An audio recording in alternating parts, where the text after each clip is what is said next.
fully equipped with authenticity, relevance and legality. In accordance with Article 275 of the criminal law, the defendant Jiang Fugue is guilty of willfully damaging another person's property, and is sentenced to 3 years imprisonment and a fine of 2,000 yuan, and to compensate the victim, Jiang Che, for his losses, totaling 30,000 yuan. In accordance with the provisions of Article 309 of the criminal law, the defendant Jiang Fugue is guilty of disrupting the order of the court, but his circumstances are less serious and he is sentenced to 2 years imprisonment. The two offenses are combined and the defendant, Jiang Fugue, is sentenced to 5 years in prison. Reimburse the victim, Jiang Che, for his loss of 30,000 yuan, and a fine of 2,000 yuan. Dang! Another gavel fell. Jiang Fugue was completely desperate, his body shaking. This was followed by a pang of paralysis on the iron bench. Dull expression. 5 years. 5 years. He never thought that he was just acting on impulse.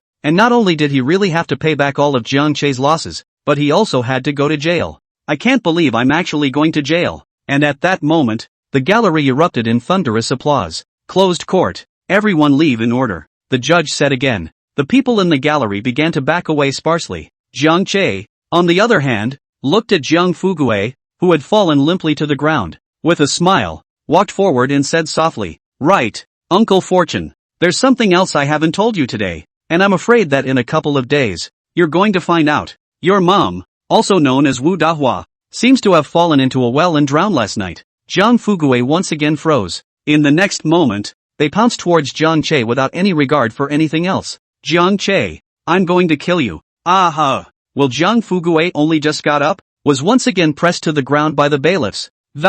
"Freeze." Jiang Fugue struggled frantically, growled, cried out and, Mom! Mom! Woohoo! Stop screaming, you're going to prison soon. You won't see it. Jiang Che took a step back and continued, if, I said if, you didn't, your mom might not die, and your son won't be arrested. By the way, it seems that your wife, Li Suqin, wants to divorce you too. A good home. Jiang Che turned around. Now, home wrecked. Mom! Jiang Fugue for crying out loud. Chapter 55, Jiang Lily's dream of getting rich begins. Walk out of the trial courtroom. Jiang Che, however, didn't leave first. Instead, he turned around and went straight to the reception window of the courthouse. I'm going to file a lawsuit. Jiang Che asked directly. Where is free legal aid? Please? Yes, please follow me. Very quickly, Jiang Che was led by a staff member to the window that handled applications for legal aid. Note, for rural areas, the state has the benefit of free legal aid,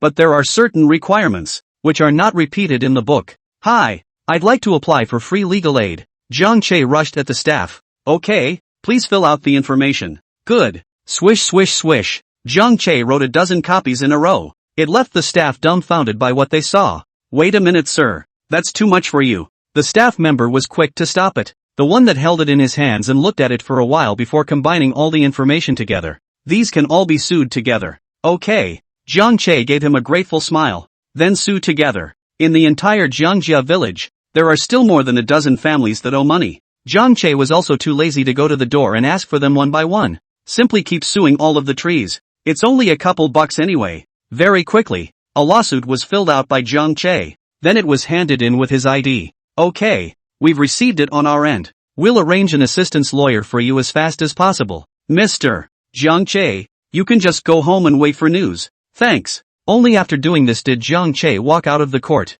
Today, the mood is great. Same time, South City, outside the wholesale market. Two large trucks loaded with Satsumas slowed to a stop. Master, go away. Just park here. Just wait until tomorrow to answer my call to come over and drive. Jiang Lily jumped down from the passenger side and rushed at the driving master. She just rented the van, and the people for those few hours. If the 2 days even the truck master together to rent, the rent is also much more expensive. Jiang Lily now is also considered to be a careful budget. Of course, will not do this kind of thing? Boss, you're wholesaling in here. The two truck drivers thought that Jiang Lily was the boss of the wholesale stall inside, and they kept nodding their heads as they listened to Jiang Lily's words. Yes, promising and capable XXX. So young to be a boss. TSK TSK TSK, it's really powerful. I heard that you're still a college student, Lou. Can. That's just it. That college student just has ideas. Listening to the bragging, Jiang Lily was quite pleased. Didn't say I was just out there with a car in lieu of a store.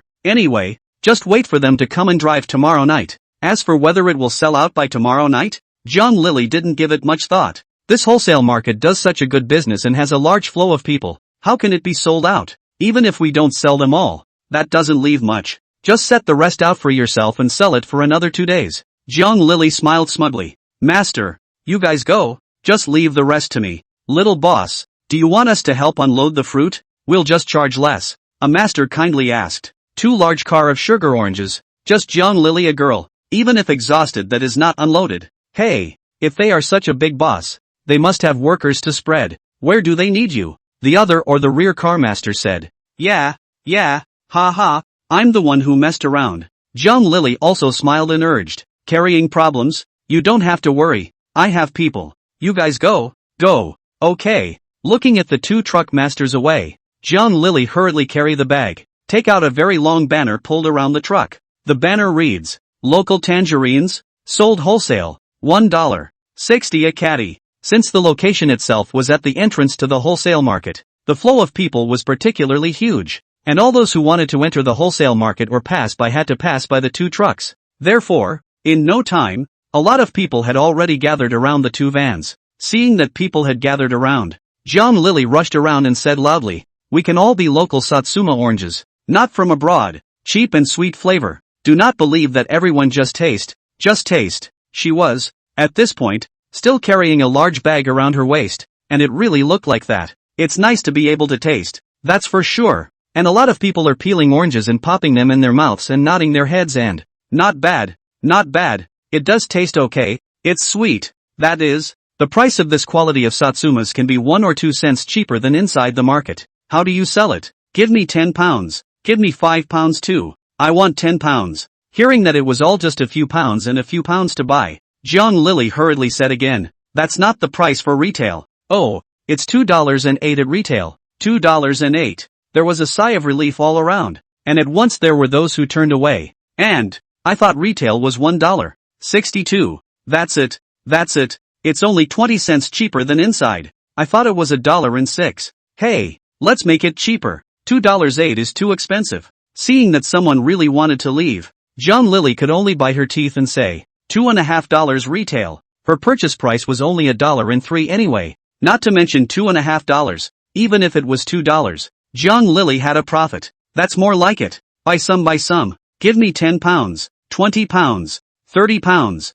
50 pounds. Well, everyone take it easy, one at a time. Jiang Lily was all smiles, then said, customers who want it get in their cars and pick it up themselves, then come over and weigh it and just count the money. That's her way. She's cheap anyway. You want it, get in the car and move it yourself. The customers froze again. What? How is this for sale? If you don't bring the fruit down, you want us to carry it ourselves? But who made Jiang Lily cheap? Someone still went. Little beauty. I want a little wholesale. You see how to sell it. Just as Jiang Lily was working feverishly on her retail business student, someone beside her suddenly grabbed her by the hand. Wholesale. Jiang Lily froze. The big clients are coming. How much do you want, boss? I'll take 5,000 pounds. I just tasted a few of them, and your Satsumas taste good. It's just that could it be any cheaper in price? It was a middle-aged man with a thin figure, but his face had a long knife scar that was scary. The price will still be $1.60.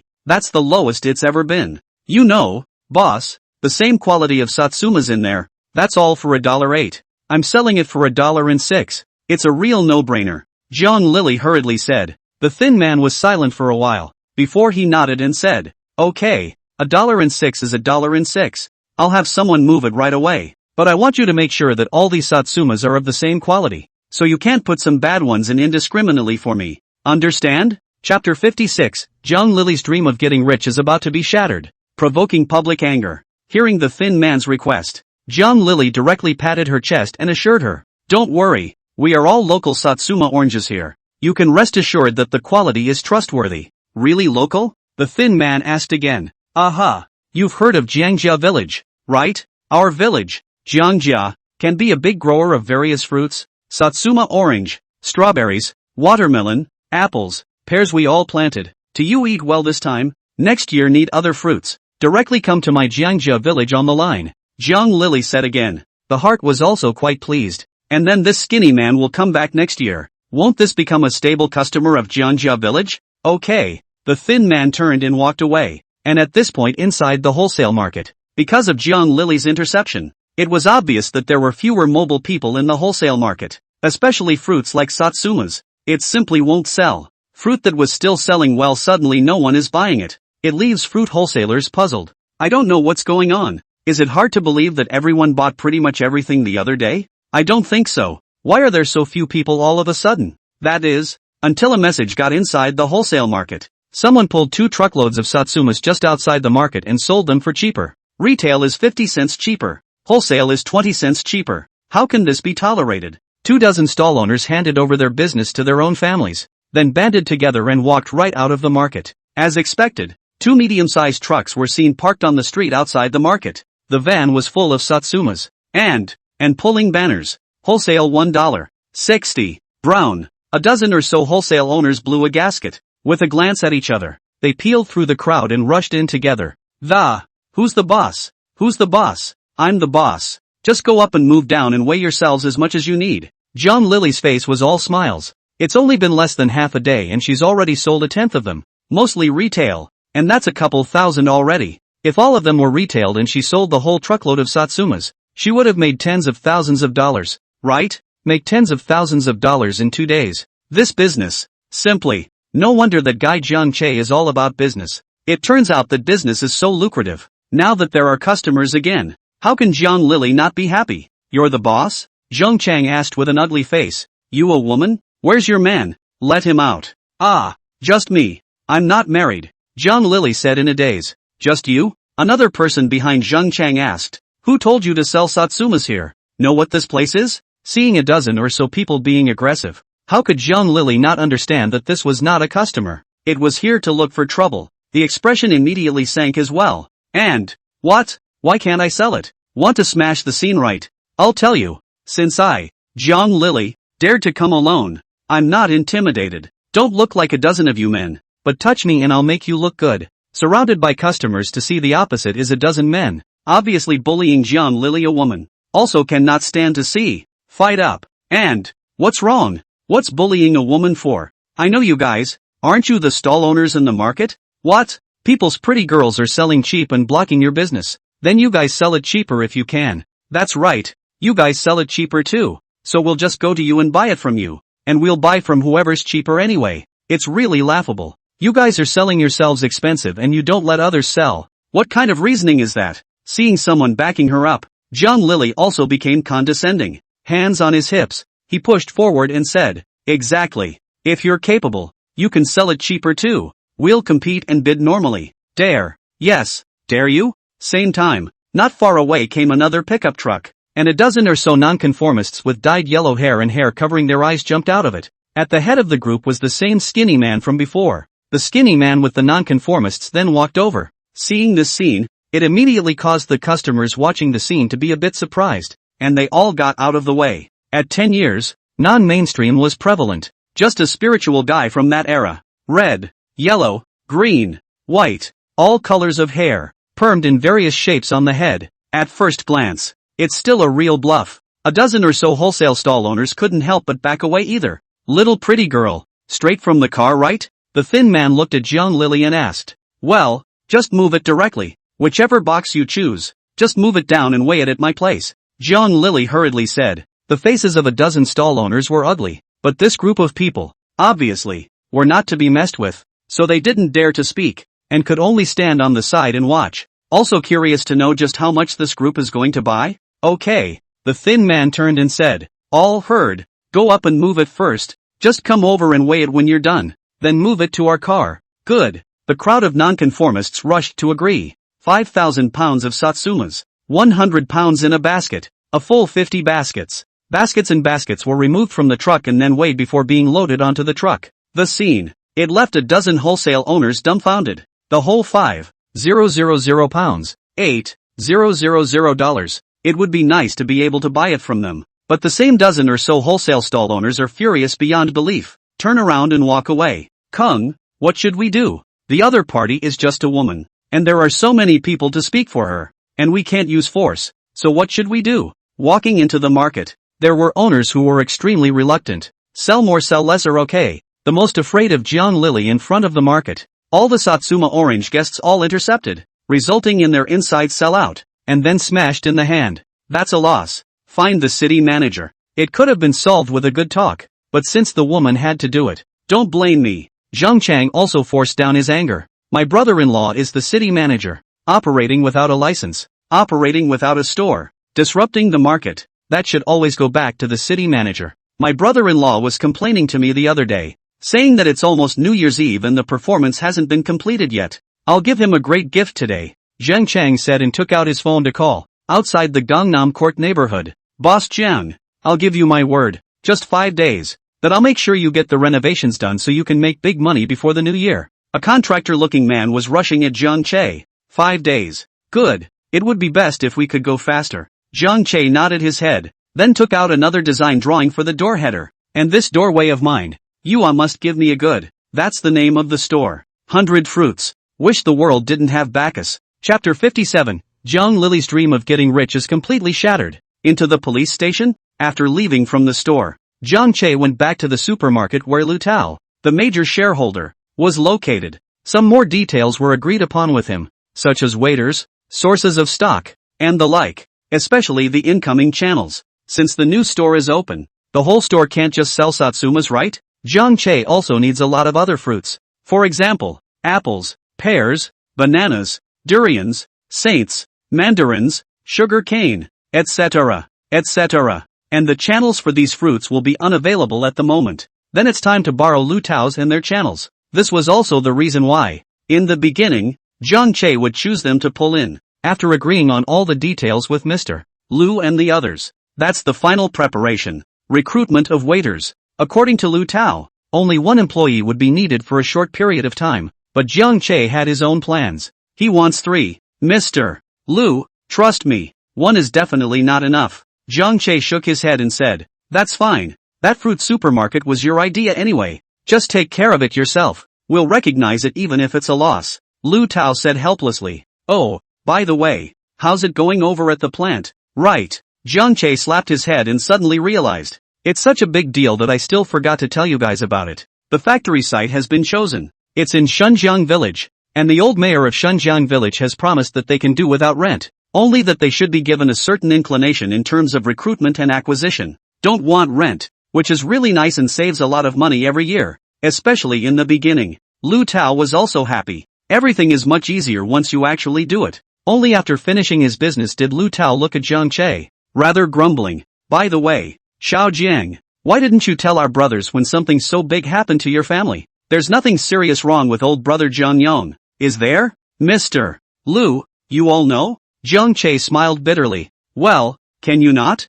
Lu Tao pulled open the drawer and took out a long-prepared red envelope from it and put it on the desk. Oldly knew the news as soon as he went to Shunjiang village, and I was the only one still in the dark. You take this money, don't refuse it. It's for me to give to the old brother Zhang's heart. Not for you. You can't take it for yourself. Jiang Che laughed and really didn't reject it, and directly accepted it. Mr. Lu, then I thank you on behalf of my father. Lu Tao this looked to Jiang Che and asked, what are you going to do? There's no way this is just going to go away. I was going to call the police, but thinking that you did it too. You were too impulsive. If you really give someone something wrong, you're going to have to give it a ride too, you know? When he said the last sentence, Lu Tao was again helpless. I didn't hold back. Jiang Che was helpless inside. It does seem impulsive to think about it, but it's okay. I can understand. Young people, if I were young, I'm afraid I'd be more impulsive than you. Lu Tao patted Jiang Che on the shoulder. Aha. Jiang Che smiled. Now that I think about it,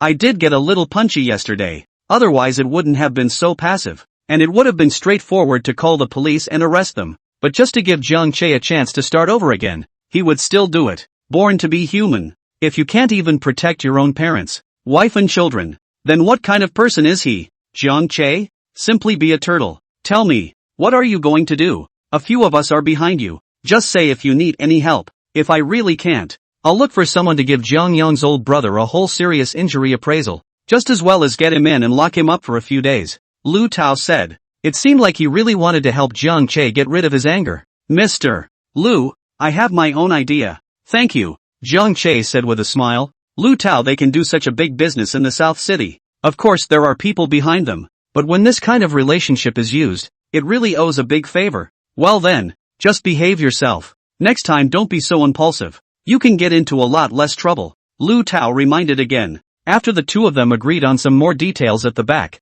Jiang Che took a look at the time and realized that it was 2 o'clock in the afternoon. Then he rose helplessly and said, Mr. Lu, I have to go back. Lu Tao stood up to see him off. Alright, when I'm done here in a couple days, I'll go and visit old brother Jiang Yong. Good. Jiang Che smiled and nodded. But just as Jiang Che was about to walk out of the supermarket, Lu Tao's phone suddenly rang. After answering, Lu Tao's eyes gradually widened. It also aroused Jiang Che's curiosity, and he couldn't help but stop in his tracks. The phone hung up. Lu Tao looked at Jiang Che with a face of amazement. Do you know who collected those Satsumas in Jiangjia village? Who? Jiang Che was at a loss. She herself. Lu Tao said. I told you how Oldly couldn't find out who it was even after half a day of checking. So it was herself. You said Jiang Lily bought it herself? Jiang Che was a bit surprised, but it was expected. Aha. It doesn't seem like you're too surprised. Lu Tao said. I can guess. Jiang Che smiled and nodded.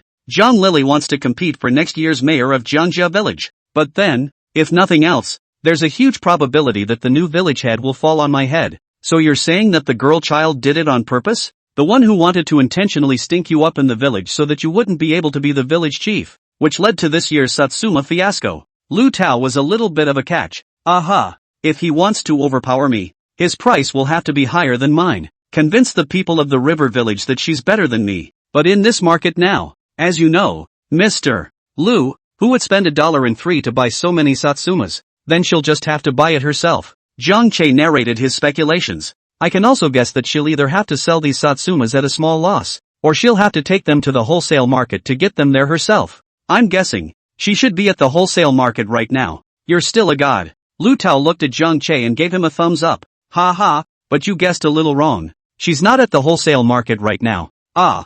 Zhang Che froze. Where? Or where else in the wholesale market? Ha ha, it was supposed to be at the city police station, but now it's at the police station. Lu Tao finally couldn't help but laugh. Zhang Che was completely dumbfounded. What do you mean? The police station? Time rewinds to an hour ago. Zhang Lili, one person, two large trucks, parked in the forefront of the entire wholesale market, directly intercepting the entire wholesale market of all the salted orange sales. Business is good. One person is busy. It didn't take long. One of the truckloads of Satsumas is almost sold out. Zhang Lili's waist satchel. That money cannot be loaded. A face that was all smiles. But just then, a city law enforcement vehicle suddenly stopped not far away. Chapter 58, Storming the City Manager. Zhang Lili is a true warrior. Who's the boss? Who's the boss? Who told you to set up a stall here? A couple of men asked as they peeled through the crowd and walked in. They are specialized in maintaining order in the stall market. Customers buying Satsumas backed away when they saw them. Zhang Lili also had some nervousness. I'm the owner. What can I do for you? Who told you to set up a stall here? Do you have a business license? Do you have a business license? The manager at the head was none other than the brother-in-law of the stall owner, Zhang Chang. The name is Asia Yang. It's very bossy. The man is also overbearing in his looks. 5 big, thick eyebrows. Standing in front of him, he was like a tower of iron, full of oppression. Ah. Me. Zhang Lili opened her mouth, and for a moment she didn't know how to answer, and only half a day later she said, What do you mean? Want to have a salsa? Grabbing a handful of Satsumas in his hand he cupped them and handed them over. Eating salsify? Eat the hammer. Asia Yang sneered. With a snap, he knocked Zhang Lili's palm aside, and immediately afterward, the sarsaparilla in his palm gurgled and rolled all over the place. Zhang Lili's face was ugly. You guys, you call that operating without a license? It's a fine. You guys, go take the car and you'll come by in a couple days with the money to pick it up.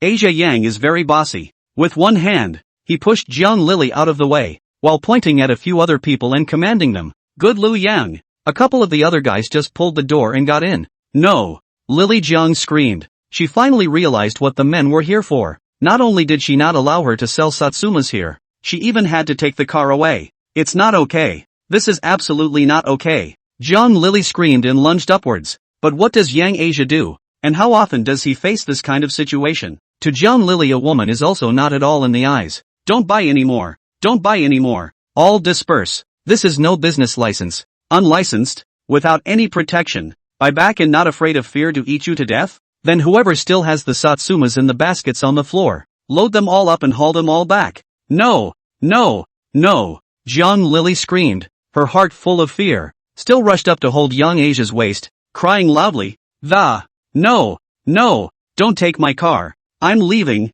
I'm not selling. I'm leaving, okay? Don't do this. She was terrified. There are so many sugar oranges in the car. If they are towed away and left for a few days, they will all rot. And the car, it's not like he owns these 2 cars. It was determined not to have the car towed. How else are you going to pay for it yourself? However, how else could young Asia listen to Zhang Lili? If you say no, you can't? Who are you? After struggling twice and unable to break free, Yang Asia directly threw Zhang Lili away, stumbled and fell to the ground, holding his stomach and wailing loudly. You're operating without a license. Do you understand? According to the rules, we have the right to confiscate the proceeds of your business as well as your tools, and come pick up your car in 5 days with the fine yourself. Yang Asia looked at Zhang Lili coldly. At this point, the baskets of Satsumas on the ground have also been loaded into the car. The van was also started. It hummed and kept spewing out thick black smoke. Yang, let's go. Someone pulled the passenger door open and rushed at Asia Yang.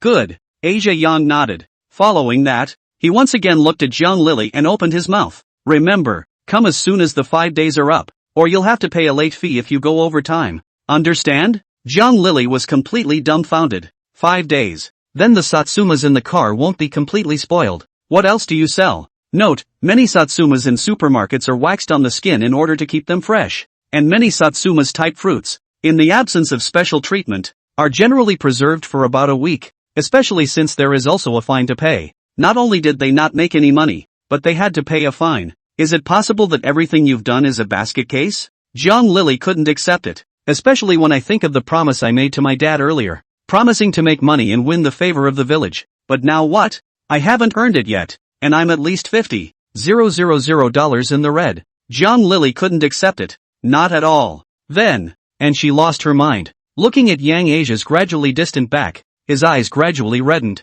Picking up one of the flatbreads on the ground he charged. Ah, no. No one can take my salsify. No one. Pung. A squishy. Heavy on the back of Asia Yang's head. Ah. Geez. Asterisk. There were gasps of surprise all around. Yang Asia also turned around violently at that moment, reaching out and pointing at Jiang Lily, who was already stunned. You. But before he could finish his sentence, blood flowed down from his forehead, and he fell heavily to the ground in a whirlwind. This scene similarly startled the people around them, and against all odds, he came charging in. Young brother, capture this woman and never let her get away. Call the police. Call the emergency center. Shrieks of alarm continued to ring out. Jiang Lily finally reacted. Her face turned white, dropped the flat, turned and ran. But how could a woman like her outrun a couple of security guards? It had only run out less than a few meters away before it was pressed right into the ground. It nearly made Jiang Lily spurt blood directly. Brown and still trying to run. Someone tried to make a move straight away, but was hurriedly pulled back by those who were with them. And, don't do anything, wait for the police station to come. When you do it, it means something different. Okay, rough, and step on the horse, dare to do it. If Yang brother do anything, ensure that you jail bottom sit through. A few people cursed. Quite a few people were gathered around the edge, watching them and pointing. Jiang Lily foolishly sat on the ground, also did not expect why he suddenly followed the devil like to beat people. It wasn't until an unknown amount of time had passed again that the police car from the police station arrived at the same time as the ambulance, and the sound of the oohs and ahs was piercing to the core. It also made Jiang Lily finally come back to her senses. No, I can't go to jail. I still have to be a village chief. I can't go to jail. You guys let me go. Get off me. Please let go of me. Woohoo. Jiang Lily sat on the ground and lost her voice. I am the village chief of Jiangjia village. You let go of me. Chapter 59, bring Jiang Che back to Kaodao and apologize to Wu Dehua, and pay for the funeral. Same time, Jiangjia village, Jiang Fugui's house. The old village Jiang Bangkai was invited over, and looking at the corpse parked inside the courtyard, he couldn't help but sigh. Sinning, village chief, now it's a matter of how to bury old Wu. You see what to do. A villager stepped forward and said, Old Wu, naturally, it's Odewa. Wu Dahua has been married to Jiangjia village for decades, and some of the old people who know her well call her Lao Wu.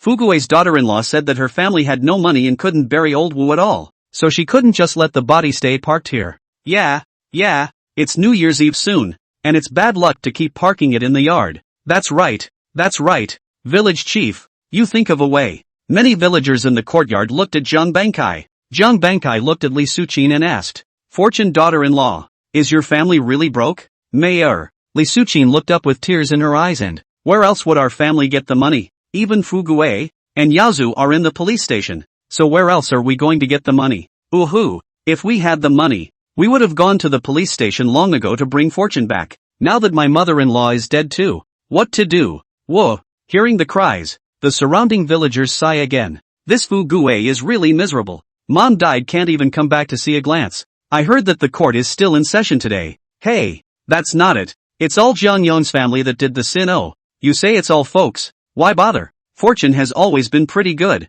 and now he's a family that's really falling apart. It's all because of that little pussy brat Jiang Che. It's all because of the things he's caused. Someone else brought up Jiang Che and put all the blame on him. If it wasn't for him, how could Fugui have been taken away? If Fugui hadn't been captured, how would old Wu have broken his leg? If he hadn't broken his leg, how would he have fallen into the well? It's so cold. Old Wu didn't even know how much pain he was in the well last night. I guess he froze to death alive. Sinning. Oh, Jiang Che, this little pussy brat is really creating great sins. Oh, there's always retribution. There's always nightmares. You see that Jiang Che hasn't even gotten married after 27 or 28 years. Their family is probably going to go extinct. Yes, definitely extinct. Give birth to a child without an asshole thing. Sinning. Oh, the crowd was talking. It also made really Suqin's eyes keep flickering up. What's the use of you guys talking about this now? Jiang Bangkai glared at the crowd before he looked at Li Suqin and opened his mouth. The main thing now is to bury old Wu first. How about this? I see that Fugui's family also has a few $1,000s of Sasanqua money, so I'll give it to you first. Suqin, take the money to bury your mother-in-law first. Li Suqin was dumbfounded, rushing to shake his head. Mayor, that money can't be moved. It can't be moved. For what? Jiang Bankai frowned. How can you bury your mother-in-law without money? But Li Suqin has her own plans. That money can be given to her, but firmly cannot be touched. Why did you bury the old woman with your own money? On what grounds? What do you do with yourself when you've spent it all? But he certainly couldn't answer like that in the face of Jiang Bankai's question. Li Suqin hurriedly cried and said, Mayor, that money is what I intend to use to save Yaosu. My mother's family has promised to lend me some money, and with the money from the sale of the Satsuma oranges, it'll be just enough to get Yaosu back. Yojo is still young. He can't go to jail. Village chief, that money is firmly off limits. Woohoo! It's so sad to hear and so sad to hear. Jiang Bankai frowned deeply. Another sigh. So what do you say now? Li Suqin's reasoning was sound. One can't hold up the living for the sake of a dead man, but borrowing money? Now in Jiangjia village. Who doesn't know that Jiang Fugui's family is a bottomless pit? Can you lend it out, but when do you pay it back? How do I pay it back? Can you afford it? And then there's the end of the year, when everyone is collecting on their debts. And who wants to lend out their money? How about this? I'll go back later to call on the village to raise a little money for you to bury old Wu first. Jiang Bankai could only say, that's the least of the options. The whole village pooled their money, $10 or $8 each, and that was enough. Yes, yes, thank you village chief, thank you village chief. Li Suqin hurriedly nodded her head, whatever it takes to keep her out of the money. But someone else wasn't happy about it, and immediately bristled, saying, why should we pay for it? What does this have to do with us? In itself it's Jiang Yong's family that messed it up. Why should we be made to pay for it? In my opinion, just go to Jiang Che. You should ask him for money. That little pussy has money anyway. There was no shortage of money being made from our village in previous years with a clear conscience. Today is also next door to the village of Shunjiang collection of sugar oranges. I heard that only 90 cents a caddy, and 50 cents. That's a whole more than 40,000 pounds. How much did he have to make on this transfer? Tens of thousands of dollars, to say the least? Then why should we have to pay for it? Hearing this, the Jiangjia village villagers in the courtyard were nonplussed, especially when you hear that it turns over tens of thousands of dollars. The eyes of a group of villagers were red. They work hard in the fields and only earn a few tens of thousands of dollars a year, and they can't save any money at all after deducting their living labor. But what about Jiang Che? Just move your lips. It changes hands for tens of thousands of dollars. How can they still be calm? Brown. It makes sense. Old Wu's death frankly has nothing to do with Jiang Che, that little pussy brat. Why should we be allowed to pay for this money? That's right. We're not paying for this. There's no way I'm paying for this. If you want money, go to that little pussy. If he hadn't called the police to take Fu Gue away, how would old Wu have broken his leg?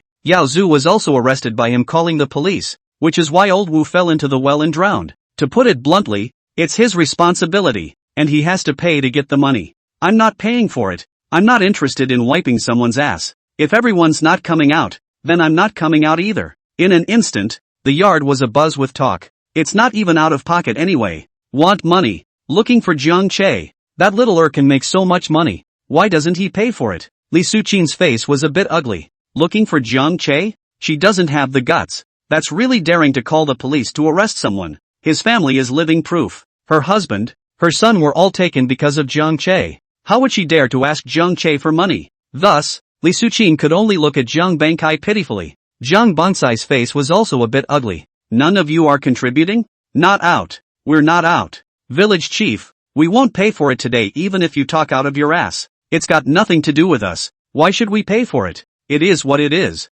Old village chief, don't bother. Then I say you go to the hospital right now. Grab that little pussy Jiang Che back, kowtow to old Wu and apologize, and then have him pay for old Wu's burial. A group of villagers said again. And what if Jiang Che doesn't come back? Hearing that Jiang Bankai might step in, Li Suqin asked again expectantly. What if he doesn't come? How dare he? Immediately, a villager sneered and, he's the only one who would call the police. He killed old Wu. Why doesn't he come back? We'll call the police if he doesn't come back. Chapter 60, Jiang Bangsai's sky is falling. How dare he? Immediately, a villager sneered and, he's the only one who would call the police. He's the one who killed old Wu. Why doesn't he come back? We'll call the police if he doesn't come back. Really think he's the only one who's going to call the police? He's killing people. I don't believe the police can still favor him. Murder?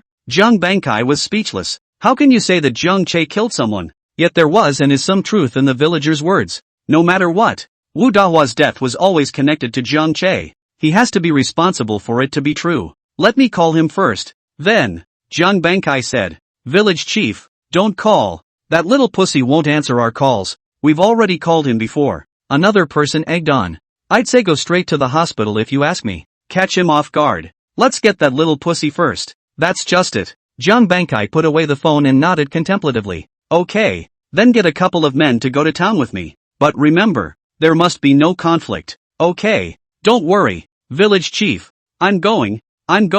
I'll go get Dahua on board. That guy was beaten pretty badly by Jiang Che's little brat yesterday. It's best to get Jiang Che to pay for him to be hospitalized in town as well. Yeah, you go get Dahua and we'll come together. There are so many of us. Are we still afraid of him? The crowd yelled back. Very quickly, Jiangjia village had gathered a large group of people, all of whom were in an aggressive manner. That little got old Wu killed and still wants to pretend nothing happened? He must be made to come back and apologize to old Wu. Yes, kowtow and apologize. You must kowtow and apologize. Little pusher lost his conscience. How could our Jiangjia village produce such heartless people? It really pisses me off. He must be made to kowtow to old Wu and apologize. Then cover all of old Wu's expenses. Little pussies. Be damned. At this time, the entire Jiangjia village knew that Jiang Che had purchased Satsuma oranges in Shunjiang village for a surprisingly low 90 cents a caddy. Those cuties from Zhenjiang village. I can't believe they all sold for 90 cents. Make that little earn his keep again. To earn so much money,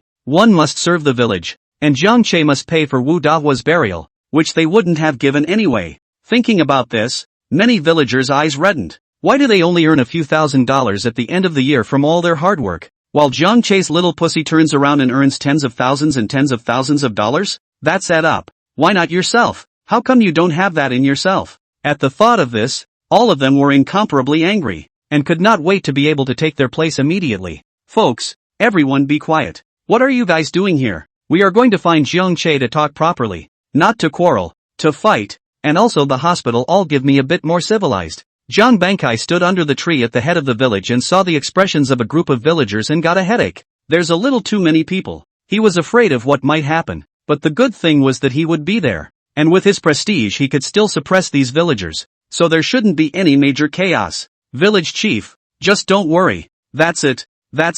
We'll be sure to talk nicely. A crowd rushed to agree, but just then, the cries started, and an old couple in their 60s and 70s came rushing out of the room. Mayor, you have to do right by our family Dahua. My family Dahua is over 40 years old. He's an elder, and he was beaten by Jiang Che's little pussy brat in front of so many people, and he was beaten so badly. Village chief, you must decide for my family Dahua. Woohoo! The two men were Jiang Dahua's parents, and behind them was the pale-faced Jiang Dahua with a walking stick. Dahua. Jiang Bankai looked at Jiang Dahua. How are you doing? Jiang Dahua had a vicious look on his face, and he cursed viciously with his walking stick. Mayor, I can't die. It's that little pussy brat Jiang Che. If it wasn't for him sneaking up on me yesterday, I'd be ing. Dahua. Jiang Dahua's old mom hurriedly called out to him. What are you doing talking about this when you're the one who got hit? Yeah, what are you talking about? Jiang Dahua's old man also said. Jiang Dahua's voice paused and he viciously spat on the ground. I want that little pussy to regret it. What do you want to do?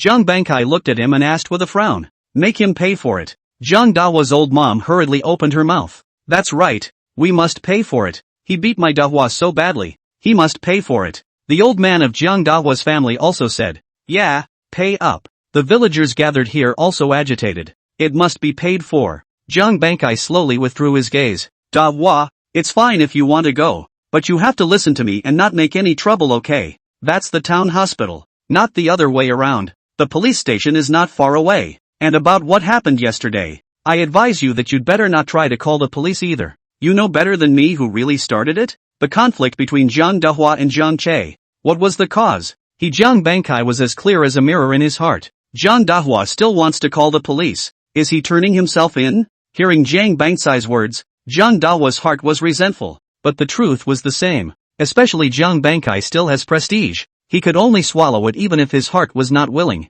Seeing that the people had almost come, Jiang Bankai said, Go. The group was vast. Just head to town on a motorcycle. It was outrageous to think that just because of some trumped-up reasons, they could be brought together to turn on Jiang Che once again. But, they were a group of 8 or 9 when they finally reached the town in 20 minutes or so. The head of the village. Jiang Bansai's cell phone is ringing. Jiang Bankai could only stop his motorcycle and start answering the phone. Hello? I'm Jiang Bankai. Zhang Bankai said in a deep voice. The group of 8 or 9 Jiangjia villagers immediately following him also stopped and looked at him. Is Zhang Bankai? We're here at the Crane Road police station. The police station? Zhang Bankai froze. Police station? What are you guys doing calling me? Zhang Lily is your daughter, right? The voice on the other end of the line continued to ring. Aha! Lily is my daughter. Comrade policeman. Is something wrong? Zhang Bansai's heart sank. Could it be that something happened to Zhang Lily? The thing is, Zhang Lily was illegally occupying the road outside the market and was complained about over at the city management office.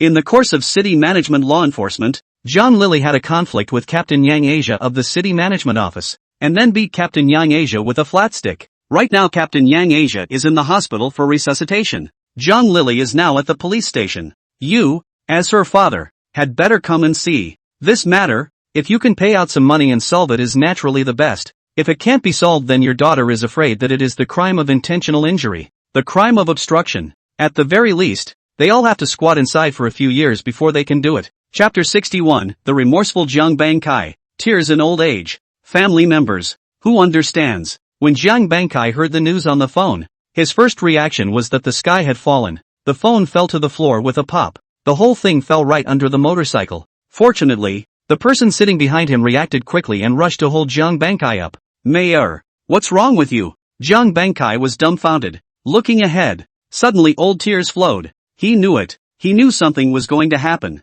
Something was going to be wrong. How is this business so good? If it's so easy to do, then why doesn't Zhang Che go? Why do you want to stay in this Jiangjia village? Village chief, what's wrong with you? The villager holding Zhang Bankai up hurriedly asked. Zhang Bansai's body was trembling. Having lived his whole life and been a village chief for his whole life, he was terrified at this moment. Go back to, send me back to. He has only one daughter. Zhang Lily must not have an accident. Absolutely no jail time. Zhang Bankai had such a thought in his mind at that moment. Zhang Lily must be preserved. She must not go to jail. Ah, the village chief goes back? A few of the others came up. In such a cold day, they rushed to the town from Jiangjia village, and now they have to go back again without doing anything. Send me back. Lily, she's in trouble. Zhang Bankai said bitterly. Okay, Mayor, I'll take you back. A villager said. Mayor, what do we do then? Another person spoke up and asked. You guys? Whatever you guys, do what you like. Zhang Bankai at this time full of thoughts are thinking about how to help Zhang Lily get away, where there is still a mood to care about these things in the village of the Zhang family. Also unknown. Just because he left, it was destined to cost Jiangjia village another fortune. What on earth would these people do in a hospital without him to keep them down? Under the escort of one of the villagers, Zhang Bankai finally staggered back to the house and once again sat numbly on the edge of the bed. This time, he sat there for a long time. An old face was wrinkled with bitterness and astringency. Sitting here, he also thought about it much more. The natural thing to think about was how to help Zhang Lily get away. And how did things get to this point? Where did it go wrong? And where did it start? Zhang Bankai was bewildered beyond measure, and his body felt one chill after another.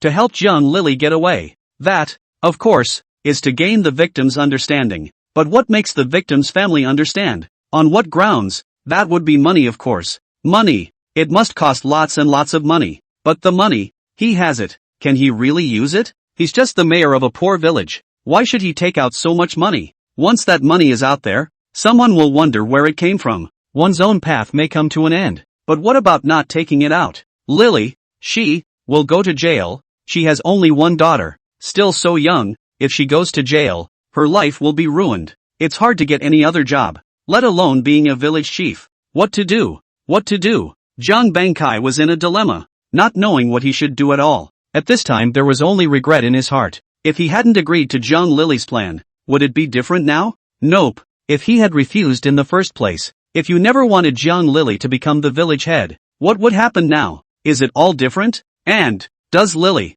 really have what it takes to be a village chief? Zhang Bansai's heart was overwhelmed with remorse, but it was too late to think about that now. The only thing he has to do now, the only thing that can be done, that is to bring the money to change Zhang Lily back. Zhang Bankai shivered, his palms shaking, and finally took out that passbook again. Trembling, he opened it. Look at the amount in there. Deposits, $32,740. It was originally $367,400, except that he withdrew $40,000 out of it the other day. The The passbook was put away and the $40,000 in cash was recovered from under the altar. Only then did Jiang Bankai change his clothes yesterday and head outside. Just outside the yard, Jiang Hai was already waiting there. Seeing Jiang Bankai come out, he rushed to welcome him and said, "Mayor." "Aha." The police station called and said that Lily Shi. Jiang Bankai's body trembled. "Which police station?" "I didn't expect that the news would spread so quickly, and this had already reached the village." "The town police station, notifying you to go to town,"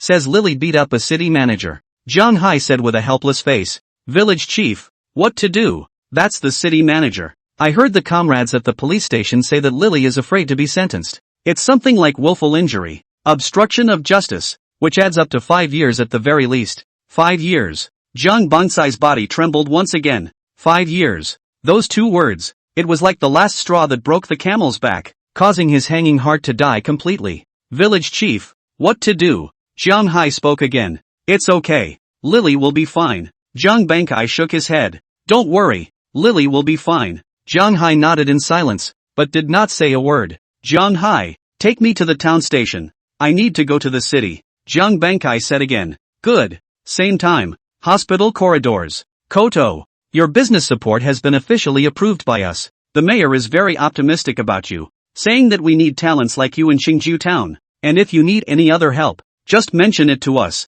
You're the first person in our town to actually start a business and build a factory, and we have to pay enough attention to help so that we can really develop our town of green residents." An official staff member wearing glasses and a grey down jacket was speaking at Jiang Che next to him, his words full of appreciation. Jiang Che, the name. It's actually been on the official scouting list for a long time. After graduation, in response to the revitalization of the countryside, returned to his hometown, although only a small business, but in the town of Qingju this kind is also considered to be a sound. That's why the officials have been noticing him for a long time. This time, Jiang Che actually wants to build a factory. It was the first real business venture in town. The town officials of course gave the green light all the way, and the mayor of the town even personally named the town, demanding that it must be properly supported and must be highly valued. That's why this is happening now. The town's official staff personally came to deliver the paperwork to Jiang Che. When he heard that Jiang Che's father was hospitalized, he even offered to visit him. That's what brings us to the present.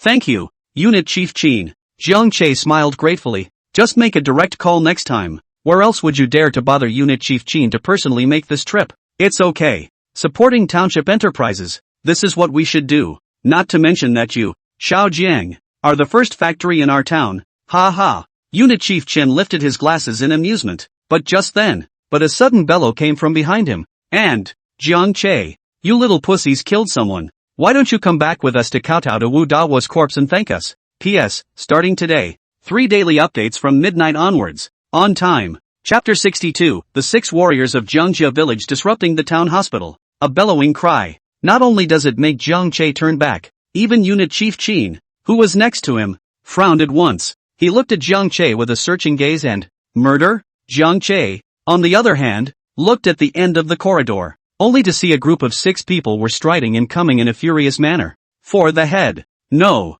everyone he knew. All of them are from Jiangjia Village. K. T. Kong, D. H. Kong, W. W. Kong, K. T. Kong, B. H. Kong, C. K. Kong, all middle-aged laborers from Jiangjia Village, or light and strong laborers. "What do you do?" Jiang Che looked at them and asked. "What do you think we do?" Jiang Guodong looked at Jiang Che coldly. "Come back with us." "Go back?" Jiang Che did not show any weakness and glared at them. "Why should I go back with you? What would I do?" "Ode Hua is dead," Jiang Guodong said coldly. "Jiang Che, Wu Dahua died because of you. Are you just going to go back and visit the grave? Dead because of me?" Jiang Che laughed. "None of my business." "What? Are you guys planning on dragging me back to bury her? Or do you mean you intend to let me pay for the burial?" Jiang Che knew exactly what was in the hearts of these people in Jiangjia Village. "It's good that you know since you know." Jiang Wei also stood out with an icy expression. "Now because you caused the Fugui family's home to be broken.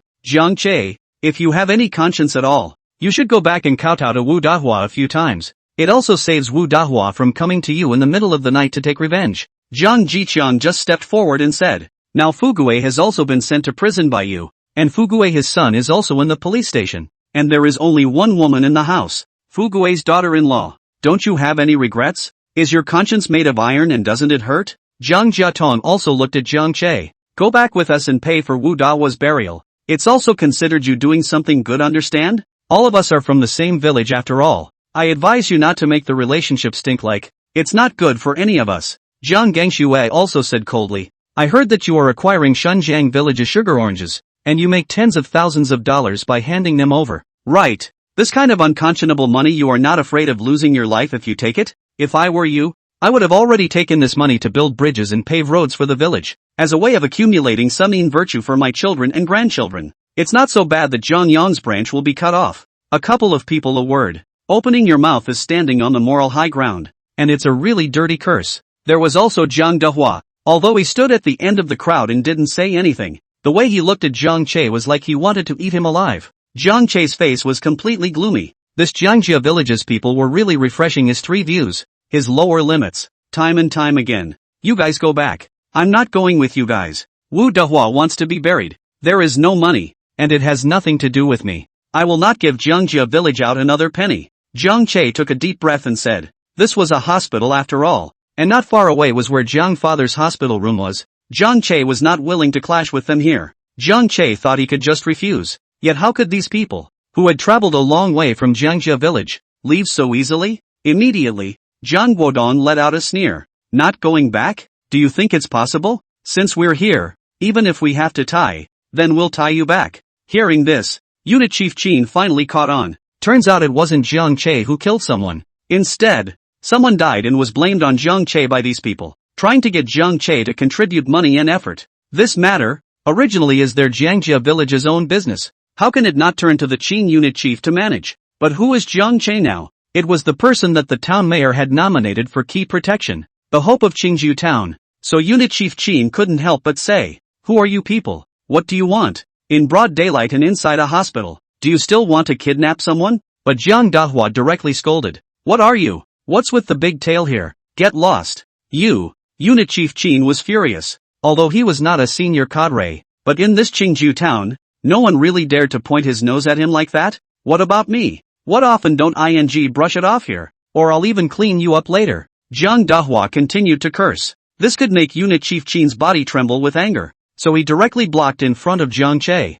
Good. I'd like to see how much guts you guys have to clean up after me. Xiao Jiang, don't be afraid. No one can take you away from me here today. Qin. Zhang Che spoke out, but before he could finish his sentence, he was interrupted by Unit Chief Qin. Okay, just don't worry about it. And the commotion here has long since attracted the attention of the nurse's station. A nurse frowned and came over to. What are you doing? This is a hospital. If you want to quarrel or fight, get out. Don't disturb the patient's rest here. Zhang Che, are you going or not? Zhang Jiatong looked at Zhang Che and asked. No go. Zhang Che responded calmly. When it's time for me to go back, I will naturally go back. And no one can force me to go back when I don't want to. Ha. Looks like you really do make a few bucks and feel great about yourself? Zhang shook his head, rather disdainfully. Little pussy, look what you did to me. I haven't settled the score with you yet. Zhang Dahua, on the other hand, stared angrily at Zhang Che. Not only are you going back with them today, but I'm staying in this hospital to pay for it. Zhang Che looked at him, his eyes flashing, also incomparably cold. I just hate that I didn't beat you to death yesterday. If it wasn't for Zhang's mother stopping him, with that flat stick, I'm afraid he really would have beaten Zhang Dehua to death. Oh, it's too late for you to regret now, and you won't have that chance again. Zhang Dehua laughed. What are you guys up to? The nurse had come close to the. Can't you hear me when I tell you to stop arguing here? If you want to quarrel, go out and quarrel. Pung. But Zhang Dehua directly raised his hand and slapped it, toppling the nurse to the ground. Ah! The nurse screamed. Beep, beep, beep, beep, beep, beep, beep, beep, beep, beep, beep, beep. Let's get right to it and get this little pussy back to the village first. Zhang Dehua looked at Zhang Che with a cold face. The scene. It immediately made Zhang Che's eyelids jump. This Jiangjia village's people, they are really tigers. They dare to really make a move. Brown. Dehua. Who told you to hit someone? Zhang Banxue couldn't help but say. He can remember that the village Changjiang Bankai specifically instructed before leaving. Must not do it in the hospital. Did not expect Zhang Dehua this direct action. Dehua is right. Let's take this little pussy back first, another person said. In the next moment, Zhang Jichang and Zhang Jiadong directly rushed up. Unit Chief Qin's face changed drastically. Xiao Jiang, You have to go. Chapter 63, beat up a nurse and an official cadre? Jiang Che didn't go. Instead, he quickly turned around and smashed out with something. Pung! The infusion bottle smashed against Jiang Guodong and fell to the ground again. Wow! A ringing sound. The infusion bottle fell and shattered. The little nurse behind her who had just come out of the hospital room froze straight away. What's this? Brother Gordon. Zhang Dahua yelled. Xiao Jiang. Run! Unit Chief Qin was also yelling. In an instant, the corridors of the hospital were a mess. Don't look at the head of the Qin unit wearing glasses. Gentlemanly, but the fight is still not the slightest bit afraid.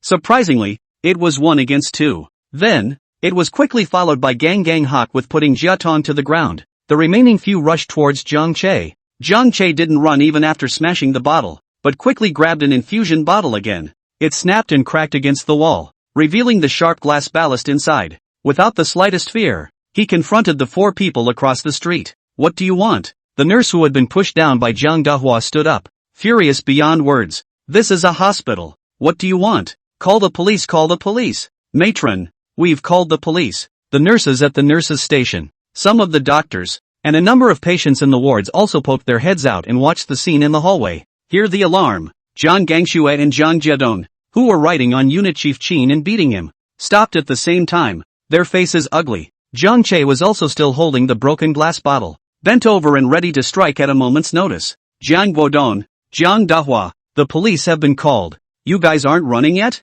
Jiang Che, you little pussy who killed someone and still dared to call the police. Jiang Guodong was emboldened and smiled coldly at Jiang Che. I advise you to come back to the village with us now and we can talk about everything. Or when the police station comes, we'll shake you up and you'll get shot too. Murdered? The people watching in the corridor backed away when they heard this, all dumbfounded. What? And a murderer? All of them looked at Jiang Che in horror. Jiang Guodong, put your mom's ass on the line. Just then, Jiang Mother suddenly rushed out from the ward behind the corridor and cursed at Jiang Guodong. What does Wu Dahua falling down a well and drowning have to do with my family's Jiang Che? Jiang Guodong, do you guys still want to lose face? The people around them listened. Oh, so it's the well. So the crowd was not afraid again, and rushed around again, and began to eat the melon with great relish. Jiang Guodong, Jiang Dahua, and you shameless old things, want to bully my son with the big and want to bully my son? Step over me first. Jiang Father also came out of the hospital room trembling, glaring at a few people,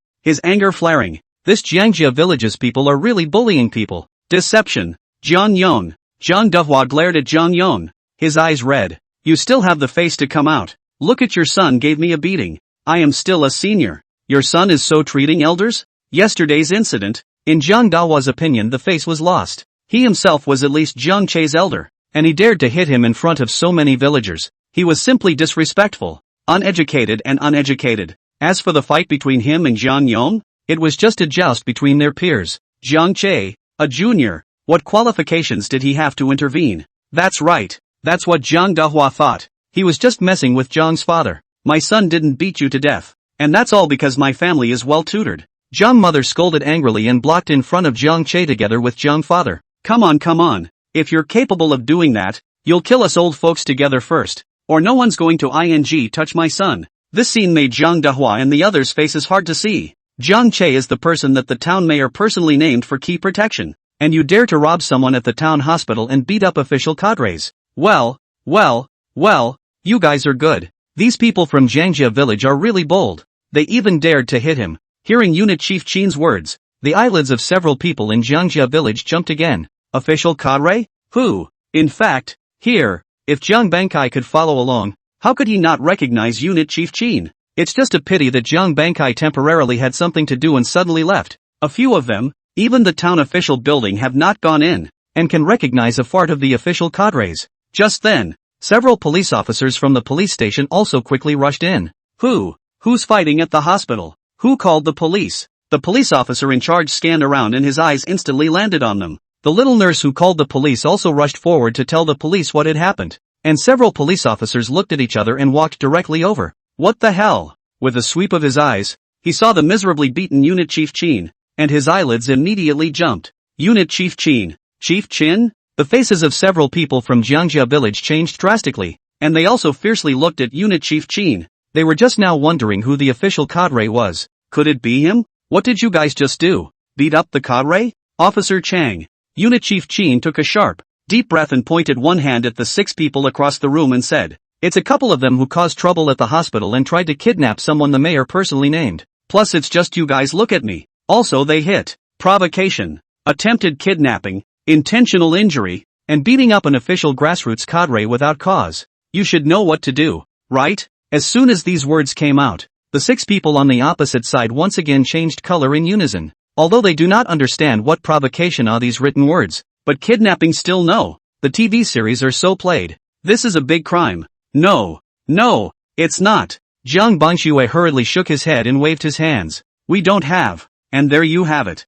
The head nurse also angrily stood out and pointed at Jiang Dahua. "Comrade policeman. He's the one who just pushed me. My back still hurts and I want a full examination." Jiang Dahua was even more incredulous as he twisted his head and bellowed. "How do you blackmail a girl?" The head of the police, Jiang Che, also recognize, is also considered an old acquaintance. It is Chang Yon. Chang Yon looked at Jiang Dahua. Several people slowly nodded and said, "That's fine. You guys come with us." "No, we didn't. Police comrade, this is all a misunderstanding." "Misunderstanding? How can we possibly kidnap?" Zhang Jiaton was also anxious and hurriedly said, "Comrade police officer, we're only here to ask Jiang Che to go back. Definitely not a kidnapping. Definitely not a kidnapping. Yes or no, we'll have to wait until we go back and investigate clearly. Naturally we will give you justice. Now come with us." Officer Chung Yon looked at them coldly and said, "Go. If you don't leave, you will be punished for resisting law enforcement." When these words came out, several people completely despaired and turned pale,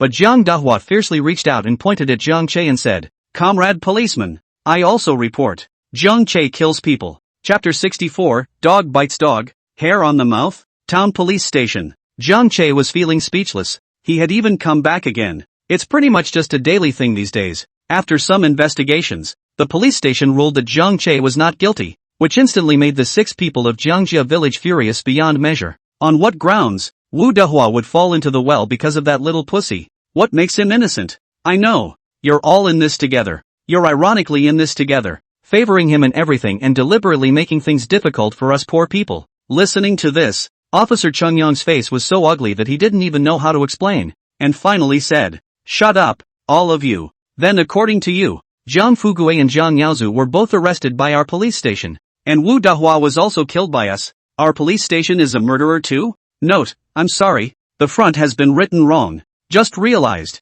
Jiang Fugue's son is called Jiang Yaozu, Guangzong Yaozu. The results of the back right forget, has been written Jiang Xian, has now been changed. All changed to Jiang Yaozu. The 6 people from Jiangjia village were silent, their faces unsightly. Whether or not Wu Dahua dies has nothing to do with Jiang Che. On the contrary, it's you guys who don't stay properly in Jiangjia village, but dare to come to the town hospital to cause trouble, and want to kidnap people. This is a great boldness. Officer Chung Yong slammed the table again. "Comrade policeman, we didn't kidnap anyone. We just wanted to take Jiang Che back, but he wouldn't go with us. That's why we were a bit impulsive." Jiang Bangxue hurriedly said, "Where's the reasoning that you guys can do it if people don't go back?" Officer Chung Yong smiled angrily. "Why should people listen to you? The other thing is beating up grassroots cadres. You guys really have a lot of guts. Any idea who he is? Even if your village headman came and saw him, he'd have to be respectful. You guys." Officer Chin Yong slammed the table again, startling the 6 men.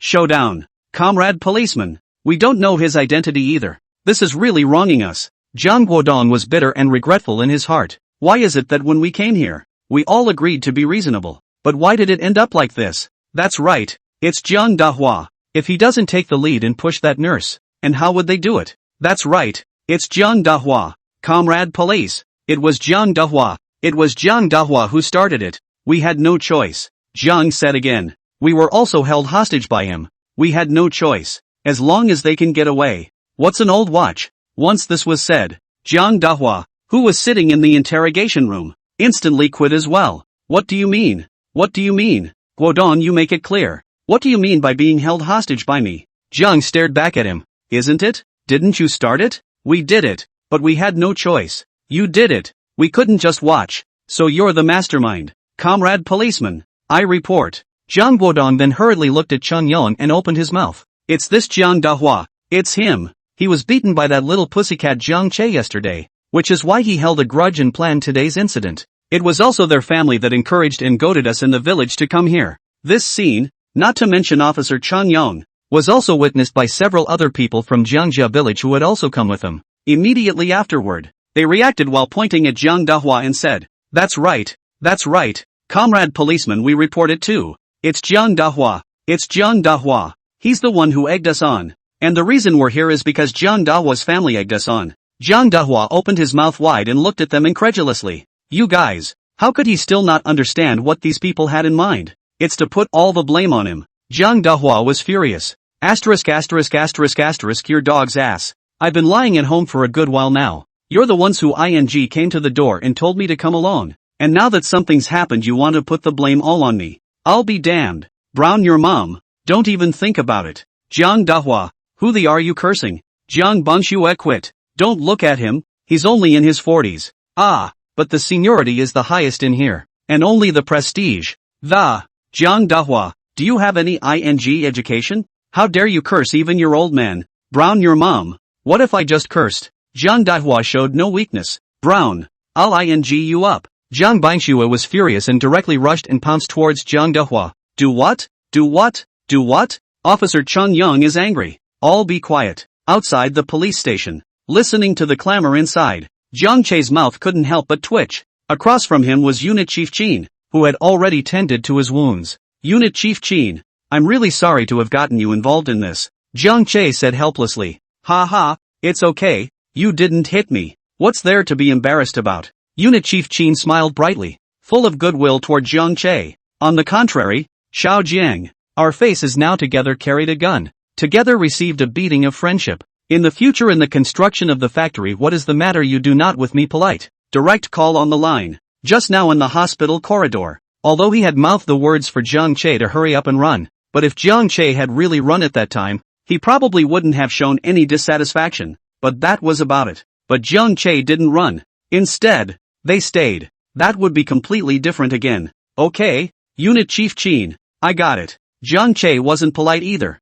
and immediately continued to ask. Instead, what will happen to a couple of them? How many of them? Of course it was referring to the Jiangjia Village 6. What? Are you hardly going to plead for them? Unit Chief Qin looked at Jiang Che and asked rhetorically. Xiao Jiang, you are going to do business and do great things in the future. You can't be soft-hearted. The ancients have said that mercy is not in the hands of a soldier, and righteousness is not in the hands of money. Xiao Jiang, if you want to do great things, you can't be merciful, and those who have offended you should be eradicated. Jiang Che touched his head with a coy smile. I didn't mean that. So what do you mean? I was just thinking that there are quite a few of them in there who still owe me money. So can we wait until I'm done with the lawsuit first? Jiang Che was embarrassed. He really didn't know much about the legal stuff, but he did know that the 6 men who were in there now were all the young laborers of the families. If they all go to jail, I'm afraid I'm going to have to follow Jiang Fugui's lead and make it even harder to get my money back. So can we wait until we finish the lawsuit first and get the money back before we talk about these guys?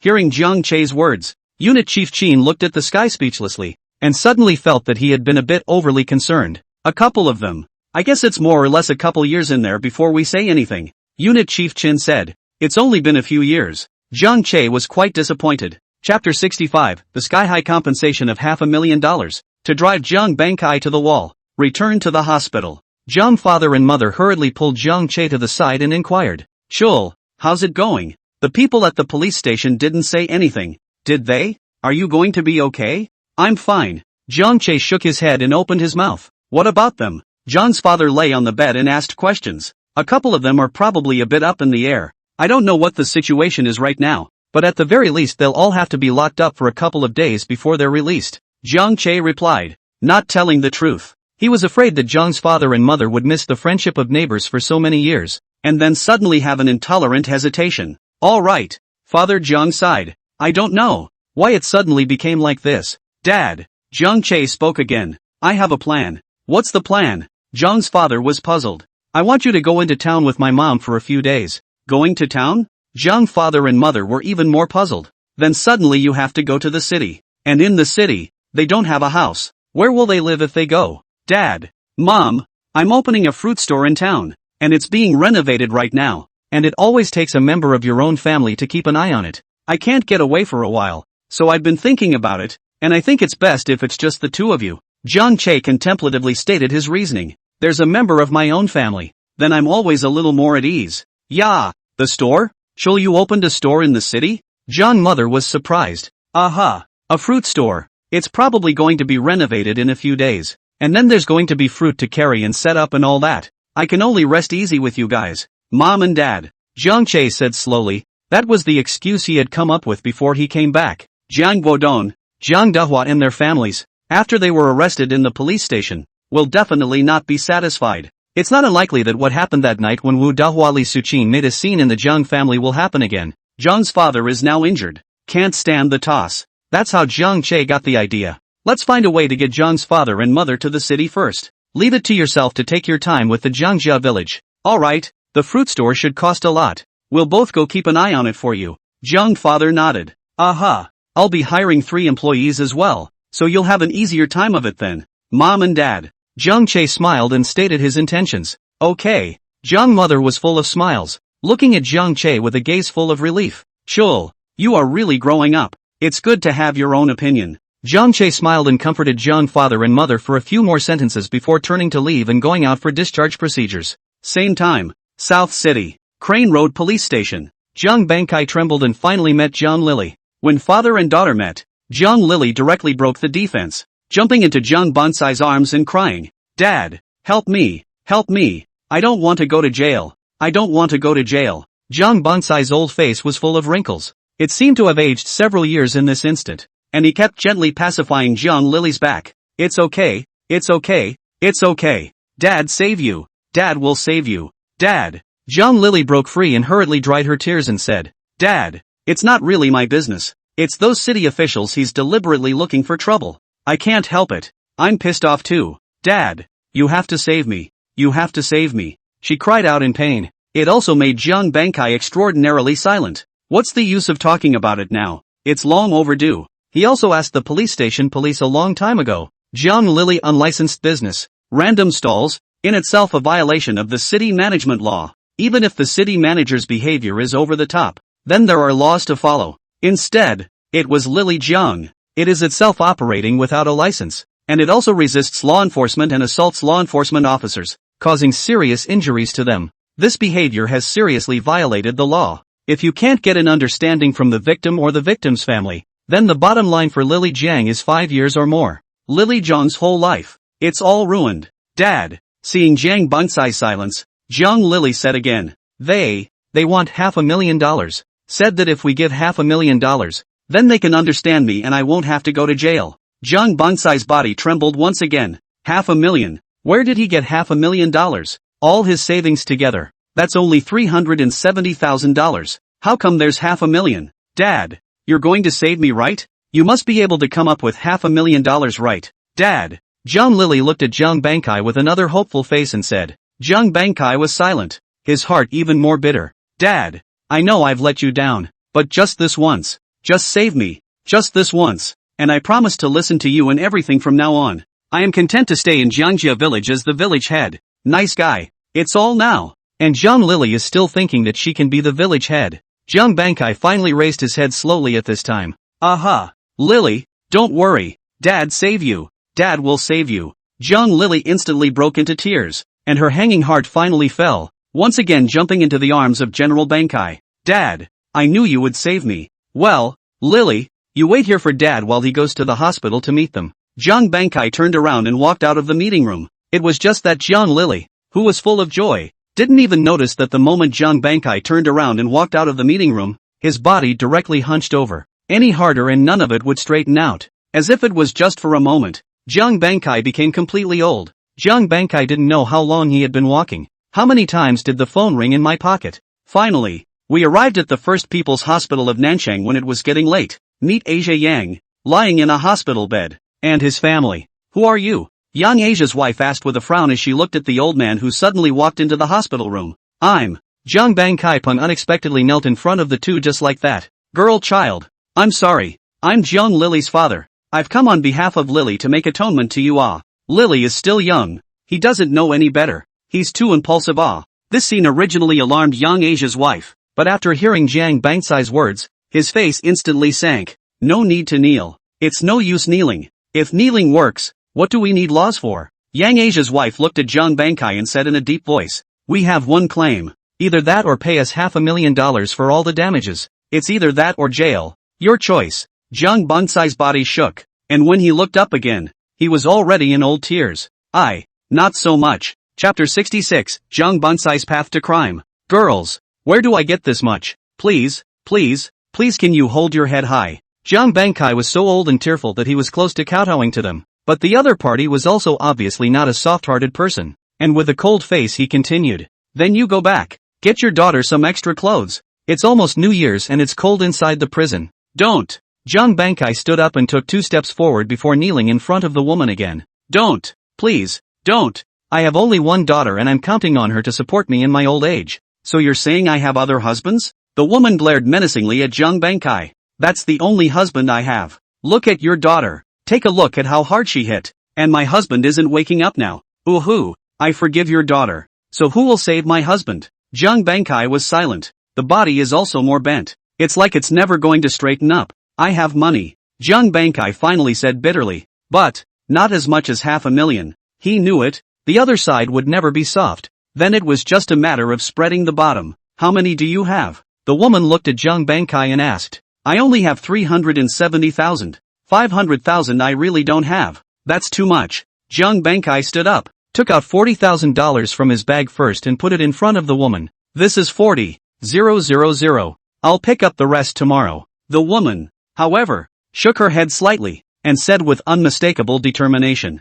No, 370,000 is too little. $500,000, not a penny less. Or you go back to preparing your clothes. Jiang Bansai's body trembled once again. The face is hard to see. Another half hour. Jiang Bankai didn't even know how he got out of the hospital. And forget how bitterly he actually begged for it in the hospital. Just remember that the woman didn't say yes at all. Even one step back. Must be $500,000. Not 1 point less. But where to raise the remaining 130,000? Jiang Bankai. He sat on the street and watched the cars go by. Suddenly it felt helpless. It was a feeling that he had never known and never had. Then he didn't know what he remembered, which led him to take out his cell phone and look at it. Countless missed calls, all from the village. Jiang Bankai looked down one by one, and eventually was calling Jiang Hai back. Mayor, something's wrong. Jiang Hai sighed quickly, put the call through. What happened? Jiang Bansai's heart sank as he asked wearily. Jiang Guodong, Jiang Dahua and the others caused trouble at the town hospital and beat up one of the official unit chiefs, and now they're all under arrest. The police station's notification came to the house, and now the whole Jiangjia village is in chaos. Jiang Bankai didn't even finish listening to Jiang Hai's later words before he felt his head buzzing and the sky spinning. Village chief, village chief, village chief. In the end, it was Jiang Hai's voice that pulled Jiang Bankai back to his senses. Well, anything else? Jiang Bankai asked, lost in thought. Village chief, you'll be back soon. The village needs you back to run the show. Jiang Hai said anxiously. Jiang Bankai let out an oh-so-quiet sound. I can't come back for a while, so tell them all to stop and be quiet. There was another long silence. Jiang Hai. Mayor, I'm here. What can I do for you? Do you have any money? Jiang Bansai's voice was hoarse, and he only found it difficult to speak. Money. Jiang Hai was stunned. Mayor, how much do you want? Silence again. 130,000. Silence fell on both ends of the phone. If you don't have it, forget it. Jiang Bankai shook his head shyly. Just these people in Jiangjia village. Whose family can take out so much money? I'm afraid it's just Jiang Che's family. Can he lend himself? Jiang Bankai didn't even have to think about it to know the outcome. Sitting on the side of the road, what Jiang Hai had just said flashed through his mind from time to time, and another pang of helplessness ran through his heart. Those people in Jiangjia village didn't listen to him after all, but he couldn't care less now. People have their own destinies, I guess. Jiang Bankai sighed. Suddenly, Jiang Bansai's phone rang again, knocking his thoughts back. Jiang Bankai looked at his cell phone blankly, thinking it was Jiang Hai again. But the call was from the town's civil affairs office. But his top man, cadres at the village level are usually under the authority of the town's civil affairs office. Jiang Bankai took a deep breath and picked up the phone. Hey, leader, Lao Jiang. The director's voice came over the phone. You're Jiangjia village but you've produced a talent. The director's voice was very free-flowing and happy. Talent? Jiang Bankai was puzzled. But the good thing is that the director didn't sell him short, and just said, it's that Jiang Che. He is now the mayor of the town personally named. To be highly valued talent, to us below the people without must be loved and protected. You know? I also know about all the nastiness your Jiang family village had with him. Old Jiang, You're also an old village chief. I think you should know what to do. Jiang Bankai fell silent. Surprisingly, it was for Jiang Che again. Old Jiang. Right now the town has allocated a special fund for Jiang Che in order to support him in building the factory. About $150,000. I'll give you this money if you're the head of Jiangjia village. Note, the government gives money. Go public to public account. Before the establishment of Jiang Che Company, there is no public account. Will only be given in the hands of the village head, by the accountant bookkeeping. This is support, not alone. Remember, you must assist Jiang Che and build this factory for me. This is the first factory in Archingju town. Do you understand? It is imperative that you build the factory for me. Build a factory? Jiang Bankai froze. Jiang Che wants to build a factory? Why is building a factory such a big deal? As the head of Jiangjia village, he had never even heard of it? Director. Jiang Bankai frowned as he was about to inquire. But suddenly, looking back, his body jolted. The town government provided a special fund of $150,000 for Jiang Che to build the factory. 150,000. Jiang Bansai's heart was suddenly moved. Yourself. How much more? 130,000. Wouldn't this $150,000 be just the right amount of money to take care of the problem? Jiang Bankai instantly fell silent. One heart pounding. Old Jiang. What else? The director asked suspiciously. It's okay, I just want to know when the money will come down. Jiang Bankai took a deep breath and said, just for the next 2 days. You watch the card for text messages. And also remember to have the accountant do the books. This money was squeezed out of the town by tightening its belt. How it was spent and where it was spent must be clearly documented. Do you understand? The director reminded in a stern tone. I know. Don't worry, director. I'll make sure that this amount of money is put to good use. Jiang Bankai hurriedly patted his chest to assure him. Aha. Good. Remember to take good care of the people in the village. Don't make a mess all day and drive away the talent. Chapter 67, Where the Sun Is, There Is Home, Town Hospital. When the rest of the Jiang family village rushed to the hospital, Jiang Che had already taken John's father and mother into the city. All they could do was look at the empty hospital room in anger. The patient has been discharged, the nurse said as she looked at them and frowned. Discharged? Brown? How dare they go back? Aunt Lu stormed out. This family, Jiang Che, had put their husbands in the police station, and now they dared to go back to Jiangjia village? What a nerve! But we didn't see them on our way here either. Doubts were raised. Indeed, when they came to town, they didn't see Jiang Che's family either. Where else would they go but home? Definitely back. Jiang Dawa's white-haired old father also said angrily. Go back to him. The group swarmed out of the hospital again and headed back towards Jiangjia village. The winter months are cold in themselves, and the fact that it's now 6 or 7 o'clock in the evening, with motorcycles rushing around, makes it even colder. Just as soon as we got off the bus, someone couldn't help but sneeze furiously, frozen shivering. But what does Jiang Che's family mean? The gates are locked, the lights are dark, and there's nothing there. It didn't even look like anyone had been back. The group looked at each other, all puzzled. What is it? I thought he was discharged from the hospital. What's going on here? Where are the people? Brown, where are they? Jiang Dahua's old father, Jiang Bunda, yanked on the lock of the courtyard door of Jiang Che's house, angry beyond measure. They didn't come back. But where can I go if I don't come back? The faces of the group were hard to see. To the village of Shunjiang, Aunt Lu said, again through clenched teeth. That little bastard has been eating out of the palm of his hand lately, fighting with the people of Shunjiang village. Why don't I see him move to Shunjiang village? He must be hiding in Shunjiang village to go. Shunjiang village, that old village head. Now but baby him very much. Brown, come on, let's go to Shunjiang village.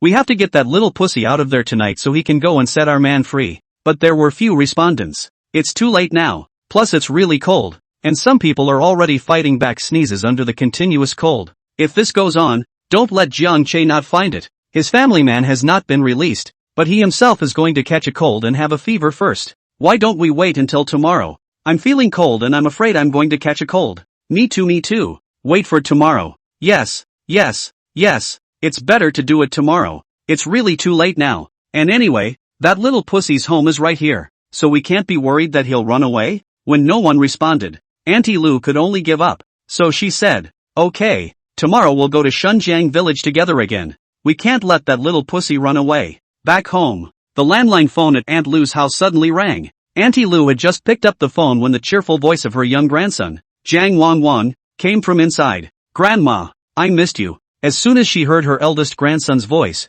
Auntie Lu felt her heart melting, and immediately opened her mouth full of smiles. Wanted. Wanted. Egu. My precious grandson, oh. When are you coming back? Ah. Grandma misses you. Grandma, I'll be back tomorrow afternoon. You and Grandpa will come to town to pick me up. I got gifts for you guys yet. Zhang Longwang also said happily. Good. Good. Good. Grandma will pick you up in town tomorrow. Aunt Lu hurriedly nodded her head. But Zhang Longwang asked with a twist of words. Grandma, where's Grandpa? I want to talk to Grandpa. I miss him too. I heard Dason asking Zhang Guodong. Auntie Lu immediately became bitter, sighing and cursing. It's not just Jiang Che, that little pussy brat. Your grandfather, oh, now can suffer the old crime. Was that little pussy brat sued, oh? Your grandfather is still locked up in the police station. Such a cold day. Such a cold night, oh. How is your grandfather going to spend tonight, oh? Ah, Grandpa, Zhang Longwang exclaimed. After asking what happened, Zhang Longwang became furious and gritted his teeth,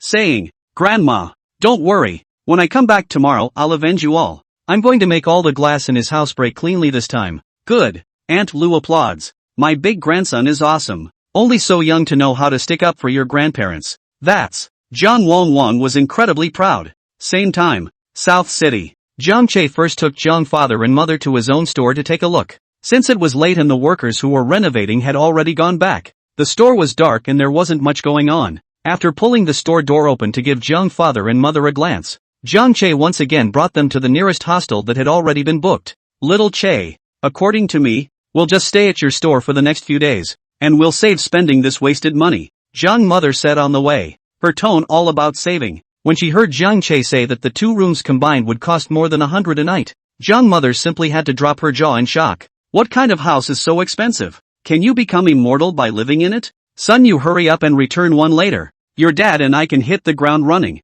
How nice for us to live together as a family. In the end, Jiang Che was persuasive, and only then did he give in. Still, he was educated by Zhang's father and mother for a long time. Xiao Che, you're just starting your business now. It's the toughest time. A few other bosses trust you to give you this opportunity. You can't spend money lavishly. You have to cherish this opportunity. That's right. A few bosses are good people. So be sure to invite them to our home sometime in the future. And we'll thank them properly. Listen to the chatter. Inexplicably, Jiang Che was incomparably calm and even felt enjoyment without any impatience. Good. Jiang Che was all smiles. When the new year is over this year and our business is on track, I'll invite them all to my home and we'll treat them to a nice dinner. But as soon as he mentioned his home, Zhang father and mother were both silent again. Home? The one in Jiangjia village's home. How else are they going to get back? Can I go back for New Year's this year? Feeling the loss of Zhang father and mother, Jiang Che was silent for a while before walking between the two of them to hold his parents' palms together. Dad, Mom, wherever the 3 of us are, that's our home, isn't it? Hear this. It was only then that a smile finally surfaced on Zhang father's face. Right, home is wherever the sun is. A family of 3, gripping their palms together, inseparable, clinging to each other in the nighttime metropolis, unwavering. Suddenly, Jiang mother sighed. Son, what's wrong, Mom? Jiang Che was surprised. When? If only you could bring us back a girlfriend. What? Chapter 68. Hello, my name is Yang Jishue. Early the next morning, Jiang Che had only just woken up when text messages poured in from the phone. I can't believe it's the payment for this Satsumas shipment? So soon this year? Jiang Che was surprised. In the past, every year, we had to wait for many days before we could receive the money, but I didn't realize that this year it would be so fast. But naturally, Jiang Che won't ask why it's so early this year. That's just a little too unemotional. After cleaning himself up, Jiang Che then took Zhang father and mother to the store again.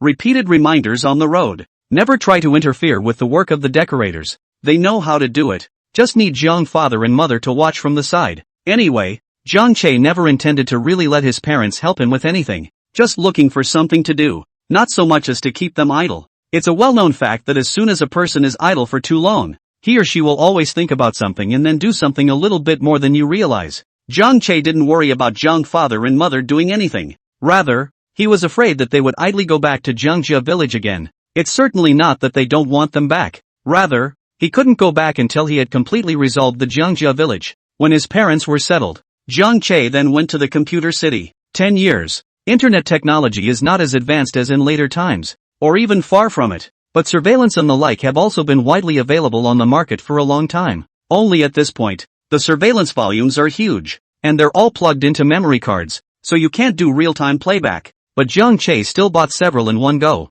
store to install one. The rest went into a bag and was taken with him back to the countryside. He first went back to his old house in Jiangxia village, since he wasn't going to live here for a while. Then of course he had to take some of his things with Zhang's father and mother with him, like a change of clothes, as well as some of the more valuable things. After loading all of them into the suitcase, Zhang Che went back up to the second floor and installed the remaining few surveillance per under each eaves, all energized. Insert a memory card with maximum memory and debugging orientation. But here will certainly be said, this kind of plug-in card monitoring the most chicken ribs, as long as the card is removed, no matter what you have filmed is useless. But there's a catch. That means the people in the Zhang family village recognize this as surveillance. They know about the surveillance? Farts. At best. I've heard the term surveillance on TV. I'm afraid only Zhang Lily and Zhang Yaozu know. But now what? The two young men were detained in the city police station and one in the town police station. Then who in Jiangxia village knows this is surveillance? And who knew there would be a memory card inside this surveillance?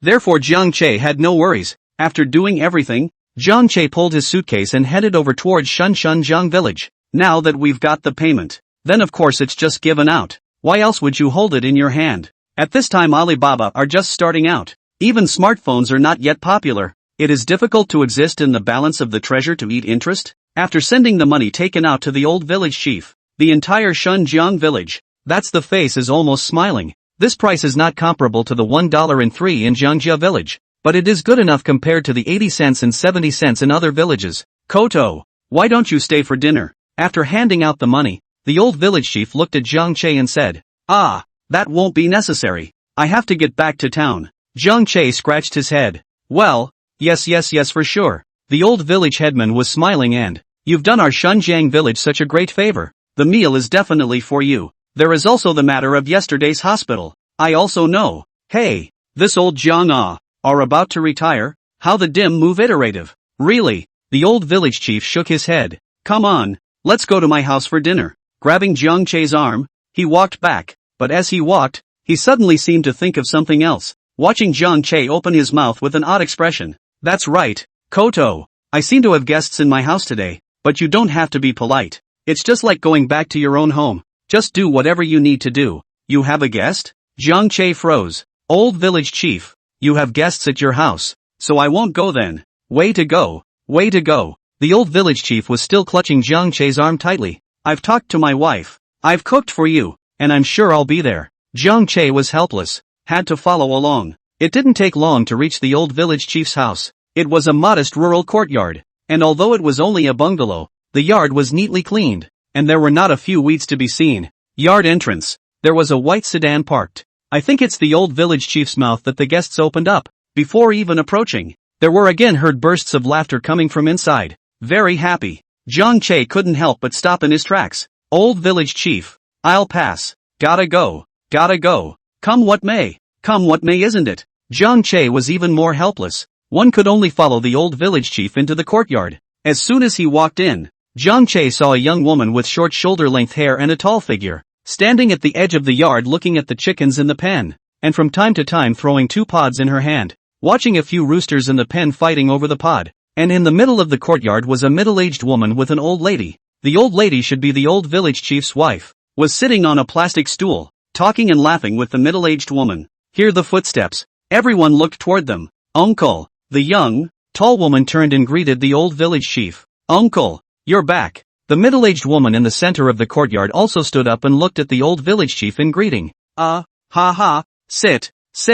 The old village chief was all smiles. Zhang Che was filled with embarrassment. The young tall woman was beautiful, so beautiful that Zhang Che didn't even dare to look at her more than once, standing still as if on pins and needles. Fortunately, the old village chief had no intention of leaving Zhang Che out to dry, but instead hurriedly introduced him. Wifey, come here, this is Xiao Jiang from John's village. He came all the way here today to settle our payment for the goods, and I'm finally inviting him home for a meal as well. Zhang Che then realized, where is the old mayor of the village by prior arrangement? Obviously neither was prepared for anything. Xiao Jiang.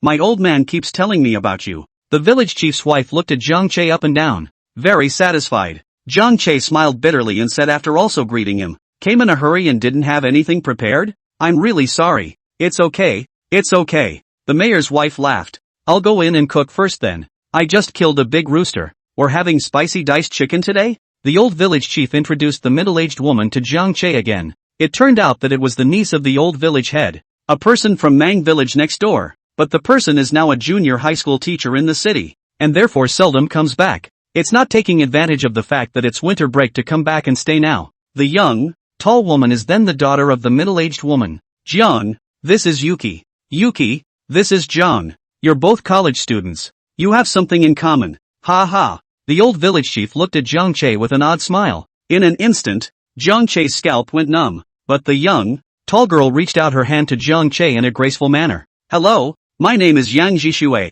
What's your name? Chapter 69, The people of Jiangjia village find Shunjiang village. My name is Jiang Che. Jiang Che forced a smile and reached out to shake her hand. The two palms touched without any rudeness. You're a college student too. What college did you graduate from? Yang Jishui was cheerful and asked curiously. XXX University graduate. Following his predecessor's memories, Jiang Che answered truthfully. Yeah, this school is very close to our school. Or a book. Why don't you find a job outside? Yang Jishui was surprised. After all, the school the predecessor graduated from really wasn't that bad. Responding to the country's call to come back and build the countryside, Jiang Che continued to scratch his head. At this moment, Jiang Che no longer had the calmness he had when facing Lu Tao and the others, but instead, he was shy and embarrassed. On the face, in the ears, it's all red. Ha ha, I didn't realize you were so idealistic. Yang Jishua snickered and laughed. That's right, Xiao Jiangku will soon be building a factory in our village. When we went to the town meeting yesterday,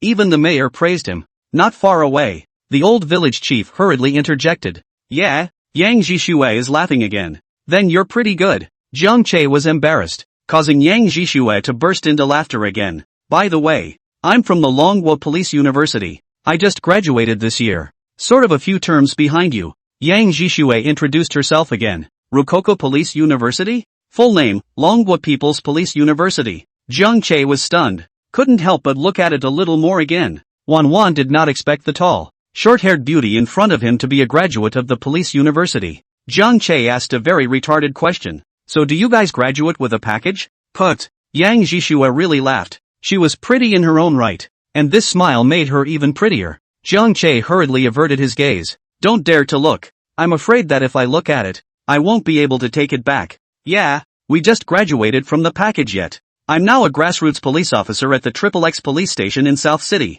Yang Jishua said again. Pretty good, pretty good. Jiang Che laughed awkwardly. The mind is remembering this place. The XXX police station in the South City doesn't seem to be far from the location of his store. You can even say that the location of your store is in the area of the XXX police station. It didn't take long. The mayor's wife then came into the living room with several dishes, but just when a few people were eating in a harmonious atmosphere, the door of the old village head's courtyard was kicked in with a bang. The old village chief frowned at once and, who? He's the mayor of Shunjiang village. Who dares to kick his yard? But the village headman's wife, Zai Gong, went to open the courtyard gate. A middle-aged woman then barged in, followed by a hard push. Pong. The mayor's wife was then pushed down and sat on the ground. Luckily it's just sitting on the floor. Didn't fall. But the sight was enough to make all the others in the living room angry. The old village chief even rushed forward, rushed out of the yard, and helped his wife up. Who are you? Want to do what? The old village chief asked angrily as he looked at the visitor. He was only the village chief of Shunjiang village, so naturally he didn't know anyone from Jiangjia village. Where's Jiang Che? Lin Bangquan. Hurry up and tell that little pussy Jiang Che to roll out. Aunt Lu cursed. Old village chief. They're from Jiangjia village and they're coming for me. Jiang Che walked out of the living room with a gloomy face. Looking at the few people in front of him, he coldly asked that. What do you want? These people in front of him. Jiang Che recognized them all. All the family members of the 6 people who were taken yesterday. But he just didn't think that they would find their way to Shunjiang village. Little pussy. I told you where you'd be if you didn't go home. Ha! I didn't think it was really here. Eaten dog. Why don't you move to Shunjiang village and live there? Jiang Bangda glared at Jiang Che angrily. Go. Follow us to the police station now. Dahua and the others must be released. Or else old man I'm not done with you. That's right. Don't come with us. Go to the police station now. Dog. If you cause my family boy to be sentenced, our family is not finished with you either. Jiang Che, be a human being. Don't be the one to do so many more sins. It is what it is. A crowd of people were furious at the sight of Jiang Che. It was as if Jiang Che wasn't a victim at all. They were the same. Jiang Guodong, What happened to Jiang Dahua and the others has nothing to do with me, Jiang Che said with a gloomy face. They're the ones who made a scene at the hospital. And then he beat up the town's unit chief Chin, and they're the ones to blame. This case, the police station has also filed a case. It's useless for you to look for me. Then we don't care. Auntie Lu shook her head with a resentful look on her face and, since it's because of you, you have to be responsible. Our men are there to beat you, to get to you, and you're going to have to take responsibility for that. Do you understand? Jiang Che was really speechless. What's all this theory? They men are here to beat themselves up, and when they don't beat themselves up, they are responsible for beating someone else up. Being in charge. Go. Little pussy, are you leaving or not? Jiang Bangda glared at Jiang Che and was about to reach over to yank him. I won't go. It's useless if I do. On the contrary, if you guys have this free time, why don't you prepare a few more sets of clothes for them? Jiang Che said as he sidestepped to avoid it. Not going? No way. We've come looking for you, and you're still trying not to go? Must go. You all have to go today even if you do or don't. The crowd all stared angrily at Jiang Che. As he spoke, he surrounded them, grabbed Jiang Che and started pulling and dragging, to drag him away. What are you guys doing here? Just then, Yang Jishue stood out and shouted, let it all go. Do you want to kidnap in broad daylight? Who are you again? Aunt Lu glared at her and, it's none of your business what we do. How come it's not your Shunjiang village's turn to be in charge of our Jiangjia village's affairs? That's just it. That's quite a lot for a girl child to be in charge of. Yang Jishue was silent for a while, and directly took out her documents from her body and said, I'm a cop. Now you guys say I can manage. Police. Everyone in the Jiangjia village was dumbfounded. What are you? Police? Now I order all of you to untie your hands and all of you to stand back. Yang Jishue held her documents and moved forward with a cold face. Jiang Che couldn't help but look back at her. Just seeing the current Yang Jishue, she was really valiant and heroic. All back. Yang Jishue said again. Your behavior has already violated the law. If you don't back off, then I'll have no choice but to take you all back to the police station. This statement was made. Several people changed color again. They are farmers. How do they know all those rules among the police? Like off-site cases? Like having to wear a uniform? Also like did you really break the law? Anyway, Yang Jishue is a police officer, so what she says is what she says. The faces of the people of Jiangjia village were unsightly as they were forced back by Yang Jishue step by step until they were forced out of the courtyard of the old village head's house. Chapter 70, Jiang Che wants to buy a car. Crunch! The courtyard gate is closed. A few people from Jiangjia village stood outside the courtyard of the old village head's house. Their faces hard to see. What to do? Jiang Che, this little brat really does have a relationship with the police station. Look at that policewoman just now. She's still defending him so much. That's it. No wonder these cops keep targeting us. A few people were indignant and unconcerned. It was hard to hear the expressions of the people inside just one door down. Go in and eat. It's fine. Yang Jishue glanced at Jiang Che before returning to the living room. Looking at her back, Jiang Che took a deep breath before following along. The next step was to continue eating. The atmosphere also cooled down. Even though the old village chief intended to warm up the scene, not much had changed in the end. One meal later, learning that Jiang Che was returning to the city, Yang Jishue's mother took the initiative to propose that she could send Jiang Che along, which was also rejected by Jiang Che. In the end, it was the old village chief who personally sent Jiang Che to the town. Back in town, Jiang Che quickly put the incident that happened at the old village chief's house behind him. Yang Jishue is beautiful. Undeniably, Jiang Che did have some heartfelt feelings as well. But liking isn't just wishful thinking. It's something mutual. And then there's someone has come to apply for the job. A baby mama just around 30. I heard that it lives in the Gangnam Court neighborhood in the back. After briefly understanding some personal information, Jiang Che decided to hire her. Just tell her to wait for the notice and come to work in a few days. Once again, after a brief look at the renovation process, Jiang Che then found Zhang's father and mother and raised the idea of wanting to buy a used car for transportation. This idea had actually sprouted in Jiang Che's mind a long time ago. I just hadn't been able to make the time before. Now there is always free time and able to free up my hands. I heard that Jiang Che wanted to buy a car. Zhang's father and mother agreed. After all, Jiang Che is really busy right now, running around different places every day. It's really inconvenient to not have a car. We can't have the old village chief deliver it every time, can we? And then there's the fact that now he's at least a boss. And having a car is a bit of window dressing. In fact, there was one thing that Zhang's father and mother hadn't said. That's how old Jiang Che is. Jiang Che is 28 years old. At this age, many of my peers in the countryside honestly have children who can play soy sauce. But Jiang Che didn't even have a date. Before, in Jiangjia village, That was no suitable girl. It's so hard to have a suitable Jiang Lily. And then this mess at the back? Now that they were in town, John's father and mother naturally began to plan this matter. With a car, Jiang Che might just get a girlfriend? So the old couple was in favor of buying a car with both hands and feet. Dad, Mom, so let's go to the used car market tomorrow, Jiang Che said excitedly. Sure, if we're going to buy, let's buy new. What second-hand ones? Jiang father said with a big wave of his hand. Jiang Che explained with a bitter smile. Dad, I'm just buying a replacement. Not to mention the driver's license I took in college for extra credit, which I've pretty much forgotten about now. So I'd better buy a used one and try it out first. The main thing is that we're still in the early stages of business and money is tight. So it's better to buy a used one first and then buy a new one later when we have the money. Father Jiang has his own reasons, but I've heard that if you don't know anything about cars, you're better off not buying a used car. It's deep in the water. Although I don't understand why it says the water is deep either. Anyway, we amateurs, we'd better not touch it. John's mother, however, interjected at the right time. Shul, how about this? You go and ask Mr. Lu to join you. He's such a big boss. Those used car sellers will definitely not dare to cheat him. Jiang Che was speechless. Do you know he's such a big boss that he can be called by you? Hearing Jiang Che's explanation, Jiang mother also thought deeply. Then what? It's too expensive to buy a new car, and I'm afraid to buy a used car. Jiang Che was also in deep thought. Indeed, Jiang father had a point. The odds of the average person trying to find a treasure in a used car dealership are not unheard of, but they are so low that you are literally challenging someone's expertise with your own luck. But the car purchase was a real imperative. Jiang Che said after pondering for a while. How about this? I'll ask them if they have a familiar boss. Jiang Che called Lu Tao on the phone. Want to buy a car? That's good to know.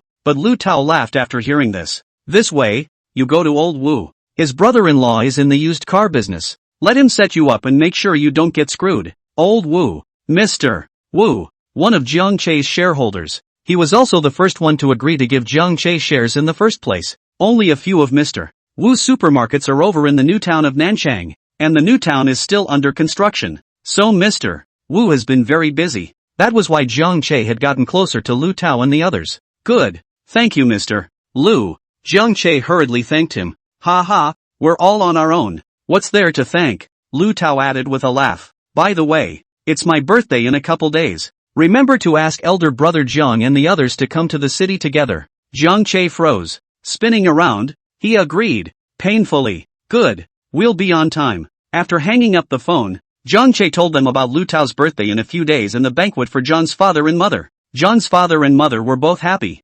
Too. Good. Then we'll have to take some expensive gifts with us. Aha. Jiang Che smiled and nodded. Don't worry about the gift. You too. Just leave it to me. In the next 2 days I'll take you to the mall to buy a new set of clothes to be true. Even if it's not for Mr. Lu's birthday. You two have to get a new outfit for the new year this year. Seeing that they were about to politely refuse again, Jiang Che hurriedly said again. Dad. Mom, don't say no just yet. There's something to be said for that. We're moving on to a new life later on. So of course we're going to start fresh and new. From the beginning. Really? Jiang's father will be skeptical. Of course it's true.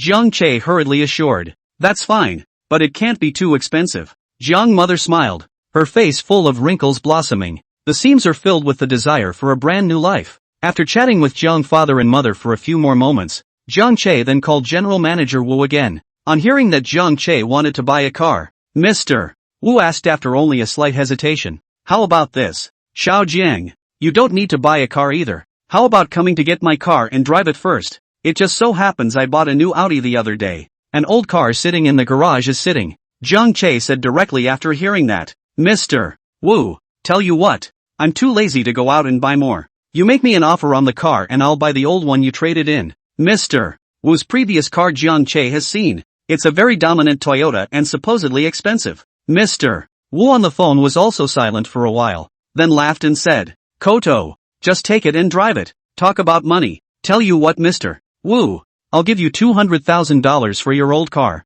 Jiang Che said again in a deep voice, but I can only give you $50,000 right now. How about I pay you back the rest of the money slowly later? P.S. Requesting recommendations, monthly tickets, and 5-star reviews. Chapter 71. My good grandson is so good, so filial, so young, he knows how to take the heat for grandma. Lots of favors. That's as close as you can get to not owing, especially in the mall. Jiang Che had always avoided this problem. Even now. Don't look at Mr. Wu. Lu Tao and the others are their own shareholders and are quite close to them. But what about later? Who can guarantee what it will be like in the future? There are no eternal enemies or eternal friends, only eternal interests. If when a certain day in the future, they realized that Zhang Che was unable to bring the desired benefits, they might not hesitate to kick him out. Or perhaps, one day in the future when he himself was in an irreconcilable conflict with them, Zhang Che would be able to harden his heart and kick them away without having to think about it so much. It's not that Zhang Che is cold-blooded, is that this is the real mall.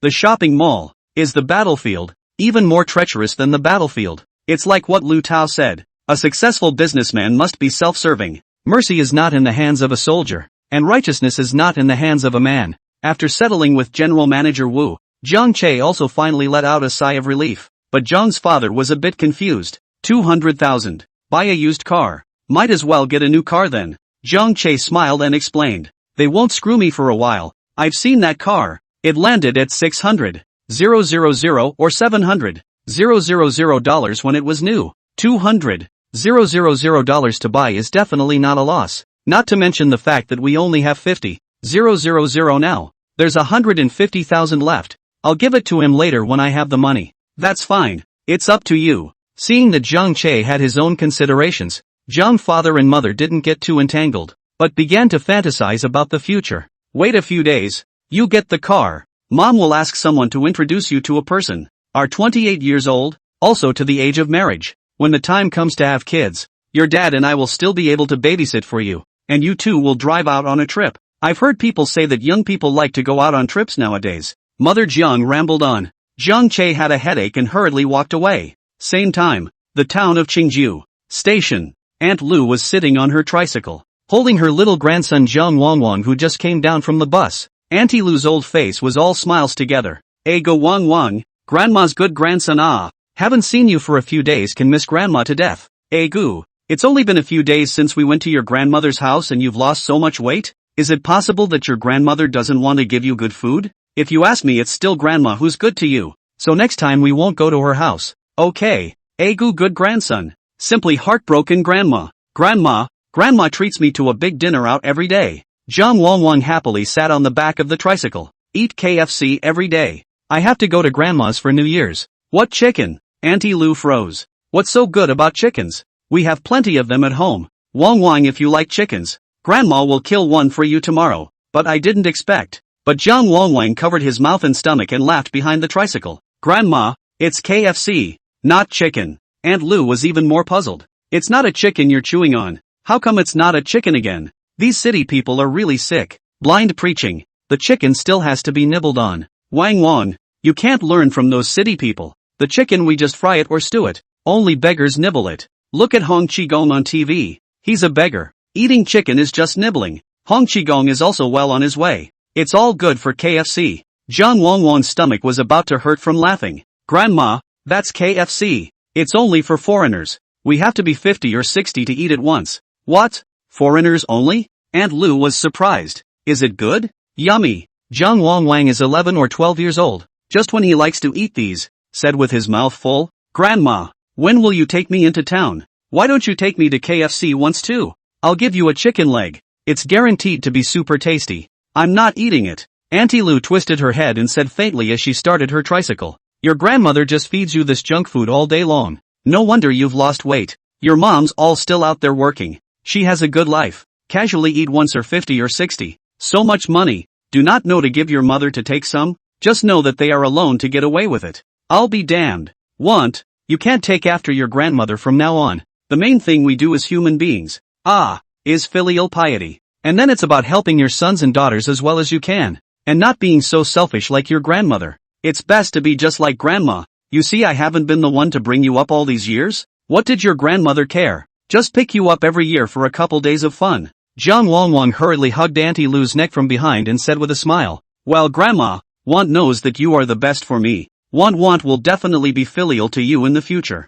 Hear that? A smile finally appeared on Aunt Lu's tightly wound face. Very quickly, the tricycle entered the village and passed by Zhang Che's house. Grandma, wait! Zhang Wangwang suddenly shouted. As soon as Auntie Lu kicked on the brakes, she heard Zhang Wangwang ask again, where's Zhang Che? How come there's no one in their house? Hiding in the village of Shunjiang. Aunt Lu replied without a word of humor, obviously still angry over what happened at noon. No one expected that a policewoman would suddenly appear and defend Jiang Che so much. So it seems, that policewoman should be Jiang Che's backstage. No wonder Jiang Che has been emboldened. And the people at the police station listen to him, and whoever Jiang Che wants to arrest, that's who he wants to arrest. Aunt Lu just felt dark at the thought. How in the world can a little person like yourself defend your rights? And what to do about it? It's the only way to get out of this. Damn Jiang Che. Grandma, do you mean to say that Jiang Che and the others are not at home? Jiang Longwang said with a twinkle in his eye. Aha, Grandma, look at me.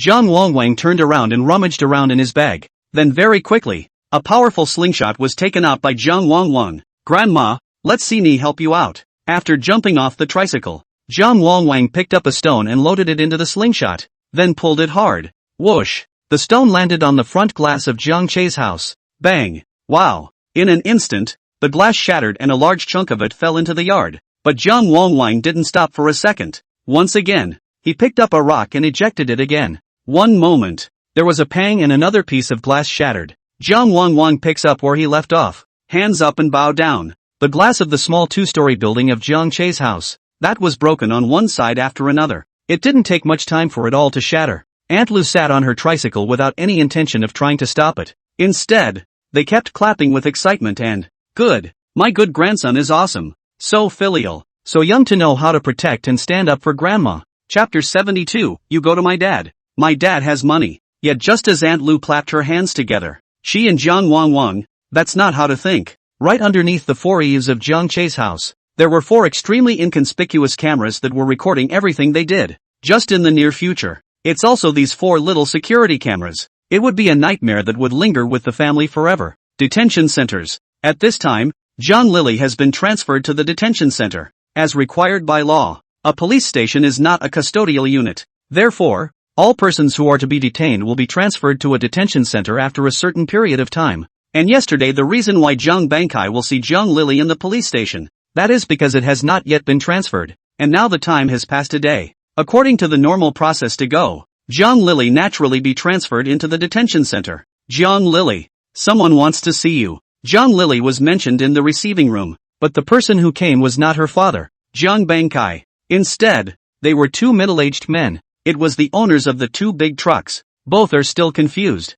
and at the appointed time, they go to the wholesale market to pick up the car. But the people are gone, and so is their car, and it was only after inquiring that they realized what happened yesterday outside the market. Roughing it, a car instead of a store. I don't know what you're talking about. Or this time of year, it's almost New Year's Eve. And you have the audacity to go outside the wholesale market with a car instead of a store. Wouldn't that be making a fool of yourself? Or is it that when the city officials are all cuties? Or are they just a bunch of little cuties? The city manager is about to celebrate the new year without rushing his performance? Brown, you take a car instead of a store. You take a car instead of a store. And you come out and rent a car. What a talent. What do you mean? I thought you had a stall at the wholesale market. Turns out our car is the stall, right? Brown out and pay for it. The two truckers slammed the table. Furious, they've already been to the town hall. You have to pay a fine to pick up the car. $2,000 fine per vehicle. Brown, they only make a few hundred and the fine is $2,000?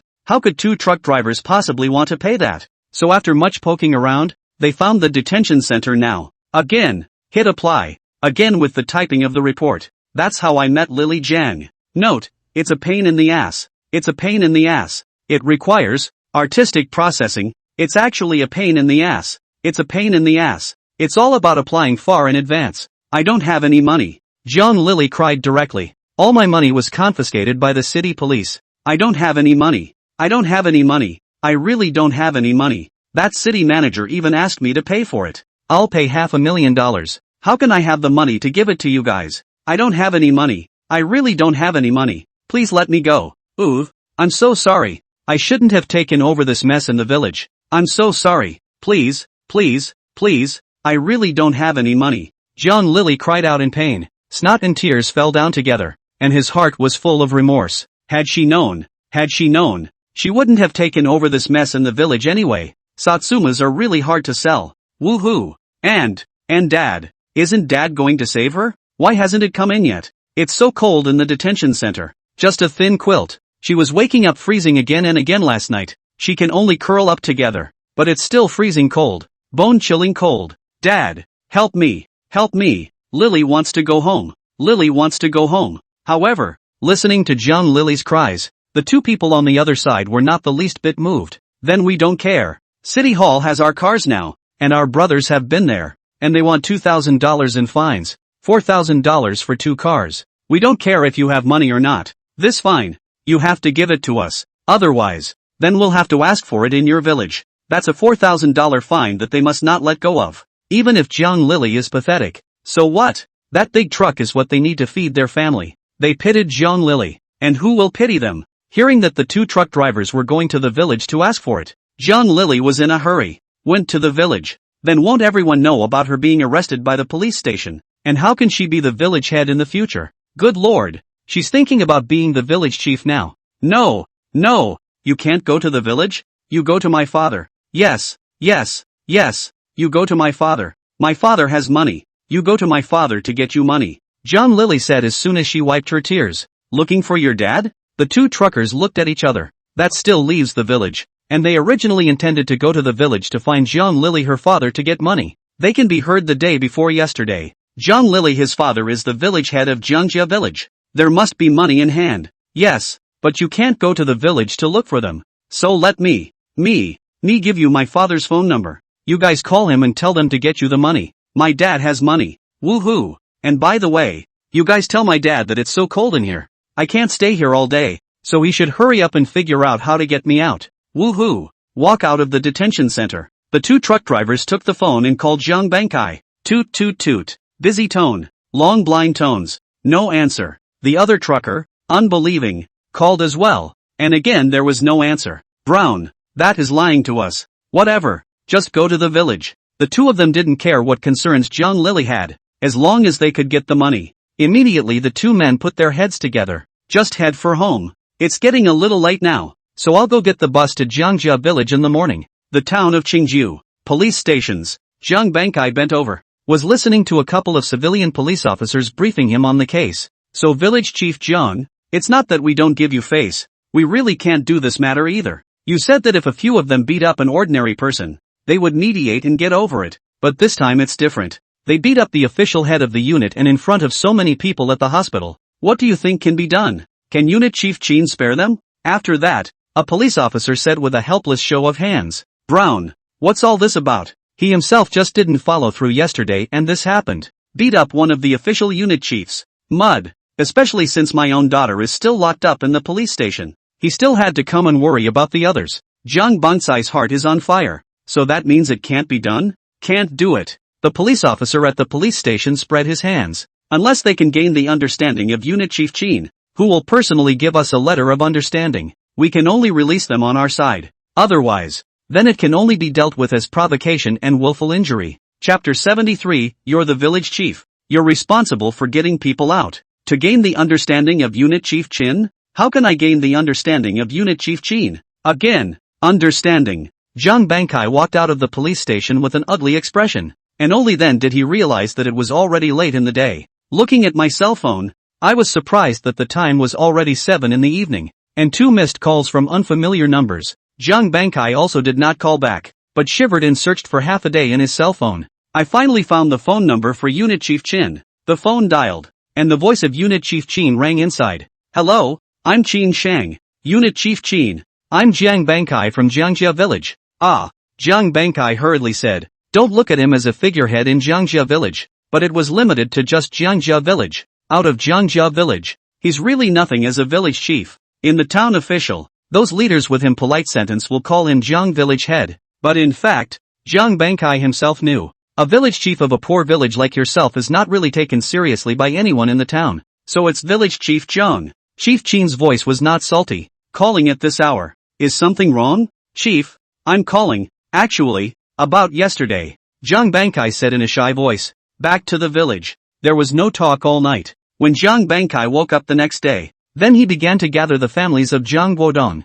Zhang Dahua, Zhang Gangshui, Zhang Jiadong, Zhang Wei, Zhang Jiqian and other 6 people, called them all to the village chief's office in Jiangjia village. Same time, the bus station in the town of Qingjiu. The first bus from town to town arrived. The 2 truckers also got off the bus in no particular order. and stopped a motorcycle. By the way, master, go to Jiangjia Village. Jiangjia Village. Mayor's office. Zhang Bankai sat in his seat and kept smoking, looking at the 6 families of relatives crowding the office. The thing is, that's the thing, and I've been to the police station and asked about it, and it's very difficult. I'm sure you all know that. The 6 of them, not only did they disrupt the normal medical order of the hospital, Zhang Dahua also pushed down a nurse, and now that nurse, although she did a full body checkup and found that there was nothing wrong with her, the cost of the checkup is something that needs to be reimbursed by you. How much? Zhang Dahua's old father Zhang Banda asked bitterly. It's not much, just over $600. Pay that off and the nurse's side will be fine. Zhang Bankai looked at Zhang Banda and said, people are pushed down by Zhang Dahua. Then this money, naturally, has to be paid by Zhang Dahua's family. Over 600? The wrinkles on Zhang Banda's face were squeezing together. Zhang Dahua is not married, childless, not that he does not want to get married, or did not meet his favorite, but the conditions of their family is really poor. Even in this poor village of Jiangjia Village, Zhang Dahua's family is at the bottom of the list. If Zhang Dahua hadn't bought a motorcycle, every few days the town on the spot, but also run a motorcycle to earn a few dozen dollars their family is afraid that even Satsuma orange saplings cannot afford to buy. Let's not even talk about selling this Satsuma at all. But now what? Not to mention their old couple's coffin capital. Even the money for Zhang Dahua's daughter-in-law isn't enough. And now they're going to pay out 600? Okay, as long as Dahua can come out, we'll pay. For this money, Zhang Bangda nodded bitterly. It can't be helped. Who let them have just one son? Zhang Dahua. If I had known that female children are so expensive now, the one I gave birth to in the 7th year or so should not have been thrown into a bucket of urine and drowned, and I might have been able to give Dahua a new daughter-in-law. Okay, then we'll move on to the rest. Zhang Bankai nodded, then looked back at them again, a flash of color in his eyes. You should also know that the reason the 6 of them were arrested was actually for hitting someone they shouldn't have. The families of the 6 nodded in silence. The atmosphere in the entire office was incredibly depressing. Hey, Zhang Bankai sighed. I didn't think I'd just have something halfway through the day and they'd poke such a big hole in it. Mayor, why don't you just tell me what to do? Auntie Lu is anxious as hell. It's such a cold winter. Guodong and the others can't be locked in all the time. What if they freeze and catch cold? And it's almost New Year's. With Auntie Lu taking the lead, the rest of the people have gotten anxious and rushed at Zhang Bankai, saying, that's right, village chief, you'd better hurry up and give us an idea. Village chief, do you recognize that what's her name unit chief Chin? Why don't we send some earth eggs to him and ask him to hold his head up high? Okay, you'd better think of something. Village chief, right village head, why don't you help us with an introduction? It's fine for us to go and beg unit chief Chin ourselves. He's an official. He can't possibly make things difficult for us commoners. That's it, the mayor. However, listening to this, Zhang Bangsai's face did not change much, lighting a cigarette and then taking another hard drag before tapping his cell phone on the table from his pocket. He said, I can't even speak in front of Unit Chief Chin, so what's the point of you guys going? You guys? This is the call I made yesterday. For 10 whole minutes, I was being yelled at. What can you do there? What? Want to give him another beating to show him what you guys are made of? Or do you guys think he's going to care about that dirt egg, canola oil? The more Jiang Bankai talked, the more angry he became. Roughing it. That phone call last night was a real wimp. Then what to do, village chief? Yes, village chief. You must think of a way. Village chief, you're the one who took our family Bangshua out. You always have to get them back before you can do that. They can't go to jail. Hearing this last sentence, Zhang Bansai's eyes instantly glared and he slammed his desk angrily and said, Banhaku daughter-in-law, what do you mean by that? You mean I'm still responsible? Did I take them out? So I told them to hit someone? Did I tell them 1,000 times that we were there to find someone and not to get into a confrontation with someone else? That's the hospital. That's the hospital. That's the hospital. And what happened? Did they listen to me? Zhang Bangshua's wife was in her 40s, a middle-aged woman of 5 large and thick, and quite spirited, especially although Zhang Bangshue is young, but the generation is quite high, the Bang character generation. She was of the same generation as Zhang Bankai, so she was not the least bit afraid of Zhang Bankai. Then you didn't leave halfway back there. If you were there, village chief, they would have listened to you. Then it would have been fine. Can't I have my own business in Tama? Zhang Bankai slammed the table in a majestic manner. You're the village chief. The village's business is also your business. Now that my family Bangshua has been arrested by the police station, you are the village head, you should be responsible for bringing them back. Zhang Bangshua's daughter-in-law was also anxious and said directly, roll. Zhang Bankai pointed his finger at the office door. Get out. You get out now. P.S. Requesting recommendations, monthly tickets, and 5-star reviews. Chapter 74, each of your families, prepare $20,000. Roll. You get out now. Jiang Bangkai was incomparably angry. Because of Jiang Lily's matter, Jiang Bangkai was already in a bad mood, and now he ran into such a barbarian. I don't. Jiang Bangshue's daughter-in-law exclaimed. It's a shame you're still the village chief. Didn't we elect you out to be the village chief because we wanted you to do things for our village? As a result, you can't even fish for a person. People are still being taken out by you, and now they're gone. And you tell me to get lost. Who am I to get lost? Jiang Bangkai. Who do you think I am to roll? Jiang Bangkai. You return my man. Jiang Bangkai felt his blood pressure surge. He was really pissed off. Roughing it. What a dick. Being the village chief yourself? So they're still responsible for getting people out of the police station? He himself is just a small village chief, not a governor. Jiang Bangkai once again took a deep breath and suppressed the emotion of not being furious. Once again looked at everyone in the office and opened his mouth. Well, that's impossible to say now. So go away, all of you. You're men. Whether my son is dead or alive has nothing to do with me. I'm just a small village headman. I'm not that capable of getting people out of the police station. All go back. Jiang Bangkai waved his hand and said,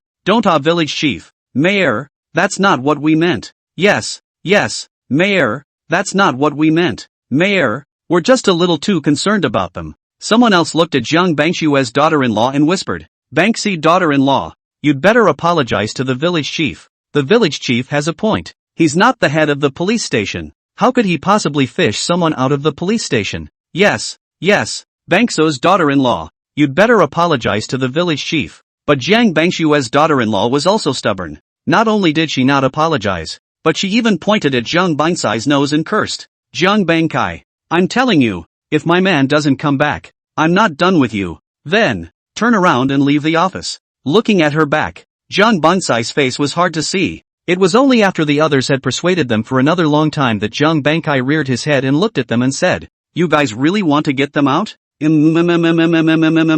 Mayor, we dream of it. Village chief, if you have a solution, just tell us, but don't sell it short. That's right, village chief, just tell us straight. We'll all listen to you. As long as we can save Guodong and the others, we'll listen to you in everything. Aunt Lu also rushed to say, Each family, prepare $20,000.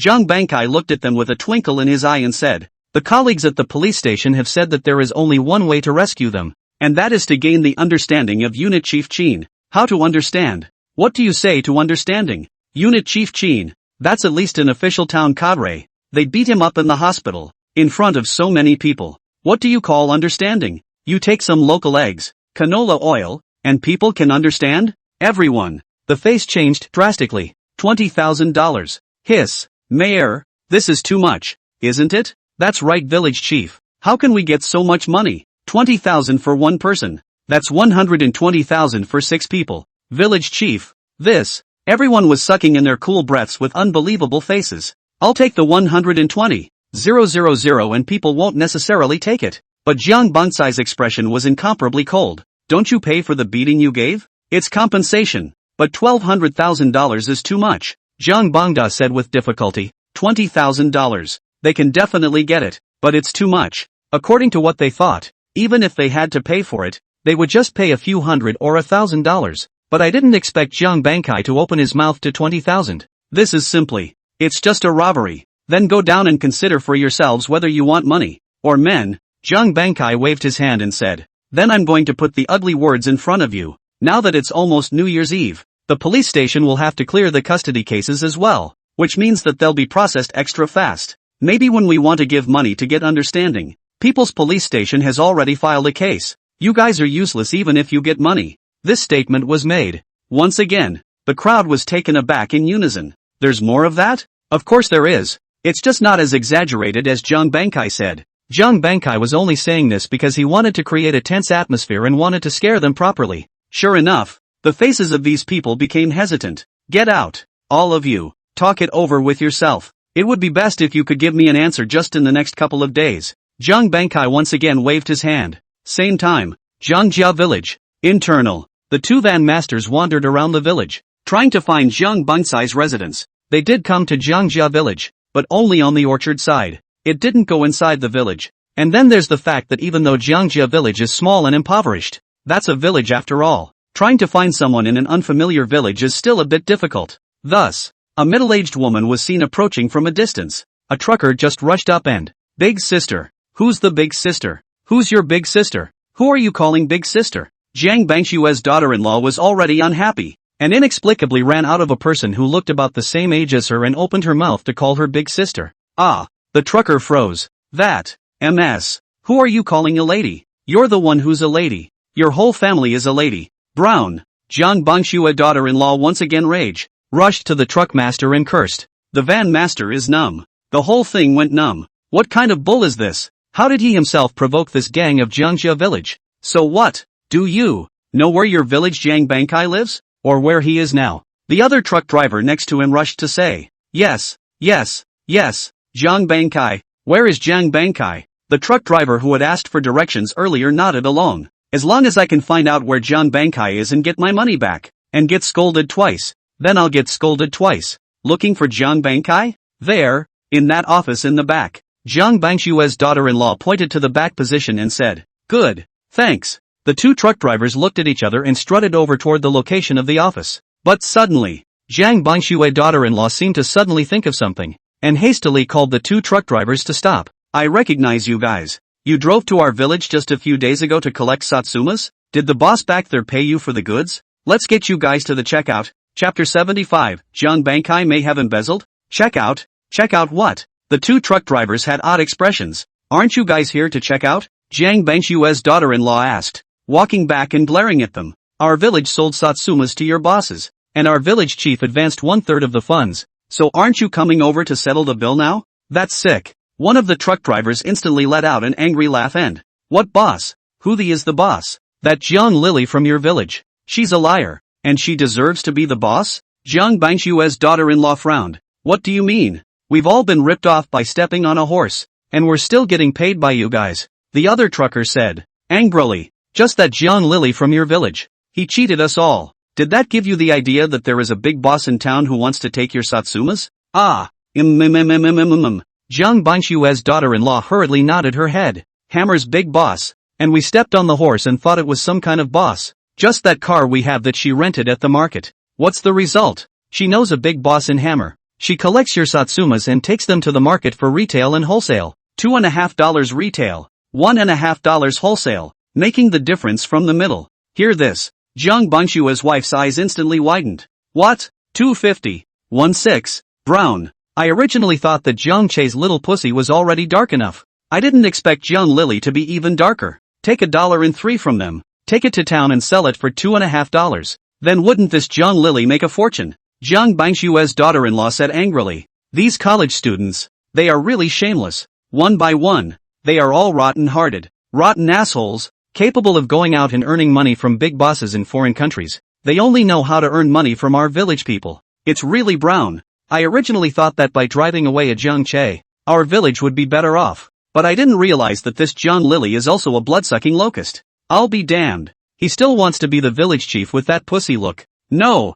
I have to make him spit out this money." Jiang Bangshue's daughter-in-law roared low in anger, her eyes red with jealousy. "You're overthinking it," the truck driver said. "We wouldn't be here if he had money in his hand." "What do you mean by that?" Jiang Bangshue's daughter-in-law glared at the truck driver. "Jiang Lily is now arrested by the police station," a trucker replied. "She really got caught? Why?" Jiang Bangshue's daughter-in-law's eyes glared once again. She'd heard the claim yesterday, but had just assumed it was a rumor, and therefore hadn't even given it a second thought. "Operating without a license. What's the reason you say?" The van driver glared back. "Jiang Lily was smart enough to rent our car to sell Satsumas outside the wholesale market, only to be checked by the city police. There was a conflict with the city manager in the process, and as a result, I don't know which one of her tendons went wrong, so she knocked the city manager over with a flat. Now the city manager he beat up is still lying in the hospital. The family wants $500,000 in compensation. Who do you think we're going to find? The car we rented to him was also confiscated by the city.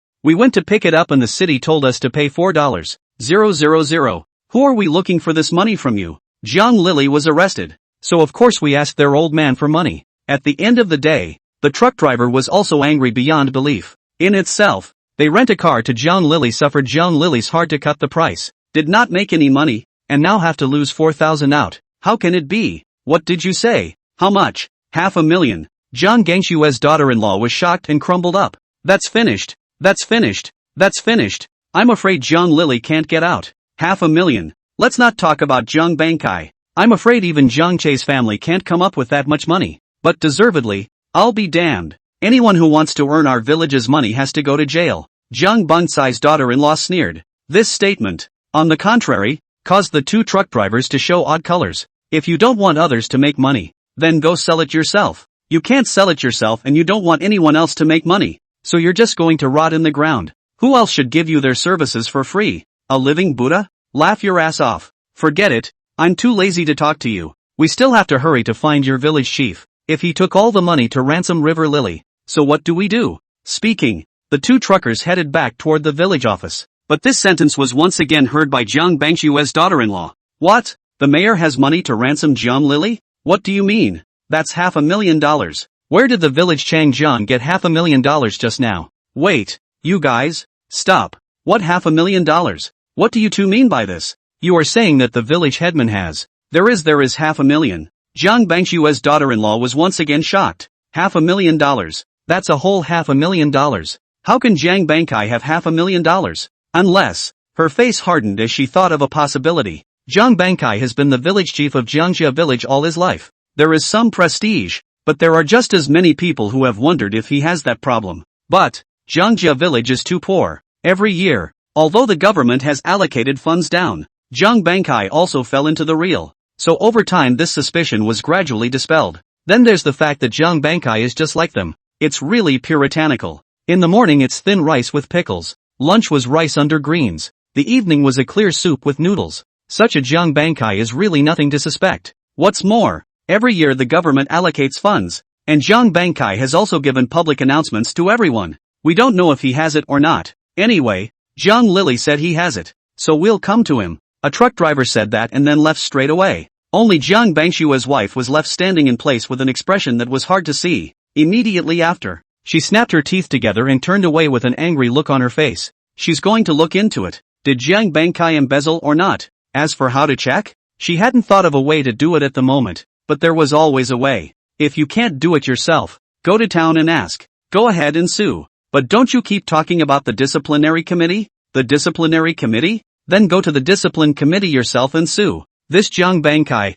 who is a bully in the village every day, just now dared to tell her to get lost. I didn't realize that I had the nerve to embezzle money from the village. This money, it must be spit out. There's another thing. They took the initiative to ask for just 1/3 of the payment for the goods in order to be able to discuss Jiang Che in the first place. But now, Jiang Lily was arrested. A claim for $500,000 was also made. If Jiang Bangkai really had $500,000, but used it to lose it to someone else, what about them? At the thought of this, Jiang Bangshue's daughter-in-law was gritting her teeth and was incomparably angry. And the other side, the two truck drivers also finally arrived outside Jiang Bangsai's office. Bang, bang, bang, smashed the door. Jiang Bangkai was sitting in his office, worrying about the follow-up, and when he heard the sound of slamming doors he was suddenly displeased. Whoops, pong. The office door was kicked in. The two truckers came in with angry faces and big, bold horses. You're Jiang Bangkai? Lily Zhang's old man? Chapter 76, this year's winter seems to be colder than last year's.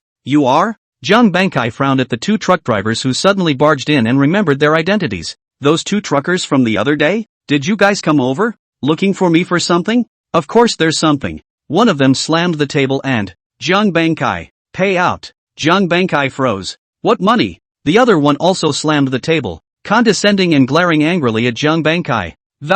What do you mean money? Jiang Lily is your daughter, right? Jiang Bangsai's heart sank violently. Could it be that Lily didn't pay them? But it's just a little car rental fee. It's not worth much either. It's also worth a special trip for these guys. Jiang Bangsai's expression was ugly, but he also decided to give this money. Then, while pulling his wallet out of his pocket, he asked, how much is owed to you? 4,000. The truck drivers stared at Jiang Bangkai. This old man really had money in his hands. Jiang Bangsai's hand shook, jerking his head up. How much? $4,000. Bull asterisk asterisk asterisk asterisk. How is that possible? Jiang Bangkai is angry. Just rented a car for 2 days. How can it be $4,000? Really think I'm a cutie? He in Jiangjia village that is also do a lifetime of village chief. How can it be afraid of things people? What's wrong with two truck drivers even if they're strong? How dare you touch him in Jiangjia village? Trying to blackmail him?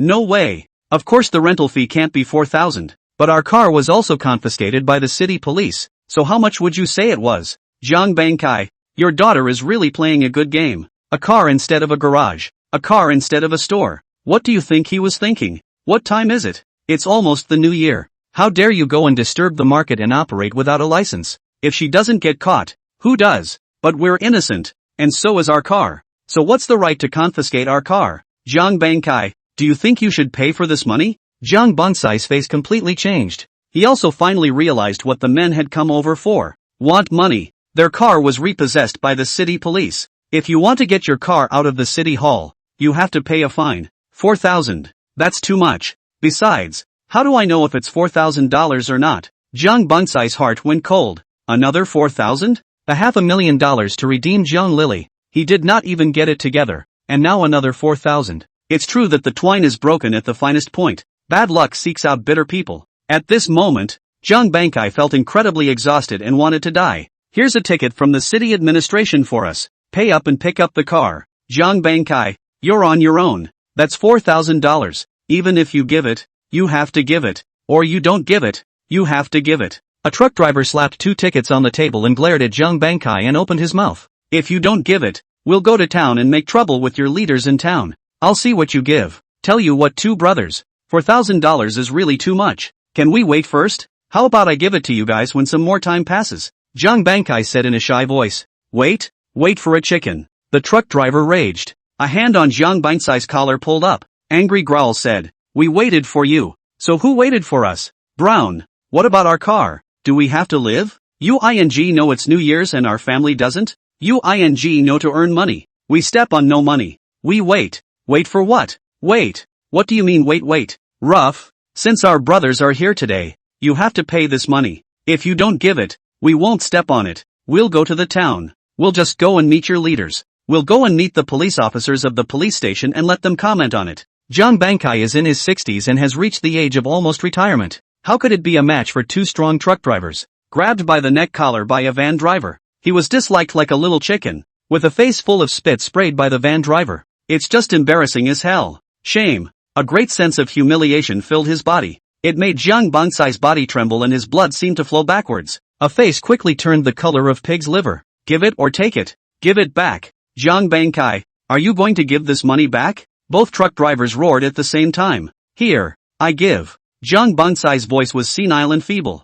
I'll give it. I'll give it. I'll give it. Okay? You guys let go of me first. I'm going to lose my breath. Let go of me. The 2 truck drivers then stopped. However, he was still glaring at him angrily, as if he was on guard against Zhang Bangsai's escape. You guys are coming home with me. I'll get you the money. Zhang Bangkai walked toward the outside of the office. The waist, which had already become unstraightened by the blow, collapsed completely, obviously 5 feet 7 inches. At this time looking just under 1 meter 5, full of pale flavor. At this point, outside the office, suddenly it was snowing heavily. The sudden coldness made Zhang Bangsai's face even more ashen. This year's winter. It's as if it's colder than in previous years. Zhang Bangkai subconsciously shook the cotton clothes on his body, and then, with a pang, planted himself in the snow. South City. Sudden snowfall. Zhang Che hurriedly wrapped another thick cotton coat around his body, which only slightly warmed him up. Look, little Che, the snow is a sign of a good year. This snow is a good snow,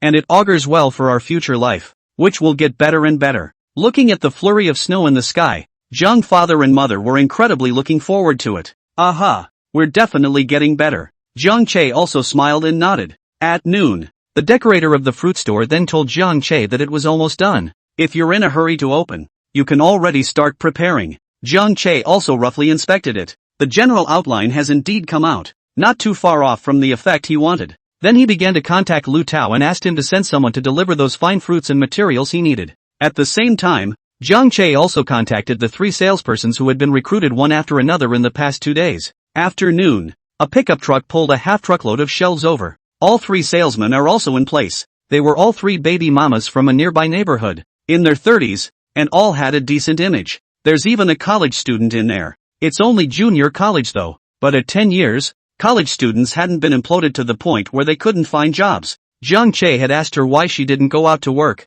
She said she had just had a baby, and it wasn't good to be too far from home, so she just found a job in the neighborhood to start with. Okay, then you'll be working for me for a while. If, when the year is over, you find a more suitable job and want to jump ship, let me know in advance. Jiang Che laughed and joked. I also anticipate that I'm afraid I won't be able to keep a college student in this small store for a while. Okay. Just then, a cleanly washed white Toyota Prado suddenly pulled up right in front of the store. There was a drop. Mr. Wu got out of the car, patting the hood of the Prado and smiling. Koto, came to check out your car. Chapter 74, I don't know for what reason. It's blocked. Under review. Chapter 74 was blocked for whatever reason. Under review. Selling sugar oranges for 10 cents and calling me unconscionable? Chapter 74, I don't know for what reason. It's blocked. Under review, it's being hand-typed. Please wait a moment. After the content is updated, please refresh the page to get the latest update. Chapter 77, Li Suqin.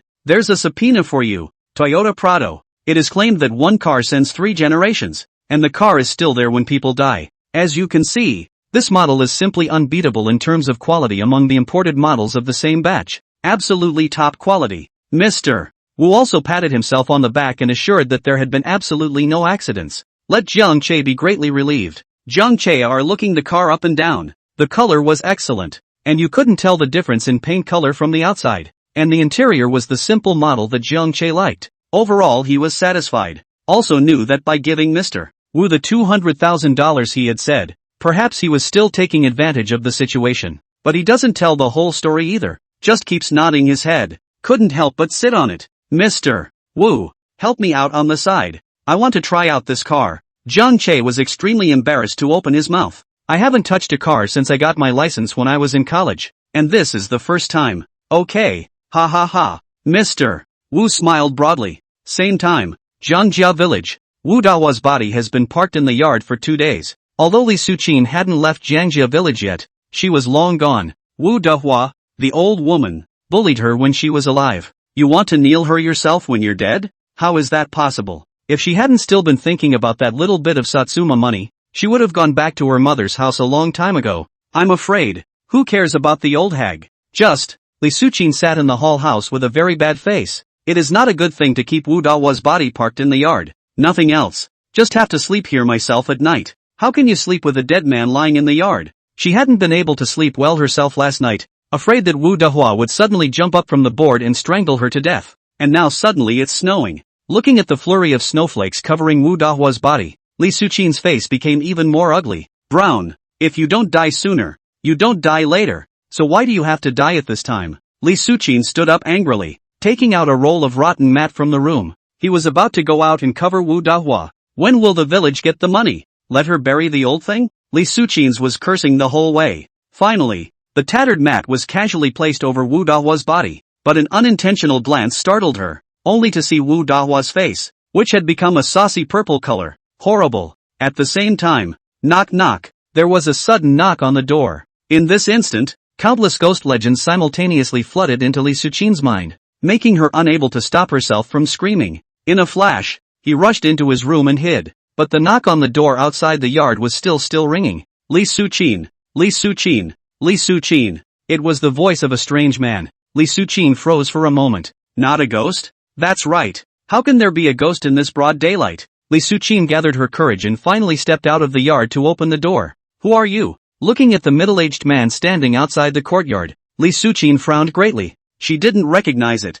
Not at all. I'm Postal. Are you Li Suqin? The middle-aged man had a head full of snow, a green vest over his thick cotton coat, and a green package slung across his body. An email was being handed to Suqin Li at this time. Ah, I'm Li Suqin. What's this? Looking at the email, Li Suqin was confused. Has anyone written to me? In this day and age, online shopping is just emerging, so it's just limited to medium to large cities, like South City are not available. Thus the prevailing rural perception of express mail is to write letters. It's not a letter. It's a subpoena. Take a look for yourself. And if it's okay, sign it. I've got to get to the next one. The courier boy looked at Li Suqin and said, it's a strange day. This kind of summons from the court. Usually you don't receive one in a month or two, but today there are so many, and in the same village. Ah, boat tickets? What do I need a boat ticket for? And we don't have a boat here? Li Suqin was even more confused. Who sends themselves boat tickets for what? I've never heard of a boat anywhere in the countryside. And a boat ticket. What's wrong with you? Not a boat ticket. A summons. The courier was speechless, pointing to the subpoena and saying, "It's a summons from the court. It's someone who sued you." "No what? What did you say?" Li Suqin was once again dumbfounded, only feeling her ears buzzing, reacting incredulously. He exclaimed, "Someone sued me. Who is he to sue me? What did I do? He sued me. Who is it? He's sick, isn't he? How should I know?" The courier looked at her rather impatiently and, "Just sign it. I've got to get to the next one." "I'm not signing." Li Suqin's eyes glazed over. "You haven't told me who's suing me, so who am I to sign? It's definitely all written inside the invoice. Just sign it," the courier said helplessly. "I'm not signing." Li Suqin stretched her neck. "Don't think I don't know what you mean? It's been done in TV shows. As long as I sign this subpoena it's valid, right? Then I'll just refuse to accept it. You get the hell out of here. Get out now. I don't know anything about a subpoena, and I'm not going to any courthouse, so off." At the end of her words, Li Suqin pointed her finger in the distance and growled loudly. Joke? Trying to trick her? Although she, Li Suqin, hadn't studied for 2 years, could it be that she hadn't watched TV? Laugh your ass off. One can refuse to appear in court as long as one does not sign. That's how it's done on TV. You really won't sign? The courier got annoyed and glared at Li Suqin. No signing, no signing, I'm not signing. Li Suqin firmly shook her head. Asterisk asterisk asterisk asterisk brown. The courier wasn't spoiled either. With a loud curse he shoved the mail into Li Suqin's hand. Also quickly remove your cell phone and take a picture. After the click, he turned and walked away. Li Suqin froze. Had no idea what was going on. The subpoena was delivered anyway. It doesn't matter if you sign it or not. It's already in effect. It wasn't until the delivery boy got on his motorcycle that he spoke. Nima. Still not signing? Do you really think it's okay not to sign? Watching too many TV shows? There are actually a variety of ways to serve a subpoena, the simplest of which is called direct service, also known as delivery service, where the defendant is served face-to-face and the return receipt is signed by the person who served him or her. As soon as Li Suqin signed the return receipt, the subpoena had become effective. Even if Li Suqin refuses to show up at the beginning of the trial, then the court can still proceed with a normal start. Sure, it's also easy to run into all sorts of oddballs with this type of in-person delivery. Take for example the likes of Li Suqin. Wanted to reject it. This has given rise to various methods of service, such as lien service, entrusted service, forwarding service, public service, and so on. And the method used by the delivery boy is also known as lien delivery. As soon as the summons is placed at the defendant's home, or residence, and photographs are taken for evidence, the summons is served and begins to have legal effect. That's one thing anyway. No matter how much you refuse, no matter how much of a scoundrel you are guaranteed that the subpoena will be successfully served and validated. Chapter 78, What's the matter with you?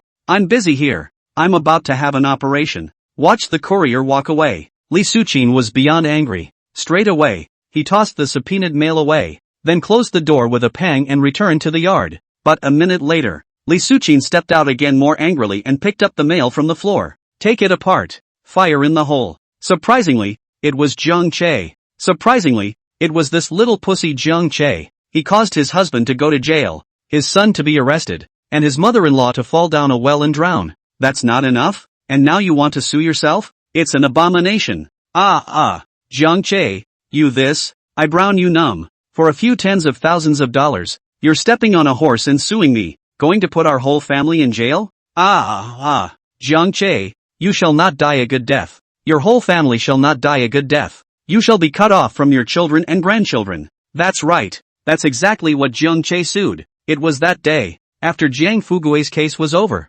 Zhang Che went to legal aid, and after a few days of running, the court finally sent the summons over, and the claim on the subpoena is simple. Demand that Jiang Fugui's family return, compensate, and owe $36,000 to Zhang Che's family. Beyond that, Zhang Che also sued the rest of the village together. Zhang Bangping's house. Zhang Bangping was none other than Zhang Che's second grandfather. This is a real relative, one that breaks bones. The old man and Zhang Che's grandfather were blood brothers. Only, Zhang Che's grandfather passed away early, but even so, because they were in the same village, Zhang Che's family wasn't too distant from theirs. On the contrary, because his sons and daughters are working outside, on New Year's holidays, Zhang Che's family did not lack his filial piety. If there's a dizzy spell, Zhang's father was also the one who ran the fastest. Before Zhang Che crossed over, whenever the predecessor saw him, That was also a mouthful of second grandpa. And even the tuition fees for Jiang Bangping's grandson, Jiang Bin, to attend college were still borrowed from Jiang Che's family. But, that's the case. Just this kind of second grandpa. When Jiang Che's family was being blamed by the entire Jiang family village, not only did they not care about friendship and stand with them, but they also joined the ranks of blaming and raging against Jiang Che's family. A real white wolf, so to speak, the kind that can't be raised at all. Therefore Jiang Che sued up, that too without the slightest hesitation and soft hands. Straight up packaged together and sued together. At this point, heavy snowfall. Jiang Bangping is wrapped in a thick cotton coat, sitting under the eaves of the house, looking at the sky's flurry of snow, emotionally overwhelmed. Well, the snow is a good year, and next year looks like another good year. The snow came at the right time. If it had come a few days earlier, the village's sugar oranges would have suffered. This is the right time of the year. The Satsumas in the village have already been sold, so I'm not afraid of even the heaviest snow. I don't know when Bin will be back. Jiang Bangping muttered again. Gangbin, his precious oldest grandson. Even though Abin's high school grades had been less than stellar, after a year of repeating, he got into a third grade. Right, there are still 3 books at this time of year. Just the day before yesterday, Jiang Bin heard that the village's sugar oranges had been sold, so he called over cheerfully and asked Jiang Bangping to transfer the money to him, and he wanted to buy an Apple IV cell phone. And then there are plans to go out on a trip with my classmates. But because of certain proposals, the village ended up paying out only 1/3 of the amount. That means Jiang Bangping only got nearly $2,000. $2,000? Enough to buy a friggin' Apple phone. Not to mention traveling out. Jiang Bin felt that he had lost face in front of his classmates. Others can use the Apple phone. Why he can only use the button machine? Why do all the students get to go on trips, and you can't? So after a big fight with Jiang Bangping, Jiang Bin hung up the phone for 2 whole days and never called back once. Jiang Bangping couldn't help but sigh at the thought. Looking at the sky snow, once again fantasized that next year will be a good light. But rather, he himself, while he can still work for 2 more years, must buy an Apple phone for Jiang Bin. But he doesn't know that. A 10-year-old Apple IV is already around 5 grand. And then the Apple IVs, the Apple V. Prices will also gradually increase. By next year, he won't be able to afford the latest 4S either. Just as Jiang Bangping secretly made his decision, suddenly, out of the snow, came a dull knock on the door. Who? Jiang Bangping walks into heavy snow. Jiang Bangping, is Jiang Bangping home? The courier couldn't help but ask when he saw that it was an old man who opened the door. I am Jiang Bangping. Jiang Bangping replied, puzzled. You're not from our village? What do you want from me? You're Jiang Bangping? The courier gave him a look of some surprise, but nonetheless removed a piece of mail from a package slung across his back. Then, your subpoena. Just sign here. Boat tickets? What boat ticket? Jiang Bangping shook his head in confusion. Look at me. I'm so old. What's the point of taking a boat? Don't. You take this boat ticket away. Courier, is everyone in this village deaf? Boss, it's a boat ticket, not a subpoena. No, it's a subpoena, not a boat ticket. It's a subpoena from the court for you. The courier could only explain it again. It was someone who turned you in. Here, you sign this. I have to go to the next house to deliver it. Look at the pen that was handed over. Look at the mail that was handed over. Jiang Bangping finally reacted to the subpoena. Someone sued him? But I can't write. Jiang Bangping didn't think about refusing the visa, but just said dully. It was remarkable that people in their day could write their own names,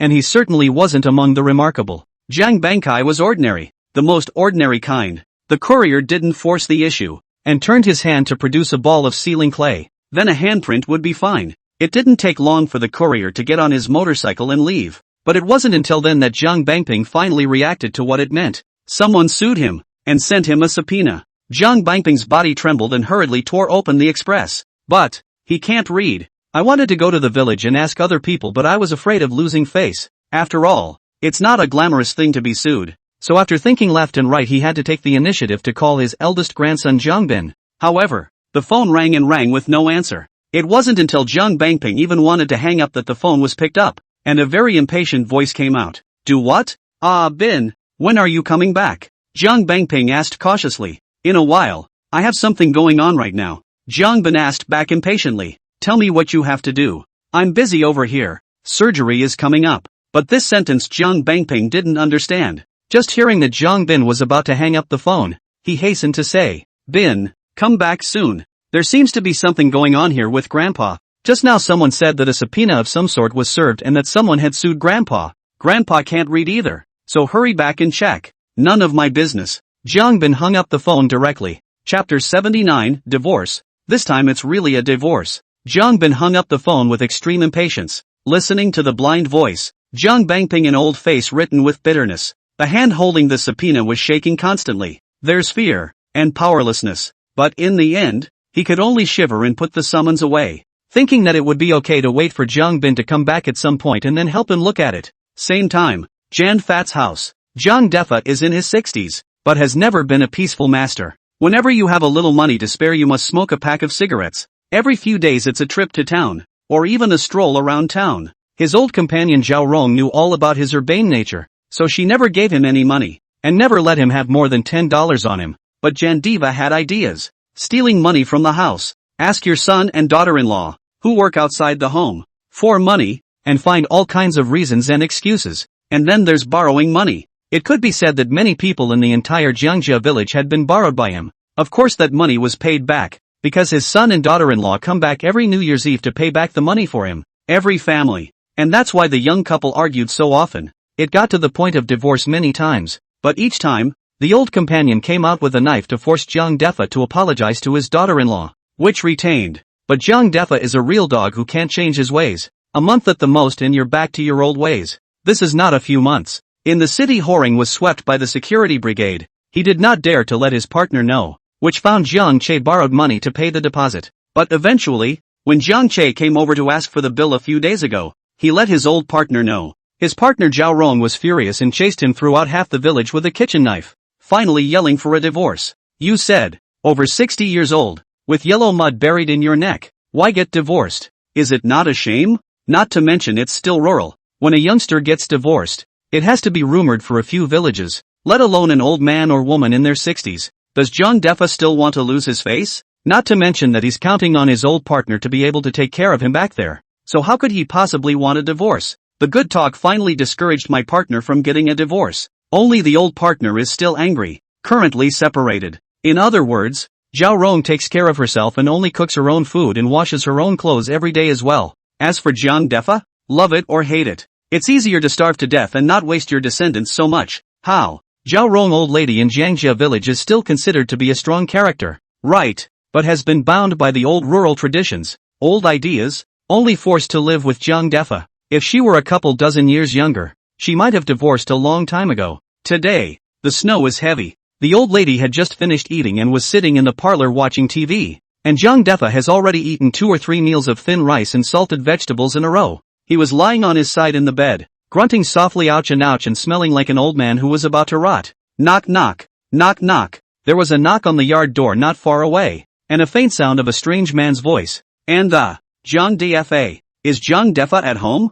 Jiang Dfa? The old lady just skimmed her head and shouted. Old undead, there's someone outside looking for you. Don't open the door yet. Jiang Defa also heard it, grunted and got up from the bed, wrapped a military coat and walked toward the snow. Leave the yard door open. I saw a middle-aged man in a thick cotton jacket and green vest standing in the snow. What do you do? Jiang Defa asked, looking at him. Jiang Defa. Are you Jiang Defa? The courier asked. I am Jiang Defa. What do you have to say quickly? It's cold. I still have to go back to sleep. Jiang Defa had already eaten several meals of thin rice and was now cold and hungry. Okay, here's your subpoena. Sign for it. The courier took the subpoenaed mail out of the bag and handed it to Jiang Defa, adding in passing that it's not a boat ticket, it's a summons from the court. Someone sued you. That's so sweet. Sue? Who sued me? Jiang Defa's body trembled and said in a hurry. How am I supposed to know? You sign the subpoena away, go unwrap it and see for yourself. Won't you? The courier explained again.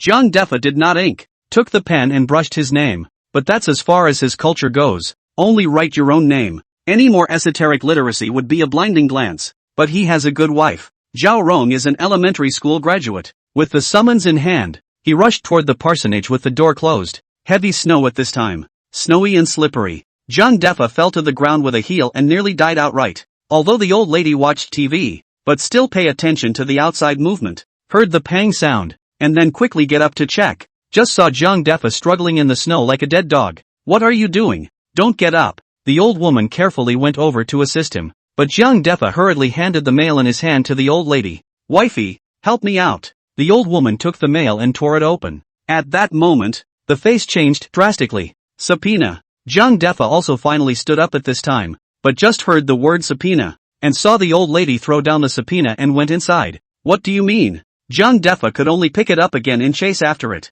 Old lady. Suddenly, the old lady rushed into the kitchen. It wasn't long before he came charging back out with a boning knife. Zhang Defa. You disgraceful thing. I'm going to have to kill you today. Zhang Defa was shocked and turned to run. But the next moment, the foot slipped again, fell to the ground. Again issued a pang sound. Falling in the snow. It's not moving. The old lady was also startled once again. Dropping his knife, he rushed up and was relieved to see that Shogun Delpha was still alive. Then, a slap on the face of Jandiva Force. Jandiva was dumbfounded. Asterisk. It's all your fault. I told you a long time ago to pay back the money to Jiang Che. You don't. You prefer not to. Now what? It's a disgrace. Jiang Che stepping on the horse and suing you. Now don't say that the people of Jiangjia village know that you've been arrested for whoring. Just step on the horse, the entire South City. All of them are going to know that you've been arrested for whoring. What a shame. What a shame. No more living. I'm not living.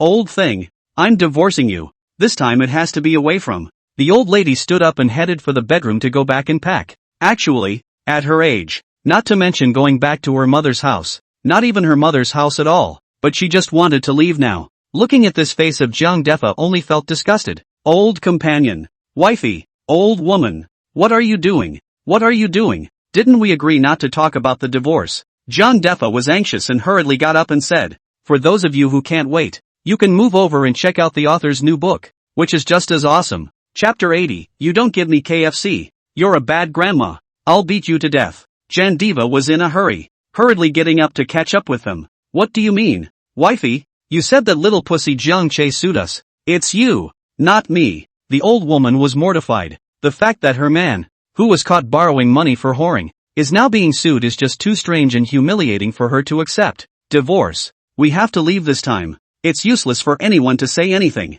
The old lady said as she reached out and pointed at Zhang Defa.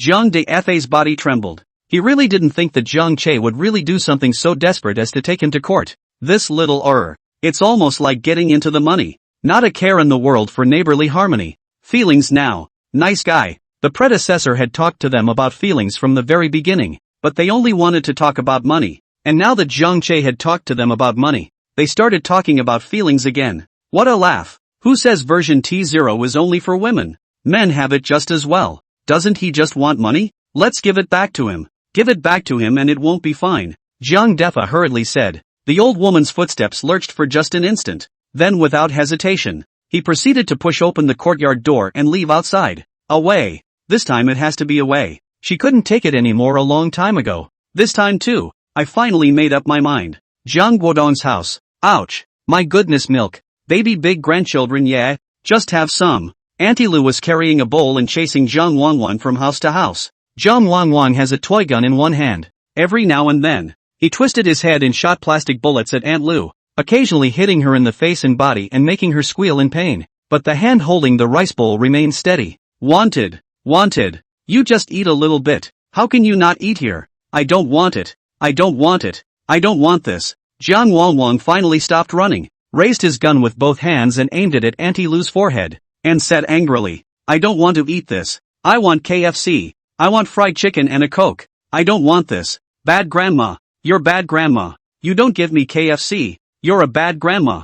I'll beat you to death. Chug chug chug. Pull the trigger. A yellow plastic bullet instantly surged from the chamber. Shoot Auntie Lu in the forehead. Ouch. Aunt Lu screamed miserably, covering his forehead. The rice bowl he was carrying also subconsciously fell to the ground and shattered. Seeing this scene, Zhang Wangwang not only did not have the slightest pity, and even happy hands and feet. Good good good. I killed the bad grandma. I killed the bad grandma. I can eat KFC now. I'm going to grandma. I want KFC. I want fried chicken. I want a Coke. Hear the word grandma. Aunt Lu was instantly angry. Without even looking at the broken bowl on the floor, she walked over and slapped Zhang Wangwan right on the head. Zhang Wangwan was dumbfounded, but right after that, Aunt Lu turned him around and, with a clatter, peeled off his pants. Who are you looking for? I'm at home every day to feed you, to drink you, to clothe you, and you're still not satisfied? And he managed you for a few days? You just read about him every day. What a white-eyed wolf that can't be bred. Let's see if I don't beat you to death today. Slap. 3 more slaps. The sound is loud and stormy. Jiang Wangwang squealed in pain. Grandma, Grandma, I was wrong. Grandma, I was wrong. I don't want KFC anymore. I don't want Grandma. Whoa. But Aunt Lu was not relieved and turned around and started looking for a stick. That is in town all day eating and drinking well, dressed up like a leprechaun. And you go to her. Just a couple of days. Just a couple of meals on the treadmill. And you're bought off. Rough. What an underfed white wolf. The more Aunt Lu talked, the more angry she became. Finding a thorn, he walked towards Jiang Wangwang. The city? What's so great about stepping on a horse in the city? We've been farmers for generations. Why should we go to the city? Jiang Wangwang, if that old hag really treats you well, why would she let you come back? Snap. The thorns landed on Jiang Wangwang's ass. In an instant, red streaks were visible, and Jiang Wangwang cried out in pain. City. City. What's so great about the city? Her son, Jiang Wangwang's father, is because he married a city daughter-in-law, and now he spends all his time thinking about buying a house in the city and living in the city. You work outside all year round and don't know how to come home. I also stayed in town when I came back for New Year's Eve, living with that old hag. There's not a trace of the rural man's propriety, not a trace of the man's backbone, whose son lives at his mother-in-law's house every day. It's not like you're a son-in-law? Every time she thought of this, Auntie Lu felt incredibly stifled and angry. The son he raised in a handful of urine has become a white-eyed wolf, not caring about his own old couple, but instead going to care for an old hag without any blood relationship. But now what? She's been raising her oldest grandchild for over a decade now. The eldest grandson, who was afraid of falling out of his hand and melting in his mouth, just went to the city for a few days, spent a few days with that old hag, and now she opens her mouth and shuts her mouth to be grandma. That's the town. How could Auntie Lu take it? Roughing it. What kind of wolves? Why do they have wolves in their family? Aunt Lu dropped another thorn. Not caring in the slightest about Jiang Wangwang's crying, he only cared about venting the anger in his heart. Finally, she's tired of fighting. Looking at Jiang Wangwang's ass, guilt abruptly rose in his heart, but out of the majesty of her elders she hardened her heart and turned away. And that's when there was a sudden knock on the yard door of Aunt Lu's house. Jiang Guodong, is Jiang Guodong home? Looking for your mans? After looking at Jiang Wangwang, who was still lying on the ground and crying, Auntie Lu stepped into the snow and walked towards the outside of the courtyard. The courtyard door opens. A man in a large cotton jacket and green vest was seen standing outside. Who are you? Posts, isn't Jiang Guodong home? The courier asked. Not yet, Aunt Lu replied sullenly. Jiang is in the detention center now. With this much snow, I don't know if he's cold or not. It seems that I have to go to the city later and send some cotton clothes over to him before I can do so. When is he coming back? This copy of my email had to be given to him for it to work. The courier asked suspiciously. I'm afraid I won't be able to come back for a short time.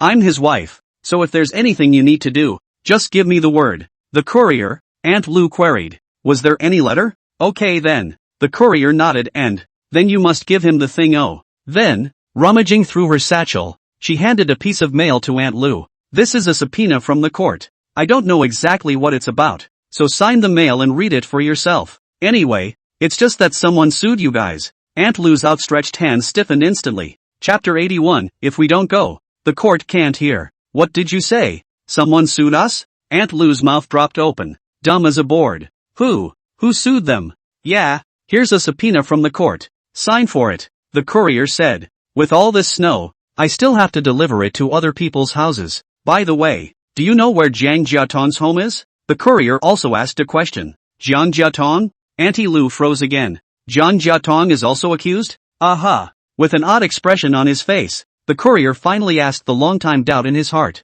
Who exactly has your village offended? So many people have been sued. Aunt Lu's body shook again. A lot of people have been accused? Right. The courier was helpless. 2. I've given away several ahead of me, and now I have so many in my hands. I figure there are 12 in all from your village. Who did you guys offend so hard? Zhang Che's family still has a total of more than 30,000 yuan of uncollected external debt. 12 families in all. Each of these 12 families owed Zhang Che anywhere from thousands of dollars. I don't know, Aunt Lu said blankly. The hand holding the mail felt incredibly heavy and hot. Sign it and you'll see, the courier said. Okay. Aunt Lu used the sealing clay to put her handprint on the top of the mail. Then he rushed to find Jiang Wangwang in the house, still crying loudly. Jiang Wangwang finally stopped crying after a lot of persuasion, watching Aunt Lu open her mouth. Grandma, are you really going to buy me KFC? Buy. Auntie Lu's mouth twitched. Here, Tomorrow grandma will take you to the city to buy it.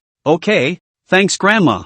Jiang Wang was overjoyed. Wang, show grandma this first and read what's inside to her. Jiang Wang is 12 years old. Although mischievous, he did get good grades, so he knew a lot of words. Tearing open the mail and taking out the subpoena, Jiang Wang took one look at it and read it. The Primary People's Court of the XX District of Nanchang. Subpoena. Case No. XXXXXXXXXXXXX. Subject matter, private loan dispute. Subpoenaed, Jiang Guodong. Subject matter of summons, hearing, due, December 26, 2010, 10 a.m. M. Attendance, Criminal Court No. 1. Caveat. 1. The person summoned must be punctual. 2. This subpoena is issued by the subpoenaed person. 3. After reading, Jiang Wang wiped his nose again and raised his head, saying, Grandma, Grandpa is being sued. Private lending disputes. This generally means situations such as loans between private individuals who owe money and do not pay it back. So Auntie Lu instantly knew what was going on. Jiang Che. It's definitely this little pussycat Jiang Che. She was impotent and furious and enraged. And she had clearly agreed that she didn't want his family to pay back the money, so why should she sue them again? She had already asked Jiang Guodong to drive her car there that day. He's the one who doesn't sit on it. He doesn't want it. What's that got to do with them? Now, on what grounds should they be sued again? Jiang Che, little pussy brat, simply bullying people too much. Roughing it up and saying we don't want us to pay it back. Now you want to renege on the debt. Want our family to pay back the money. Want to eat it. Really think that the treadmill court is also your family's business? Roughing it? What a heartless whitelighter. It was only after a round of cursing that Auntie Lu's mood finally got a little better, and she sat down heavily on the stool to take a long, ragged breath. Finally, something else seemed to occur to her. Listening to the person who delivered the subpoena just now, that little pussy Jiang Che had done more than sue their family. The ones that are supposed to owe him money are sued. Who else's house? Auntie Lu looked pensive, and suddenly slapped her thighs and, Jiang Fugue's family owed Jiang Che money. This was something that the entire village knew. It would also be best to unite all of the remaining dozen or so families. Find Jiang Che's family. Request for withdrawal. It's a disgrace to be taken to court and litigated over a little money. One thought in this. Auntie Lu then hurriedly ran towards Jiang Fugue's house in the snow. Beyond that, postal carriers were also delivering summonses from house to house in the snow. Every delivery to a family. It's just the chickens coming home to roost. All of them were cursing Jiang Che's family for simply drilling into the eyes of money and taking all the relatives and neighbors in the village to court just for this little bit of money. Will the family still be in the village or not? It's a shame to talk about it. Again, there are a lot of little thoughts in the minds of various customers. Someone went over towards Jiang Che's house in a hurry. Instead, he saw that the door to the courtyard was closed, and it was obvious that no one had been there for days. Some people just gang up like Aunt Lu. Others were planning to go to the village chief, trying to get Jiang Bangkai to step in and calm things down. But when they arrived at Jiang Bangsai's house,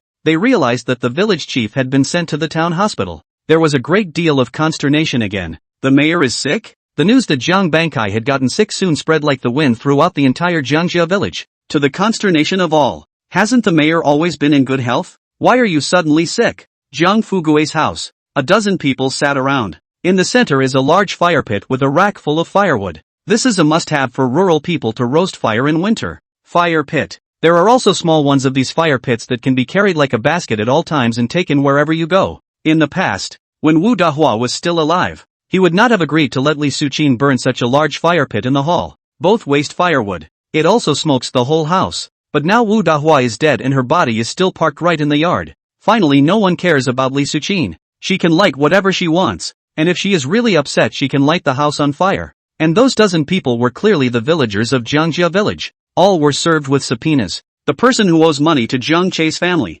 even Jiang Che's second grandfather, Jiang Bangping, was in there. What now? The village chief is sick too. What are we going to do? Auntie Lu's face was ugly as hell. At her feet was the light of a bright and uncertain fire, but it illuminated a face that was unmistakably shadowy. They had of course already known about the news of the village's Jiang Bangsai's illness. It's obvious that village Jiang Bangkai can't be relied upon. Next it's up to them to save themselves. Go to that little pussy. He must be made to withdraw his complaint. Li Suqin said through gritted teeth. I called back to my mom's house and asked. Subpoenas usually come down 3 days before the court date, which means that 3 days from now, at the latest, the trial is going to start. We have to find that little pussy in the next 3 days and get him to drop the charges, or we'll have to file a lawsuit. She has relatives in her mother's family who work as security guards at the courthouse, so she knows a little bit about what's going on inside. And what happens if we don't go? Zhang Defa said angrily. If we don't go, what the hell is the court going to hear? Chapter 82, if you ask me,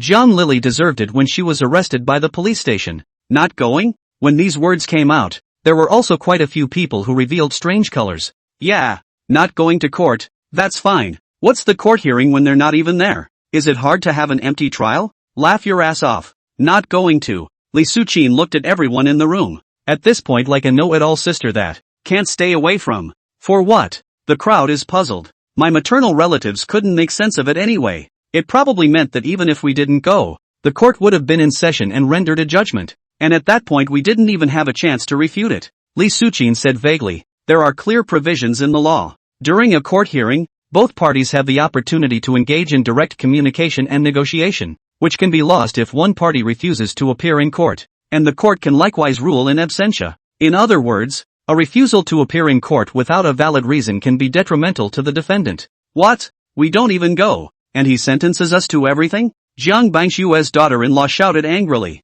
So what do we do? Aunt Lu hung her head. Zhang Guodong was still in the detention center, and it was as if she had no backbone, not knowing what to do at all. Let's look for that little pussycat Jiang Che first. Get him to drop the charges. Jiang Bangping, Jiang Che's second grandfather, opened his mouth. But to drop the lawsuit, he's sure to make us pay back the money before we can do that. Zhang Defa was very reluctant. For that amount of money, now his old partner is divorcing him. He sort of hated Jiang Che. Then give it back to him. It wasn't supposed to be his money. Someone whispered. In the next moment, Auntie Lu instantly sneered. And, Jiang Xiaohong, your family just owes him over $1,000. That's certainly easy to say. But what about us? My family owes him over $4,000. How do you want me to pay him now? Right now even the money from the sale of Satsuma oranges is not yet in my hands. And today the village chief said that if I want my family Guodong to come out of detention, I have to prepare 20,000 yuan. How do you want us to pay it back? 20,000 plus 4,000 is $24,000. Their family can't save that much money in a year. How do I pay it back? And of course there's the reason for not wanting to pay it back. In the beginning, the reason why they all looked for Jiang Che's family to borrow money was indeed because Jiang Che's family had money and was the richest in the village. But the main thing is still because Jiang Che's family is honest. Jiang's father was an honest nature from childhood, and the predecessor was equally so. Therefore, when they approached Jiang Che's family to borrow money, they frankly had no intention of paying it back. Intended to be an empty glove. Now all of a sudden you have to pay back the money. Who can handle that? Who wants to? What's more, the family of Jiang Guodong Stream is now involved in another 20,000, and that's even more reluctant. Next to him, Jiang Bangshue's daughter-in-law heard 20,000, and her heart skipped a beat. What 20,000? Aunt Lu froze. Only then did he remember that Jiang Bangshue's daughter-in-law had left early in the morning,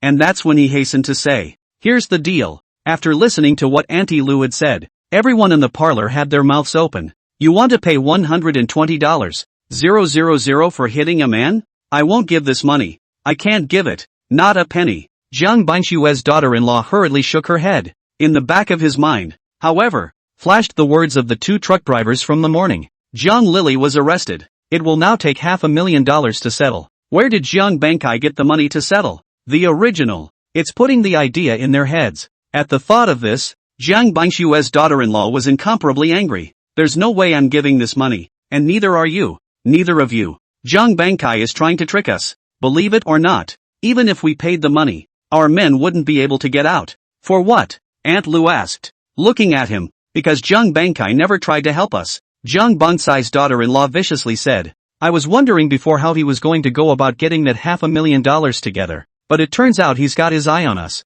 What do you mean?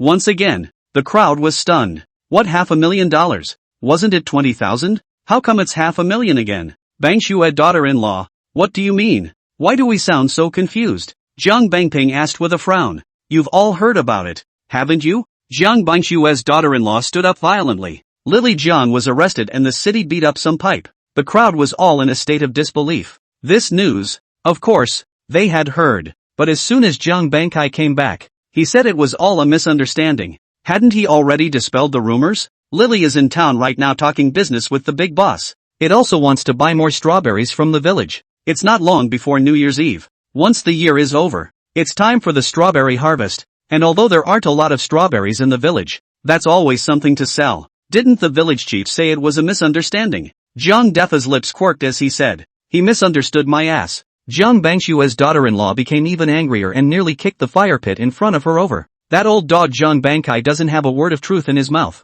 It's all about fooling us. I only found out today, or else our entire village would still be in the dark about him all the time. Bang Shui daughter-in-law, what do you know? Hurry up and tell me. It's just that I'm in a hurry. Jiang Bangping asked anxiously. Noticed everyone was looking at her. Jiang Bangshua's daughter-in-law then said viciously, it's true that Jiang Lily beat up the city police in the city, and as for the reason, it's because of our village's Satsumas. What's it got to do with our salsify? Li Suqin asked with a frown. You guys don't really think that Jiang Lily has found some big boss, do you? Jiang Bangshua's daughter-in-law clenched her fists. Fart. She found the big boss of farts. She buys all of our Satsumas, as well as Lily Jiang herself. Ah. The crowd was alarmed. Lily she. Good people. Jiang Defa pinched his beard and couldn't help but sigh. In order to help them earn money, Jiang Lily even took the initiative to pay out of her own pocket. What is this if not a good person? Compared to this, what kind of white-eyed wolf is Jiang Che? Not only are they not as impartial as Lily, but they are trying to make money from them, which is disgusting. Good people? Jiang Bangshua's daughter-in-law poo-pooed her. What good man? You really think she's really doing a good job? Jiang Lily took it from us for $1.03, but sells it in town for $1.06, 2.5. Truly speaking, Jiang Lily's conscience is much darker than Jiang Che's, and if I didn't know better, all of us would still be remembering her favorably and voting for her to be village president next year. She's earned her money and her name, both, and now you think he's a good man? If you ask me, Jiang Lily, she deserved it when she was arrested by the police station. I poo-poo. Heartless, rotten-ass thing. Chapter 83, do you dare to say that he hasn't done that kind of thing after being a village chief all his life? Collect a piece of 3 from the village. The city goes for $1.06, even 2.5. The moment these words came out, all of the dozen or so people in the hallroom had ugly faces, especially Jiang Che's second grandfather, who had complimented Jiang Lily just a moment ago, was even more gloomy. Subconsciously exerting force, he directly pulled off a beard, and squealed in pain. Bonghak daughter-in-law, what did you say? Lily actually makes our money too? Aunt Lu said with wide eyes. What did you expect? Is she, Jiang Lily, really that kind? Jiang Bangshua's daughter-in-law said with an angry face. She was the one who said that Jiang Che earned our money in the first place, and she was also the one who jumped the highest and encouraged us to go to Jiang Che to get back those Satsumas, and then those Satsumas went down the drain to her. She talks a good game and doesn't make us a dime. But what happens? What was the result? Turns out she's even darker than Jiang Che's heart. The more he said, the more angry he got. The more angry he got. The more angry he got. Jiang Bangshua's daughter-in-law kicked again, nearly kicking the fire pit at his feet. It simply deserved it. Serves you right.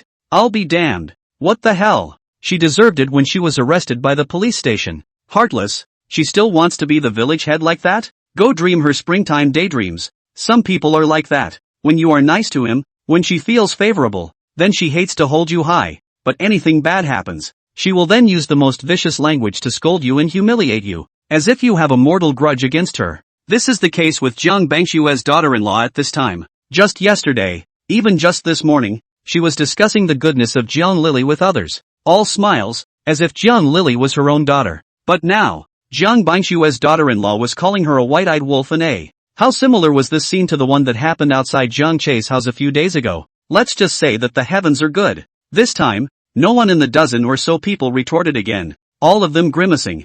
I didn't expect Jiang Lily to be this kind of person. Sure enough, it's better as it is on TV. Someone exclaimed. The righteous are the ones who slaughter dogs, and the negative are the ones who read books. The hearts of these readers are blacker than one. Jiang Che in the front, and Jiang Lily in the back. All of them did not think of doing any real work for the village, and all of them only thought of making money from the village. People like that are disgusting. Garbage. So what now? We've already sold our stuff to Jiang Lily, and there's the village chief. Someone said carefully. Before, he was able to find Jiang Che to ask for it back. That was because an actual deal hadn't been reached yet. But now Jiang Lily had sold it all. What can be done? Forget about the salsify. We'll stop looking for them when the strawberries come after the year. Jiang Dfa also spoke grimly. Anyway, Bangping's daughter-in-law just said that the wholesale market in the city can sell it, so we'll go ourselves. Yeah, we're on our own. That's it. These readers are simply too heartless and bad. We'll go on our own and never rely on them again. Makes sense. Why didn't we think of it before? Retail, that's definitely more expensive than wholesale. We'll sell retail ourselves. That's definitely more profitable than wholesale. The rest of the group nodded in agreement. But Jiang Bangshue's daughter-in-law was still gloomy. You're rejoicing too soon. There's one more thing. What is it? Yeah. What else? Banksy daughter-in-law. Don't sell yourself short. Tell us what you have. It's killing us with anxiety. Jiang Bangshue's daughter-in-law looked at them and said, did I mention before that Jiang Lily beat up the city police and is now spending time in the detention center? The side of the city manager's family said that as long as he pays $500,000, he can understand Jiang Lily and let him be acquitted. Aha. The crowd nodded along. But suddenly, someone with an ugly face said, Jiang Lily has been arrested. What about our money? The words reminded everyone. Everyone's faces became even more ugly. Each of their families. But there are still 2/3 of the payment for the Satsuma mandarin oranges, held in the hands of Jiang Lily, did not recover. Jiang Lily is now under arrest. Where do they go to collect the money? Yeah, what about our payment? Isn't there a village chief? Jiang Lily was arrested. We'll go to the village chief. He can't possibly not give it to us. Another whispered reminder. Mayor? Jiang Bangshue's daughter-in-law looked at her with great disdain, and the light of a knowledgeable sister pervaded her whole body. You guys say, if the village chief has money in his hand, will he choose to give it to us or save that Jiang Lily? Jiang Lily, that's his daughter. Bangshue daughter-in-law, but you also said it was $500,000. How could the village head have $500,000? Aunt Lu said with a smile. What if he has? Jiang Bangshue's daughter-in-law looked at her. You dare to say he hasn't done that kind of thing in his whole life as a village chief? He hasn't docked us? Aunt Lu's expression faded. Jiang Lily needs $500,000 to redeem it. Do you dare to say that he didn't mean anything else by the $20,000 he asked each of our families for today? Jiang Bangshue's daughter-in-law speculated with malice. Did he really call the head of whatever unit that was? So what unit chief? At least he's a big shot in town. How can he really be bothered with us common folk? What if he's already agreed to release them? Then what do you guys think Jiang Bangkai wants this $120,000 for? The moment these words came out, everyone's faces changed once again. Aunt Lu was more than ready to sit down, jerking to his feet. Really? I don't know. Jiang Bangshue's daughter-in-law spread her hands. I'm just guessing too, but I think this is extremely likely. Or else where would Jiang Bangkai go to gather this $500,000? Or so? We'll wait and see. Jiang Lily will definitely come out. As soon as she comes out. What does that mean? You should all be able to figure it out. Representing what? On behalf of Jiang Bangkai has given enough compensation for $500,000. But where did Jiang Bangkai get $500,000? There's only one possibility. Jiang Bangkai embezzled. Even if it has nothing to do with their $120,000, then Jiang Bangkai has embezzled. Our village itself is poor. That road, which has been applied for many times up there, has never been repaired, and at best, there's been a little bit of rock spread on it. Jiang Bangshue's daughter-in-law said again. Do you guys think the town really didn't pay for it? That money, where the hell did it go? The crowd was once again creeped out. And our Satsuma tangerine payments to Jiang Bangkai took all the money to compensate others. No money in hand, how to do? What about our payment? Who will compensate us? The people couldn't sit still. They all got up and glared at Jiang Bangshue's daughter-in-law. Bonghak daughter-in-law. What do you think we should do then? Chapter 84. We can't do business like this. We can't eat a gold doll in one bite. South City. It was already the following day. Today the renovation of 100 Fruit Exchange is considered officially completed. All kinds of fine fruits of good quality. Fruit baskets, gift boxes, all of them were brought in. Jiang Che, including Jiang's father and mother, and 3 employees were busy in the store, putting the fruits into gift boxes and baskets. After a short period of time, the names of the 3 employees are Mimi, Lan Lan, and Juju. All 3 are baby mamas, of which just Lan Lan went to college. The other 2 were like high school graduates. Boss, I've worked in fruit stores before. Never one like this, Mimi asked as she worked. In fact, all 3 of them were puzzled. Fruit store. Wouldn't it just be easier to arrange the various fruits separately? What's with the fruit basket? Gift boxed? I'm afraid these fruit baskets and gift boxes are worth a lot of money, right? Are they still profitable? You guys just do what I've arranged. Are you ready for the opening tomorrow? Jiang Che asked rhetorically. Aha! Those Satsumas have been delivered. Do we really want to give them away for free? Lan Lan asked, also puzzled. That'll do. Jiang Che smiled. But it's not a freebie. It has to be someone who has come in and bought fruit before we give it away for free.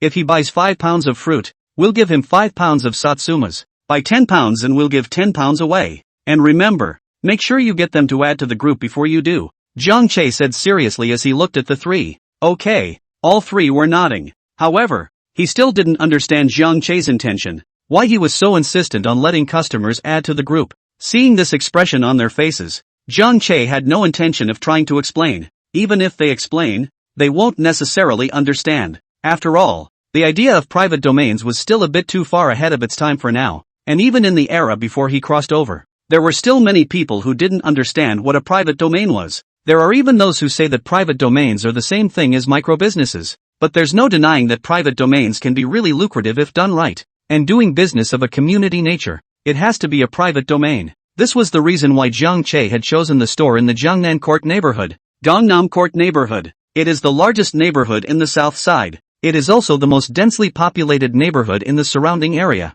This is the best place for a private domain. Seeing that the packing was almost done, Jiang Che called Jiang father and mother to one side. Dad, Mom, tomorrow our store opens. You guys must watch over the store. I have to go out. Where are you going again? Son, Jiang mother was puzzled. I'm going to the courthouse tomorrow, Jiang Che said helplessly. He was likewise notified that the trial was to be held the day after tomorrow. However, according to the procedure of civil litigation, the court will conduct a mediation between the plaintiff and the defendant on the day before the trial. If the mediation is successful, of course, there will be no need to go to trial. Mediation fails before going on to trial. Okay then, Jiang father nodded and said, Sure, then you just go, and leave this place to me and your mom both. We sure showed you a good time. Okay, son, you also tell mom why we should prefer to take hundreds of pounds of Satsumas and give them away, but also let them add the group. What's the point of joining that group?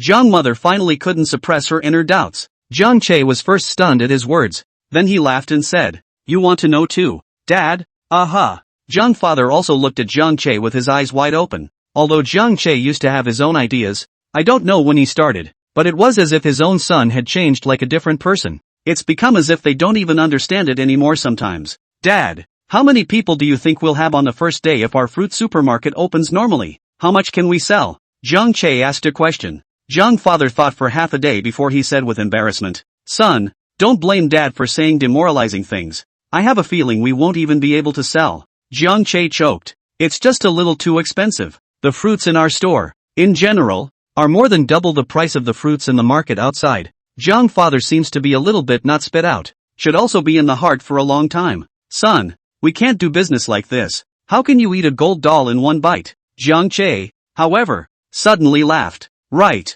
Dad, you know all about it. At the prices we pay for our fruit store, opening normally that certainly doesn't get much business. But what about us delivering things? The wholesale price of a few cents a pound of Satsumas is not worth much, and it doesn't hurt us to give them away. But the customers are happy. Why? Because they feel they can take advantage. But what actually happens is that the value of these Satsumas has long been factored into our profits from the fruit. The general mindset of the Dragon Kingdom, that is to take advantage of the situation. When you hear how much you can sell and how much you can give away, it's definitely a rush. So you can drive traffic to the store. Jiang mother's eyes lit up and then asked in doubt, but what does that have to do with the group you made them join? Adding groups is just a means to an end. Jiang Che smiled and said, I can regularly post discounts, deals, and even learn what they want in the group. With a little more roll, we can even deliver, so they can enjoy good quality fruit without taking a step. Dad, 2 fruit stores, one requires you to go downstairs to buy it yourself and it's not much cheaper, and one can offer to deliver it to your doorstep, which is a bit more expensive but of much better quality. What do you choose? Jiang father froze. Spinning around, he smiled. I'd love to have it sent up, but if it were your mom, she'd definitely prefer to get it herself. Ha ha. Jiang Che also revealed a smile. That's the beauty of getting them to add to the group. This neighborhood, which is mainly dominated by young people with moms and dads, will all choose the same as you. Private domain. To put it bluntly, it's a role service. There can be a variety of ways to play inside as well. What Jiang Che said was also just the simplest way to play. After sending off Jiang father and mother, Jiang Che directly got into the car and slowly walked towards Lu Tao's supermarket. The car was just in hand. It has to be driven more often to get it to work. Even if it's slower, you have to drive more or you'll be a novice driver for the rest of your life. So, it was clearly only half an hour away. Jiang Che drove straight for an hour, but just as he managed to find a parking space and was about to park in it, A chance glance in the reverse mirror made Zhang Che's heart skip a beat. A slender figure in uniform was getting into the same police car together with his companion, talking and laughing. That police car. It drove right past Zhang Che. It's her. Yang Jishui. Chapter 85, Cursing Zhang Bangkai and Zhang Lily has become a main theme. Park the car. Zhang Che hurriedly got out of the car, but there was no longer any sign of the police car. Walking into the supermarket, Zhang Che met Lu Tao and talked to him again after some related work. Only then did Zhang Che return to the small house he had temporarily rented. Same time, detention centers, the big booth, Jiang Guodong, Jiang Bangxue, all 6 of them, were locked up together. At this point, it's the 3rd day they've been locked in. None of the 6 were in particularly good spirits. The cold, the hunger had made them shriveled, and they sat on their beds puffed up and eyeless. Among them, Zhang Dahua is the worst. For whatever reason, the other 5 were ostracizing him without a second thought. The police investigation also put everything on him, said he was harboring a grudge, said he led the cause. Zhang Dahua defended himself many times but nothing seemed to work. After all, the other party was 5 people. Therefore, at this moment, Zhang De was crouching alone in the corner. The expression was ugly. And I don't know what I'm thinking. Tap tap tap. Footsteps sounded. Several guards from the detention center came from inside the alleyway not far away, then paused outside their large private room. Jiang Bangxue, Jiang Jiqiang, Jiang Jiatong, Jiang Guodong, Jiang Wei, Jiang Dahua, come out all 6 of you. Your families are here to see you. The warden faded. Immediately afterward, the door to the large isolated booth was opened. The 6 men followed a few prison guards towards the receiving room with ugly expressions. But only a few meters ahead of us, a voice suddenly came from a small house next to us. Uncle Bon Hock. Jiang Bangxue paused in his steps. Not only him, the remaining 5 people also paused in their footsteps at the same time and looked over in the direction the voice came from. They all showed unbelievable colors. Lily, why are you here? Zhang Guodong asked with his mouth wide open in shock. Brother Guodong. Zhang Lily had a mouthful to say and didn't know how to explain. But nonetheless, he hastened to ask, what are you guys doing here again? Zhang Guodong and the others didn't look good either. Just then, the prison guard next to him spoke coldly. What? And catching up on old times. Do you guys really think this is a food market? Go. A few people no longer dared to speak, but could only follow along. Soon enough, they were in the receiving room. This receiving room is huge. Not like a normal cubicle. It's big enough to hold quite a few people. The dozen or so people who had come from Jiangjia village all converged inside at this time. Now they are. Zhang Guodong and the others' eyes immediately turned red. Unable to resist, they hugged and cried together. Several of the police officers consciously retreated. This was only a detention center, not a guardhouse, and therefore did not need to be guarded so closely. After the hugging and crying, it was time to chat. Aunt Lu hugged her eldest grandson and looked at Zhang Guodong with tears in her eyes, and in her heart she regretted it, saying that she shouldn't let Zhang Guodong go to the hospital. To be honest, whether Zhang Che paid to help bury Wu Dahua or not had nothing to do with them, and now that he thought about it, he really regretted it. But what's the point of talking about it now? It didn't work. Well, that's all that can be said that's useful. What works? Of course it's about getting them to get them out. Go to the village chief. You go to the village chief. Let the village chief think of something. Zhang Jiqiang grabbed his wife's hand and said, very reluctantly, let the village chief go to that unit chief or whatever he is. We can apologize to him. We mustn't let us go to jail. We've been there. Zhang Jiqiang's daughter-in-law cried. The village headman said that he would let each of our families pay $20,000 and the man would understand you. 20,000? Here 20,000. All 6 people's faces changed drastically. Why doesn't he go grab it? 20,000 for one person. So that's not 12,000 for the 6 of us. That guy's heart is so black. Let him come over and hit me. I'm not afraid.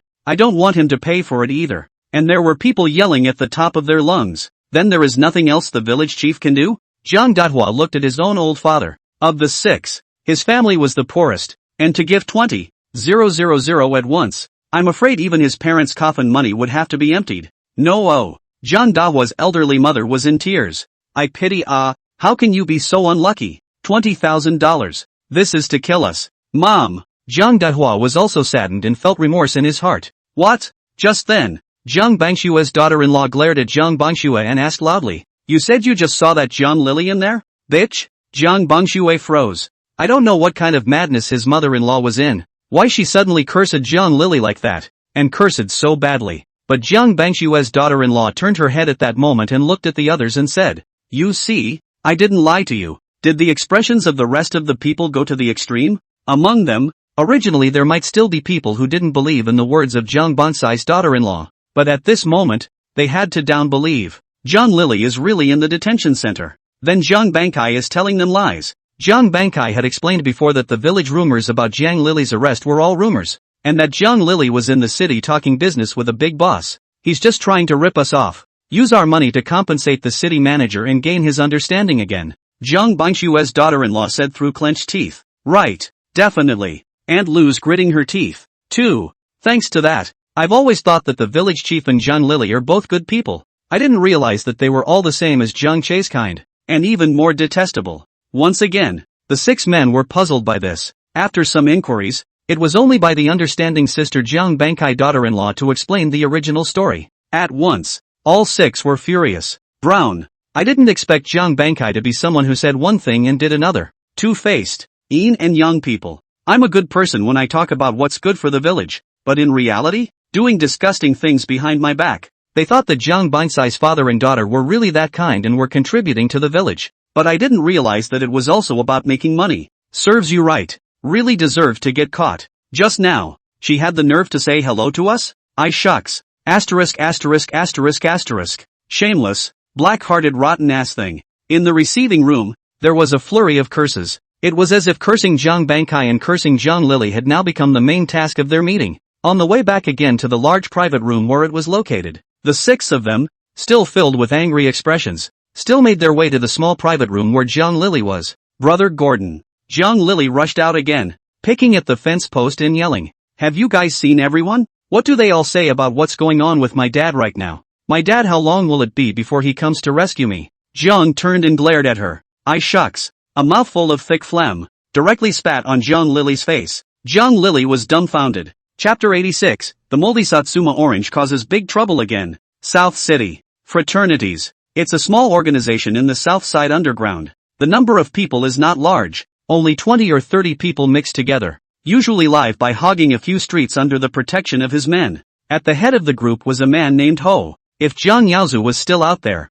the 2 big brothers he recognized would definitely know this how, because Ho is then also a big brother to both of them. However, those 2 guys were just insignificant little people, so after disappearing for so long, Ho's side didn't pay any attention to them. Tonight is the 1-year anniversary of the founding of the Brotherhood. In order to ensure the legacy of the fraternity and the cohesiveness of the fraternity, they would hold an event once a year on this day, recruiting all the brothers together to eat and drink. As for the field, it's one of the bigger pool halls on their street. 5 or 6 yellow-haired, blonde non-mainstreamers have long been in the pool hall to set up the table. Stools. It's just like the spring festival. Form a circle. The table was spilled over with candy drinks and beer. The TV was on. The karaoke was hooked up. And a couple of princesses from KTV were made to look like that anyway. Not long after, Ho walked in surrounded by a group of people. After looking left and right and realizing that the people had almost arrived, Ho announced that tonight's gala would officially begin. Everyone laughed and let Ho tell a few words, but Ho is really not much culture.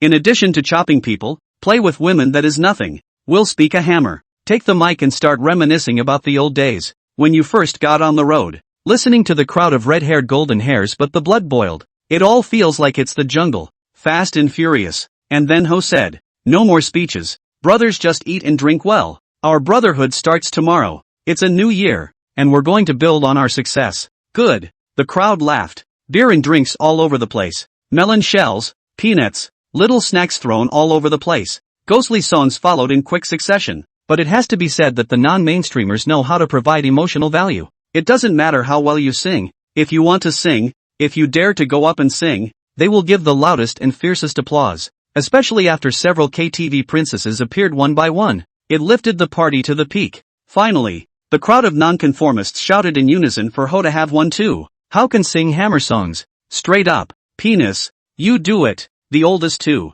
It was a thin young man, about 30 years old, who had always hidden himself in a corner, just eating silently, smiling silently, and speaking little. But no one in these non-mainstreams dared to underestimate him. They all know that Ergo is a tough guy. Real people are ruthless. Hearing Ho's words, second brother this raised his head, revealing a long scar on his thin face. It was no one else but the scarred man who had led the men to buy Satsumas from Jiang Lili that day. Ergo stands up and smiles. "I can't sing either, so I won't. By the way, Why do I see that there's fruit missing from the table? 3 dogs? That day we took people to buy Satsumas. How come we didn't carry them up here for everyone to eat? The 3 dogs is a nonconformist with a perm and black eyeshadow. Her expression stiffened when she heard Ergo's words. Ergo. What? Go and bring the men and bring up all the Satsumas. The party's almost over. And what's it like when the fruit isn't brought up yet? Ergo said in a deep voice. Ergo this. The corners of the 3 dogs' mouths twitched as they hurriedly trotted over to second brother and whispered close to his ear. At once, Ergo's expression clouded over and, really? Aha. Show me. There was a chill in Ergo's tone. Spinning around, he said an apology to Hao and a group of brothers before going out together with a grim face. Everyone else in the pool hall had odd expressions, looking at Ergo's back. I don't know who was so unlucky as to get Ergo in trouble again. Ergo's face was grim as he followed the second dog all the way to the vicinity of the warehouse. Open the door, Ergo said in a deep voice. The warehouse door opened, and the rushing smell of mold and rot immediately came out, making Ergo's expression even harder to see. Snap on the lights. Dozens of loophole baskets were being stacked in the modest warehouse. Layers and layers, up and down. And that musty smell is coming from those loophole baskets. There were also baskets that were dripping juice straight out of them. Disgusting to the core. Ergo, we saw this when we came here this afternoon. 2 dogs whispered. It stands to reason that this environment, even with the snow that has fallen in the last 2 days, won't be too much of a problem for these fruits. But they're still rotting. The scars on Ergo's face seemed to squirm in the dim light of the. So you're saying that there were rotten ones in these Satsumas when we bought them back? Fruit that has rotted away should not be put together with fresh fruit because the rotting fruit itself releases gases and microorganisms that can easily infect other fruits and make other fruits rot along with it. Aha! We didn't check it at the time. We just looked at the surface and there was no problem. The 3 dogs whispered. Brown, how dare you lie to me? Ergo stormed off. It's true that it wasn't checked at the time. He was thinking that the other party, a woman, wouldn't dare to lie to him anymore.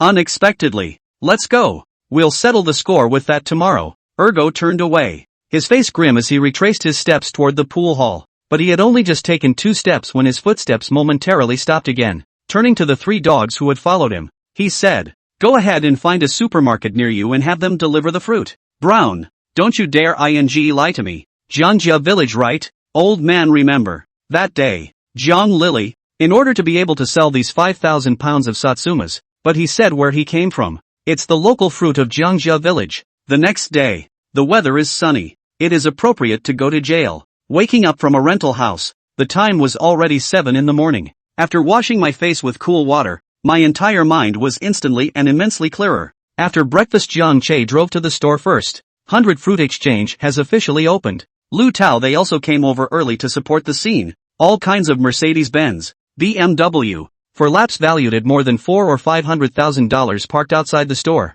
Various flower baskets, large and small, and red banners were hanging down, all congratulating the opening of 100 Fruit Exchange. Also just to the left and right of the store entrance, each set up a sound device and looped a pre-recorded slogan. Buy as much as you can and get as much as you want for the opening of a new store. For a while the sound was unmistakable. Naturally, it has attracted a lot of attention. It's a bit pricey, but with the mentality of sell as much as you can get free, a lot of people walked into the store to pick it up. Very quickly, Jiang Che's cell phone then vibrated. Someone has applied to join the group. Taking a look at his keypad, Jiang Che frowned slightly. It seemed like he should go change his smartphone as well. Although the current smartphones are actually just that. But the screen is big. Chapter 87. The predecessor. Jiang Che ate a mouthful of your milk. What's it got to do with me? Jiang Che? Just looking at it after a while. Jiang Che then drove to the court. After another half hour, Jiang Che finally arrived outside the court. Also finally met his agent. Zhang Wei.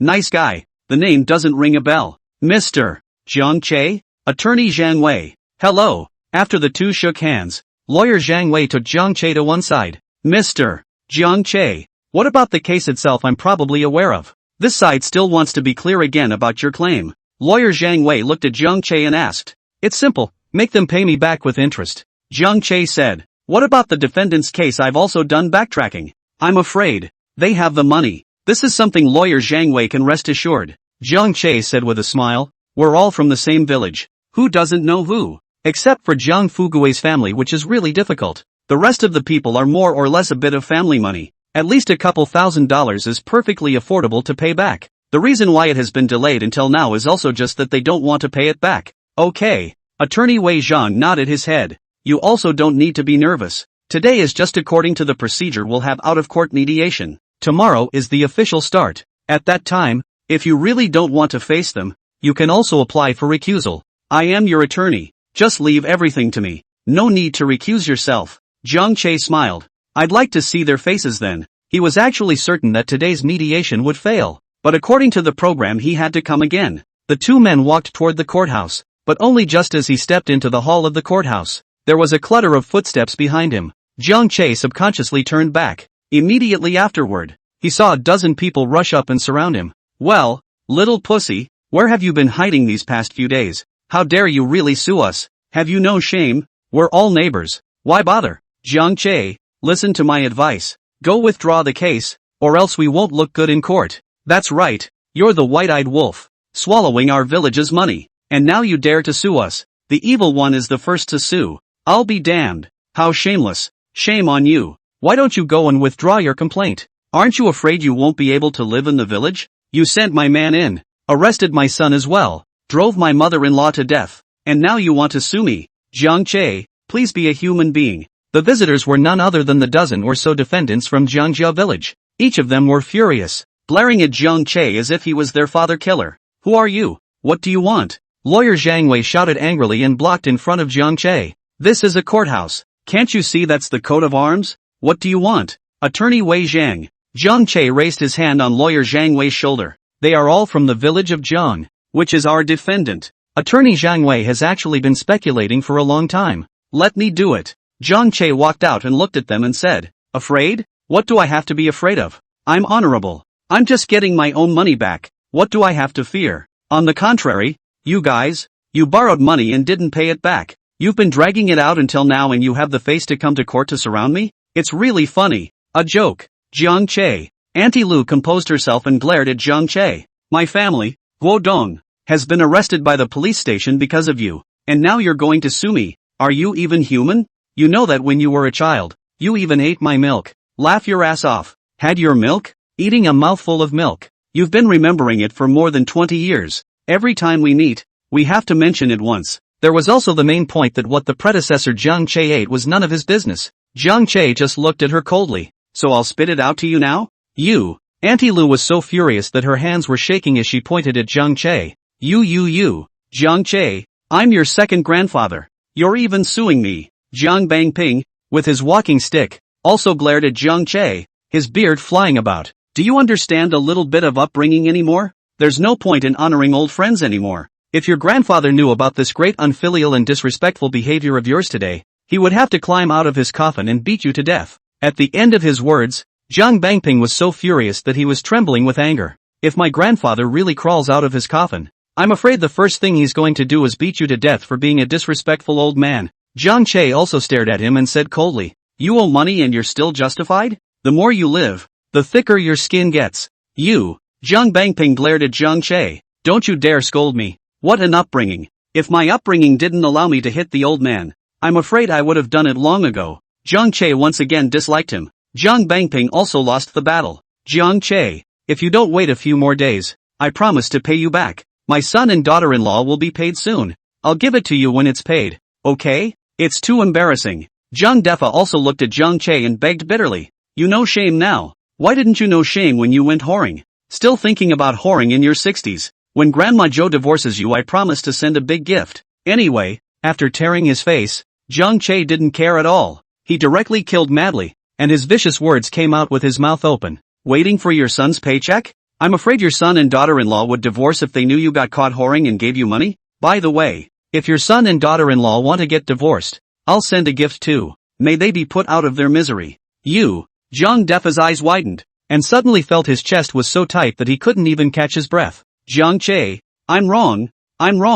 I'll return the money to you now. Don't sue me, okay? There were also people who rushed at Jiang Che and begged for mercy. This was surprising to Jiang Che, that someone would be willing to pay back the money. He looked at the old man who had spoken and remembered his name. Li Yong. It's this door-to-door son-in-law. He couldn't marry his wife in the past, so he joined the Jiangjia village for decades. Okay. After flipping through the ledger, Jiang Che extended his palm and said, You borrowed $4.300 from me a year ago. Just pay me back $4.500 with interest at the bank's 4.5 interest rate. Li Yong froze. How much? 4,005 will do, Jiang Che said in a breezy manner. You pay me back and I'll drop your case. A lawsuit is just a means to ask for money. You never said anything about interest at the bank before, Li Yang said unwillingly. Then you guys never said anything about reneging before. Jiang Che looked at him. Still not paying? No payback. Just follow it in. Li Yang's body trembled, as if this extra $200 had squeezed all of his physical strength, and finally gritted his teeth and said, okay, I'll return it. Chapter 88, don't I know it? Those laws are against us poor people. Li Yang's whole body was trembling. Finally, two words came out from between my teeth. Okay, I'll return it. He shivered and took a bunch of bills out of his pants pocket, crumpled up, in bits and pieces, totaling $4,300. Payback. Jiang Che accepted it directly without expression and turned his head to lawyer Zhang Wei and said, change Li Yang's recovery to 200. Li Yang was dumbfounded. I gave it all back to you. You still have 200 left to pay back. Jiang Che opened his mouth without the slightest bit of pity. Have mercy on them? Then who can have mercy on himself? Is it hard to believe that they deserve to be disliked and cursed in the face? You're suing even with 200 left? Li Yang had an incredulous look on his face. Just wait until we go back to the village and I have it and then I'll pay you back. Don't say 200. I'd sue even if you still owed me $1. Jiang Che threw his voice. For these people in Jiangjia village, Jiang Che could only say that he had given them too many good faces in the past, which had caused them to stomp on their noses so much. You. Li Yang stretched out his hand and pointed at Jiang Che, his entire body trembling. The other people in the surrounding Jiangjia village did the same, all with angry faces. Jiang Che, this is simply too much. Not only are they charging interest, but now they're even suing for $1 owed to him. That's just getting into the money. How in the world can there be such disgusting, vicious people? Jiang Che, are you unable to live? Where exactly did our Jiang family village apologize to you that you want to mess with us like this? To go against us like this? Just $1. $1 and you're suing. Are you a human being or not? Do you have to force all of our families to die? Jiang Che. The crowd was enraged. Sorry about that. Are you guys going to give it back? Head inside if you don't give it back now. Jiang Che, however, looked at them and smiled slightly. The judge is still waiting for us inside. Don't delay outside. The crowd's faces were once again ugly. Only Li Yang. After a moment's hesitation, the hand went to the other pocket. And then, trembling, he pulled out another $200. Take it. Watch the money. Looking up at Li Yang again, Jiang Che shook his head with a mocking expression. This is the people of Jiangjia village. Ha? Stupid? No. One and all are cunning. He knows to play poor and pathetic to get that last sympathy. Money is only given when it really doesn't work. Oh, fortunately, Jiang Che had never held out hope for them, and naturally, he would not be disappointed. Alright, Counselor Zhang Wei, cancel Li Yang's plea. Jiang Che said that and then directly pushed through the crowd toward the mediation room. Mediation room. It's like a scaled-down version of a courtroom. The judge. No, the mediator was an older, gray-haired judge. He was sitting in the center of the room, looking at Jiang Che and the Jiang family village people who came in one after another, and couldn't help but ask, everyone's here, right? Now I'll start with a self-introduction. I'm Mediator Zhou Zhang. The same goes for tomorrow's panel judges. Today, it's mainly a pre-court mediation in accordance with the procedures of civil litigation. If the mediation is successful, then of course tomorrow's lawsuit will be cancelled, and will proceed as normal if the mediation fails. After all, I've learned about everyone's situation. They're all from the same village, and there's usually no enmity. It's just some private loans. What do you think? There's really no need to actually go to court, is there? This has been the consistent attitude of all jurisdictions towards civil matters. Big things come in small packages. If you can mediate out of court, you don't have to go to court. It is also commonly known as making peace. Jiang Che hadn't even stated his position yet, but the group of people from the Jiang family village hurriedly nodded their heads. Yeah.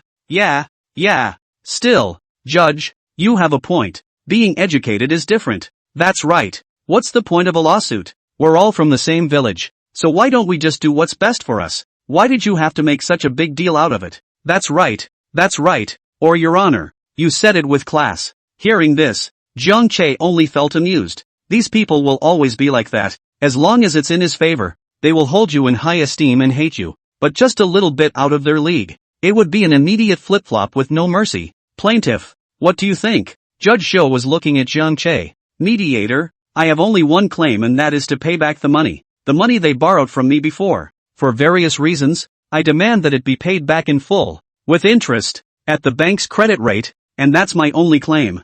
Jiang Che said as he stood up and looked at the mediator. Aha! The mediator nodded and then looked at the people of Jiangjia village. What do you think? The crowd of Jiangjia village, however, all cried out at once that they were wrongly accused. Comrade Judge, we definitely need to pay back the money, but we really can't come up with it now either. That's right, Comrade Judge, the great Lord of Heaven. We're all peasants. We're poor. How can we afford to pay him back when he asks for thousands of dollars? I've told him to give him some more days of grace and pay him back when my son gets paid, but he won't. Qing Tian Daliang. He's forcing me to die. Forcing us to die. Qing Tian Daliang. When he borrowed the money he didn't say that he would let you bank interest, and now he's talking about bank interest. Isn't this deliberately making things difficult for us? Li Shuqin is even more naked. I don't have any money. My mother-in-law was killed by him. My husband is in jail. My son was arrested. And I don't have any money. I don't have any money to pay him back. The whole mediation room is soon like a food market.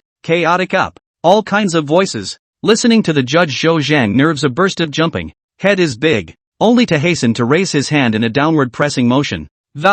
All be quiet. All of you be quiet for a moment. One by one. One by one. Only then did the Jiangjia village crowd gradually quiet down. Zhou Zhang was helpless and pointed at Li Suqin and opened his mouth. You first. Li Suqin glared at Jiang Che. The inside of her eyes were about to spit fire. Judge, I don't have any money. I can't afford to pay. Zhou Zhang? Isn't it mediation? How do you mediate with that attitude? Ma'am, according to the requirements of the contract law, the borrower shall return the loan according to the agreed period, and shall pay overdue interest in accordance with the relevant provisions of the state if he fails to return the loan according to the agreed period. So plaintiff's claim for interest against you is legally compliant. Zhou Zhang looked at Li Suqin and said in a deep voice, I don't know any law, and I don't care if you have this law or that law. You have too many laws, and I haven't read anything. I don't understand. All I know is that I don't have any money. But Li Suqin was very barefaced and said, no matter where he sues, I don't have the money. Now that my mother-in-law is dead,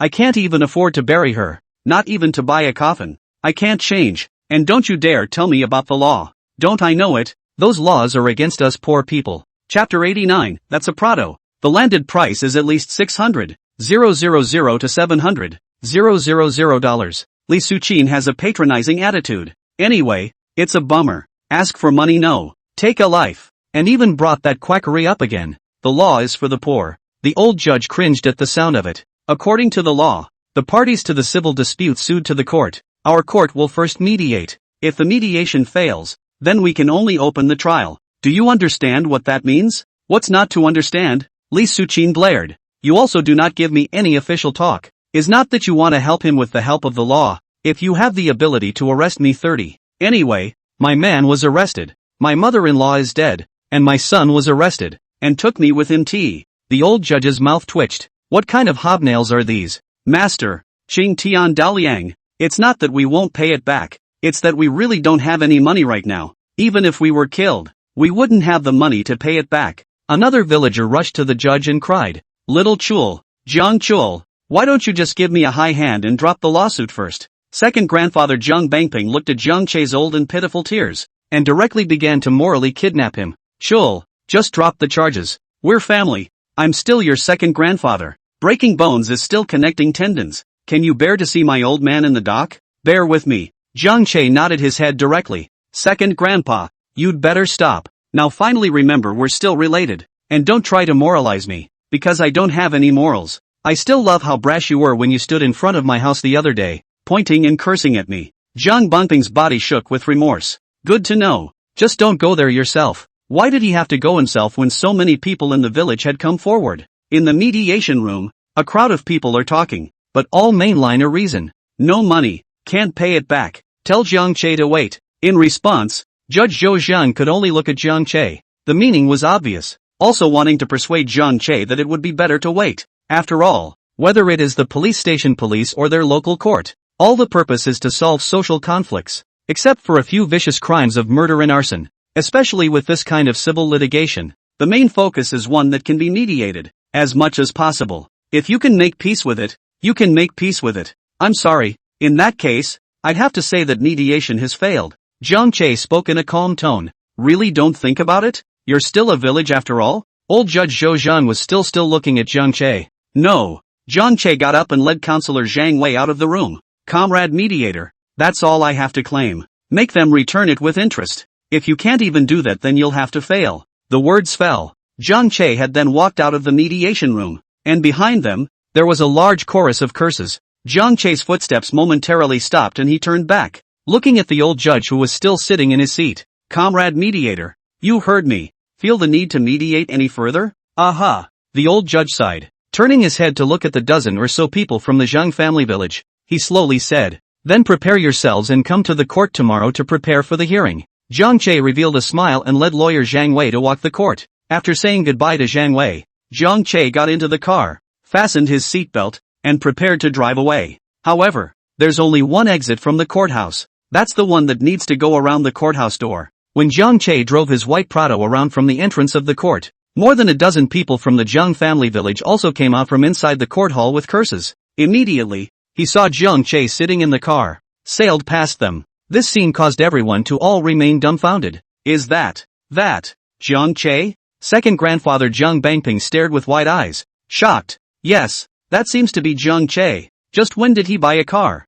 What kind of car is that? It feels so big. It shouldn't be not cheap." "I don't know. What's wrong with buying a car? It's still a heartless beast. What a car that is. At a glance, it's a domestically produced garbage car. When my want grows up and gets ahead in the future, I'll buy an imported car that costs $200,000 to $300,000. Aunt Lu tilted her head with great pride. It was at this point that someone in the courtroom came out and couldn't help but follow their conversation and say, "That's not a domestic car. That's the Prado. Ever heard of the old Baja? The landed price is at least $600,000 or $700,000. SS." Sound of air sucked between the teeth, indicating hesitation or thinking over. The dozen or so people from the Jiangjia village immediately drew cold air. 6 or 700,000. Jiang Che's car was surprisingly worth $600,000 to $700,000. In an instant, everyone's eyes suddenly reddened again and, "That little pussy, just how much money has he embezzled from our village in the past few years?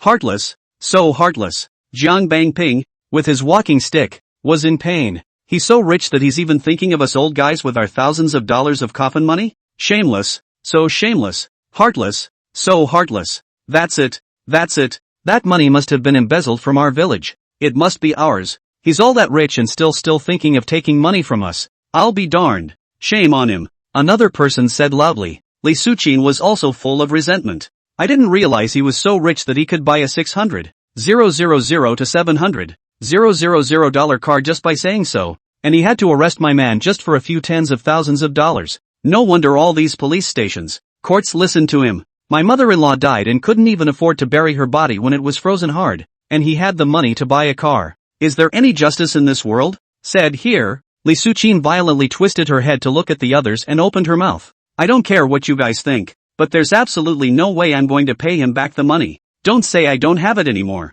I couldn't possibly give it back even if I did. Just Jiang Che's kind of heartless person. Sooner or later he's going to be struck to death by lightning. Heartless, I poo." This statement was made. All of them showed hesitation. Pay back? Who of them wants to pay it back? No one wanted to. No one was willing to pay Jiang Che back. But what can you do if you don't pay it back? The trial will be held tomorrow and the court will definitely rule that they will lose. And if they lose, they will have to pay back the money. Is it hard to drag it out? At the thought of this, Aunt Lu's eyes lit up and looked at Li Suqin and asked, "Fortune's daughter-in-law, didn't you say earlier that your mother's family has relatives who work as security guards at the courthouse? Let's go meet him and get him to give us some ideas. He can work as a security guard at a place like the courthouse. He must know a lot and know people. So let's get him to give us some ideas." Li Suqin's eyes also lit up for a moment, and she rushed to find her cell phone. "Right. Wait for me to call and ask." Chapter 90, When we village people borrow money, how can we have an IOU? The call was quickly answered. Li Suqin also finally contacted the distant relative who worked as a security guard at the court. "I didn't realize it was the same court they were in. Li Redundant is a two-bit asshole. Eating, drinking, whoring, gambling, that's all good. In his early years, he relied on his contacts to get into this court as a security guard. The salary is not high, but the welfare benefits are good. 5 insurance, 1 gold, holidays, all have. Rice and oil are also given out at festivals. It's kind of an iron rice bowl. It made him proud all the time. After all, it's not just anyone who wants to be a security guard at this courthouse. That's got to have connections, contacts. Therefore, every time he goes back to his hometown, Li Extra has to brag a lot. One knows which barrister. Who did you have dinner with again? Opened a door for the mayor. Parked a car for the chief. Especially in the first 2 years of so-and-so director passed him a cigarette. But also by Li redundant bragging for a long time. Feeling those worshipful eyes in the village, Li Yu felt that his life was sublimated. It's just a shame. In his 40s he never married. When he was young, he thought he could match Fan Bingbing, and a girl from the same village had liked him, but he didn't care. I can't find it when I get older in the back. Even a second wife demands an $80,000 dowry. Mud. Women in this world are becoming more and more materialistic. We just met and we need to drink some kind of milk tea. It's really material. Solely redundant began to frequent various red light district, bath store, with his words called linger in the flowers, hook rail listening to music. In ancient times that is also the literati. So the already small paycheck is stretched even further. It's not a couple days before payday. He then lost it again, as well as co-workers who were also collecting debts from him. It made Li redundant. That was annoying. However, when he woke up early this morning, Li Yu felt the magpie slag calling. As the saying goes, when magpies chirp, something good is coming. Li redundant spirit, standing in the security booth position. The gaze is as firm as joining the party. Until he saw a white Prado driving past in front of him. Li Yu sighed in his heart. So rich at such a young age. Why is this kind of person not his own? Simply hate to be able to take over. Yet just then his phone suddenly rang. After hanging up the phone, Li's redundant eyes flickered. Sure enough, magpie scum call. Good things are coming. Isn't this where the money comes in? Switching shifts with a co-worker, Li redundantly walks off the post and heads for the courthouse's internal road. Not a moment later, he saw a group of people walking over not far away. Cousin? Seeing Li Yu who came from afar, Li Suqin shouted with some uncertainty. Ha! Sukin right. I didn't realize that you'd gotten prettier after so many years. Looking at Li Suqin in front of him, Li Yu's eyes lit up for a moment. Greasy words that came out of his mouth. The last few days, he had heard his mom call. Said Li Suqin is getting a divorce. Their family and Li Suqin's mother's family. The interval is actually quite far. And do not listen to their cousins called. In fact, there is no blood relationship. So Li's redundant mom had an idea. After all, Li Suqin was also married for the second time and was not too young. So it was still quite appropriate to be redundant with his family. I didn't realize that Li redundant had just agreed to this. Li Suqin then took the initiative to find out. No wonder the magpies were calling this morning. Ha ha, something good is really coming. Fiercely by Li Extra so a boast.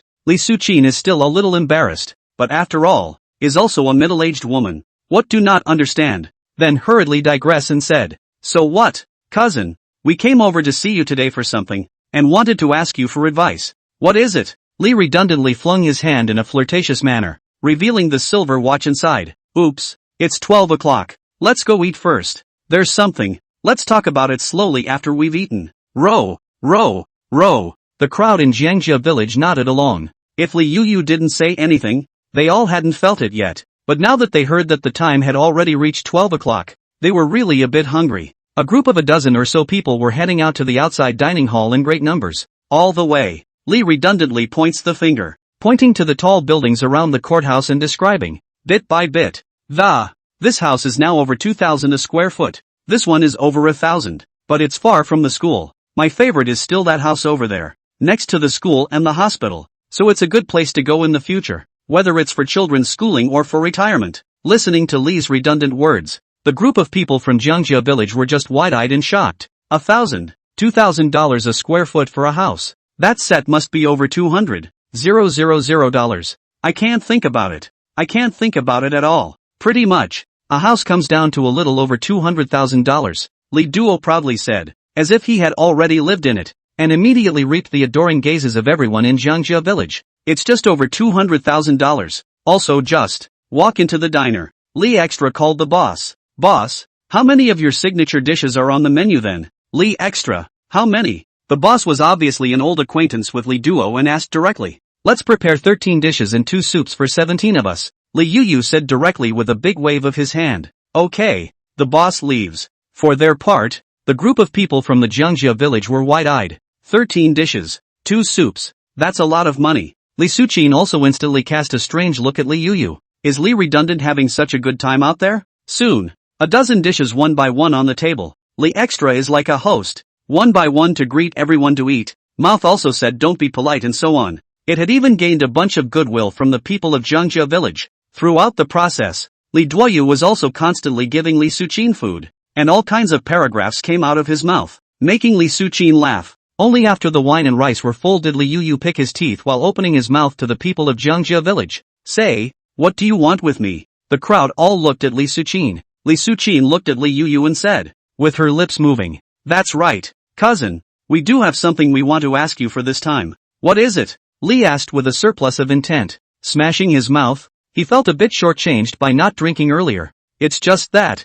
as you should know, a couple of us were actually sued by the village. We owed the guy a little bit of money before, but now we really can't pay it back and the mediation just failed. Do you think we can only lose if there's a real lawsuit? Li Suqin asked. Do you have an IOU? Li Extra asked directly. IOUs? The crowd was stunned, and then, their eyes lit up slightly. No, we don't have an IOU. How can we in the village write an IOU for borrowing money? Chapter 91, The Brotherhood Kills Zhongjia Village. In the countryside, especially from a village, the most important thing for everyone to be honest is face. After all, you are going to live in this village for the rest of your life. Thus mutual lending and borrowing are agreed upon orally. The main point is one of trust. IOUs? Very little really. Anyone who has lived in a rural area knows that, especially since everyone is still more or less related to each other. Even now, in 2024, IOUs are a rare thing in rural areas. So the predecessor really didn't have a note when he borrowed the money in the first place.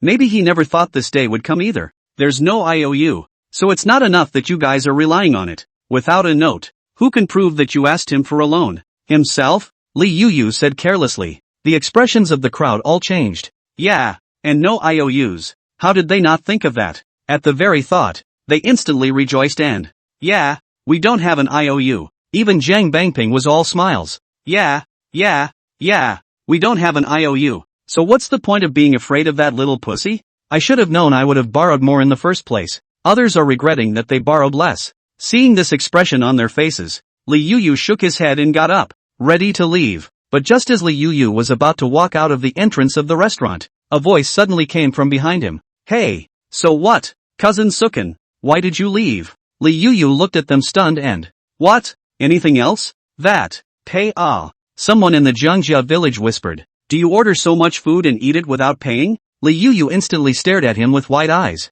Brown, you asked me for a ing favor and I have to pay for it? Same time, Zhongjia village. Zhang Bangkai was lying on the bed, with his eyes open. He looked at the roof of the room and felt that his whole body was a chill. He's always been in good health, but since fainting yesterday it seems as if he has been instantly ill. Unsustainable. It was at this time that Zhang Bangsai's cell phone suddenly vibrated. He fumbled to turn his cell phone on. It's a text message. Dear XX bank user, your account XXXXXXXXXXXXXXXXXX transferred 150,000 RMB on December XX, 2010. One moment. Zhang Bangkai sat up directly from the bed. Money. It's in the books. Looking at the 4 zeros behind the 15, his breath hitched. Saved. Lily is saved. Zhang Bangkai hurriedly struggled to get up from the bed, put on his clothes, took the passbook, and went outside. Take the car and head to town. However, he hadn't noticed that a van with darkened windows was passing him on his way to town. The van. It slowly stopped at the entrance of Zhongjia village. The car door pang pulled open, and 15 or 16 non-mainstreams with sticks and colorful, oddly shaped hair poured straight down, followed by a thin man in a black leather jacket. It's no one else. It was the second brother of the Brotherhood. I have to say, the van is a godsend. It doesn't matter how many people there are. You can always fit them in if you squeeze. Second brother. This is Zhongjia village. Anance turned his head to Ergo. Aha. Into the village, Ergo said with a wave of his hand. Remember, we're only looking for the woman. Don't make the wrong call. How dare you cheat my fraternity and sell me rotten fruit? Ha. Good. 15 or 16 nonconformists, swarming each other, headed inside. The scene. It shocked all the people who stayed in Zhongjia village.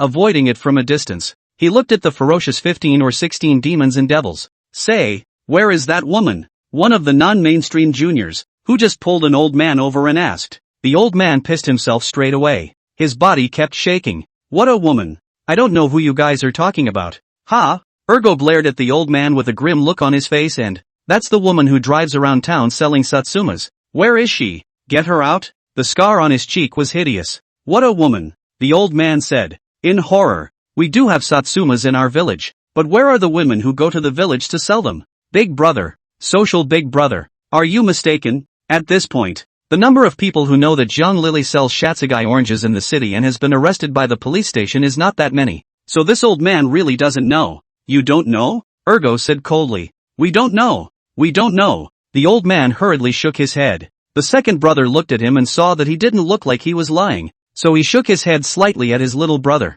signaling that he could let him go. But, who was the woman who lied to him? Ergo was furious, full of anger with nowhere to vent it. Find it for me. It's a young woman in a van selling Satsumas at the wholesale market in town. Sold my old man 50 crates of crappy Satsumas. Looking. Give me immediate access. If I can't find it, I'll destroy all the Satsumas in this Jiangjia village. Brown. The words fell. The dozen or so non-mainstreamers then directly dispersed and headed in all directions of Jiangjia village. The surrounding crowd of Jiangjia village were all horrified. Yet there were people, with twinkling eyes. That's Jiang Baichu's daughter-in-law. His family was one of the few people in Jiangjia village who didn't owe Jiang Che money. It was also one of the few people who knew that Zhang Lily drove a truck in the city to sell Satsumas. But she just scowled. Nothing is nothing. It wasn't that she wanted to help Zhang Lily, but she didn't want to stir up trouble. Apparently Lily Jiang is being held in a detention center. It would be useless even if she sold Zhang Liling. Instead she would completely offend Jiang Bangsai's family because of this move.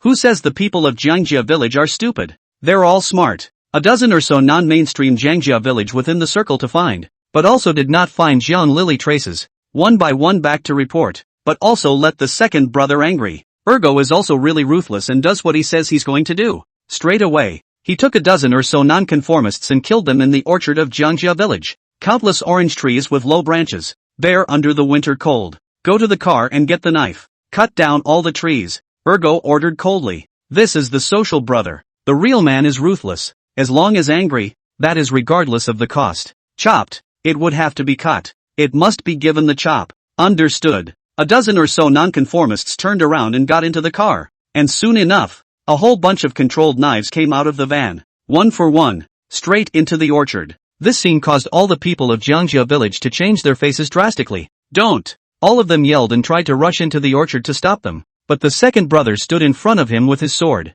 Anyone who dares to take a step forward, my sword will either cut down a tree or a man. Seeing the knife, the group of people from Jiangjia village could only rush to break again. But when they looked at the orchard, a fruit tree that was being cut down, they all wailed in pain again. Those trees, but it's all their lifeblood. Chapter 92, Bullying the soft and fearing the hard, deceiving the inside and pandering to the outside. The people of Jiangjia village were all wailing. The second brother of the brotherhood, however, still stands on his horse and crosses his sword, with a ferocious aura. I don't know what the woman's name is, but I know that she must be from your village. Since you guys want to harbor her, then I'll let you harbor her enough. These trees, that's the price. We're not harboring it. We're not harboring it. A crowd of Jiangjia village villagers were wailing loudly, looking at an orange tree, cut to pieces, that is bleeding inside. That's all their lifeblood. If these trees were destroyed, the coming year's earnings would be at least a quarter less, which would undoubtedly add to the already barren village. We really don't know who she is.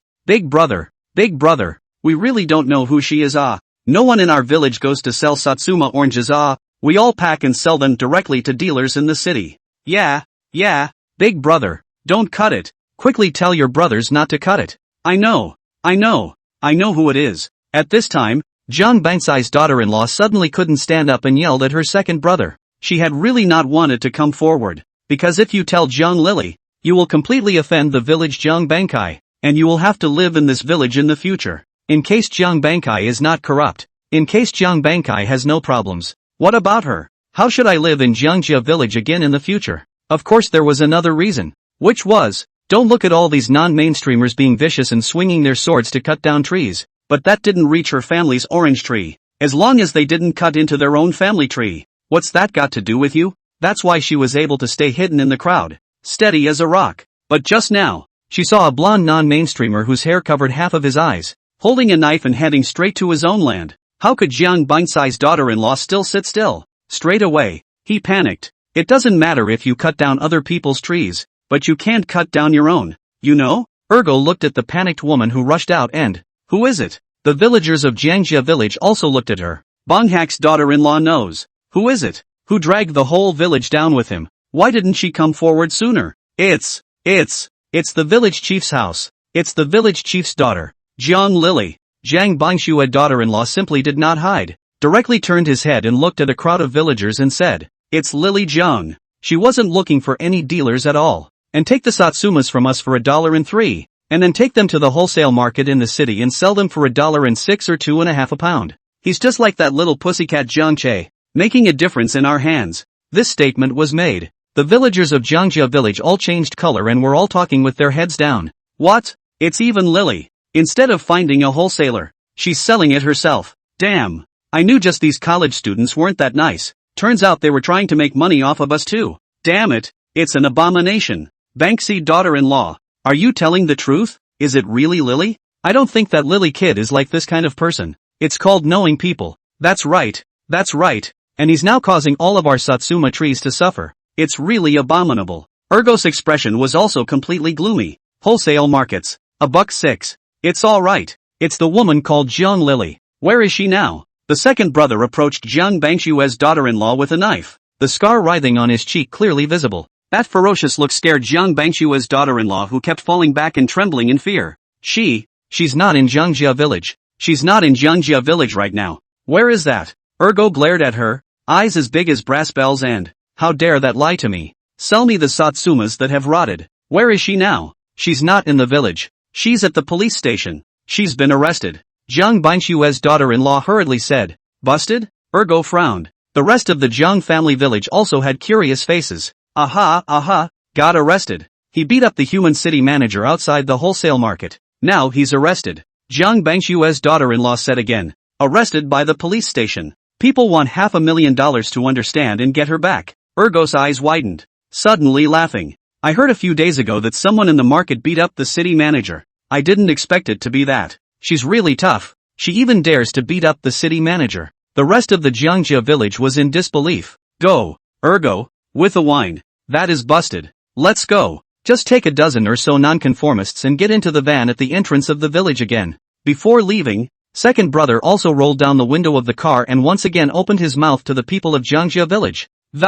Today, who the dares to call the police? Old man will come back. It won't be as simple as cutting down a few of your trees then. This statement was made. The people of Jiangjia village were all physically trembling, and they hurriedly shook their heads and said that they didn't dare to call the police until after the van has completely traveled away. It was only then that the people of Jiangjia village looked at the mess all over the ground and cried without tears. It's a big loss. And immediately after that, they were all filled with righteous indignation, staring viciously at Jiang Bangshua's daughter-in-law angrily. Help learn your daughter-in-law. If you knew, why didn't you say it sooner? You had to put it off until now. Now it's good. The gang cut down all our trees. How do you want our family to live in the coming year? That's it. Banksy daughter-in-law.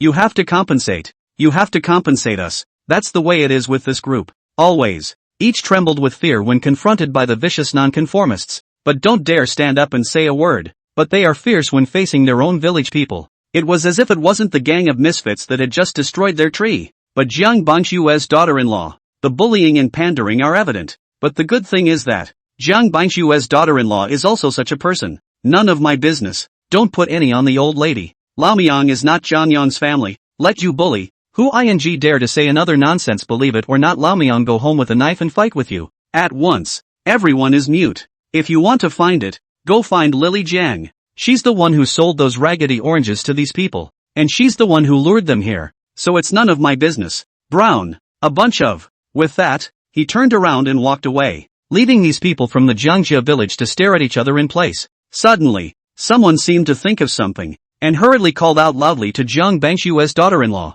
Bong hack daughter-in-law. Bong hack daughter-in-law. Jiang Bangshua's daughter-in-law paused in her steps. What is it? That what you just said was true? Is it true that Lily Jiang is in town to sell her Satsumas for $2.50? As in fake. Jiang Bangshua's daughter-in-law sneered. Chapter 93, Shirking Responsibility? Dad, why didn't you tell me earlier? The cab is very loose. Instead, in the back, it was very crowded. Ergo, are we going back next? Yellow hair, who was in charge of driving, asked. No, I'm here anyway. Let's take me back to Mang village first. Ergo said, shaking his head.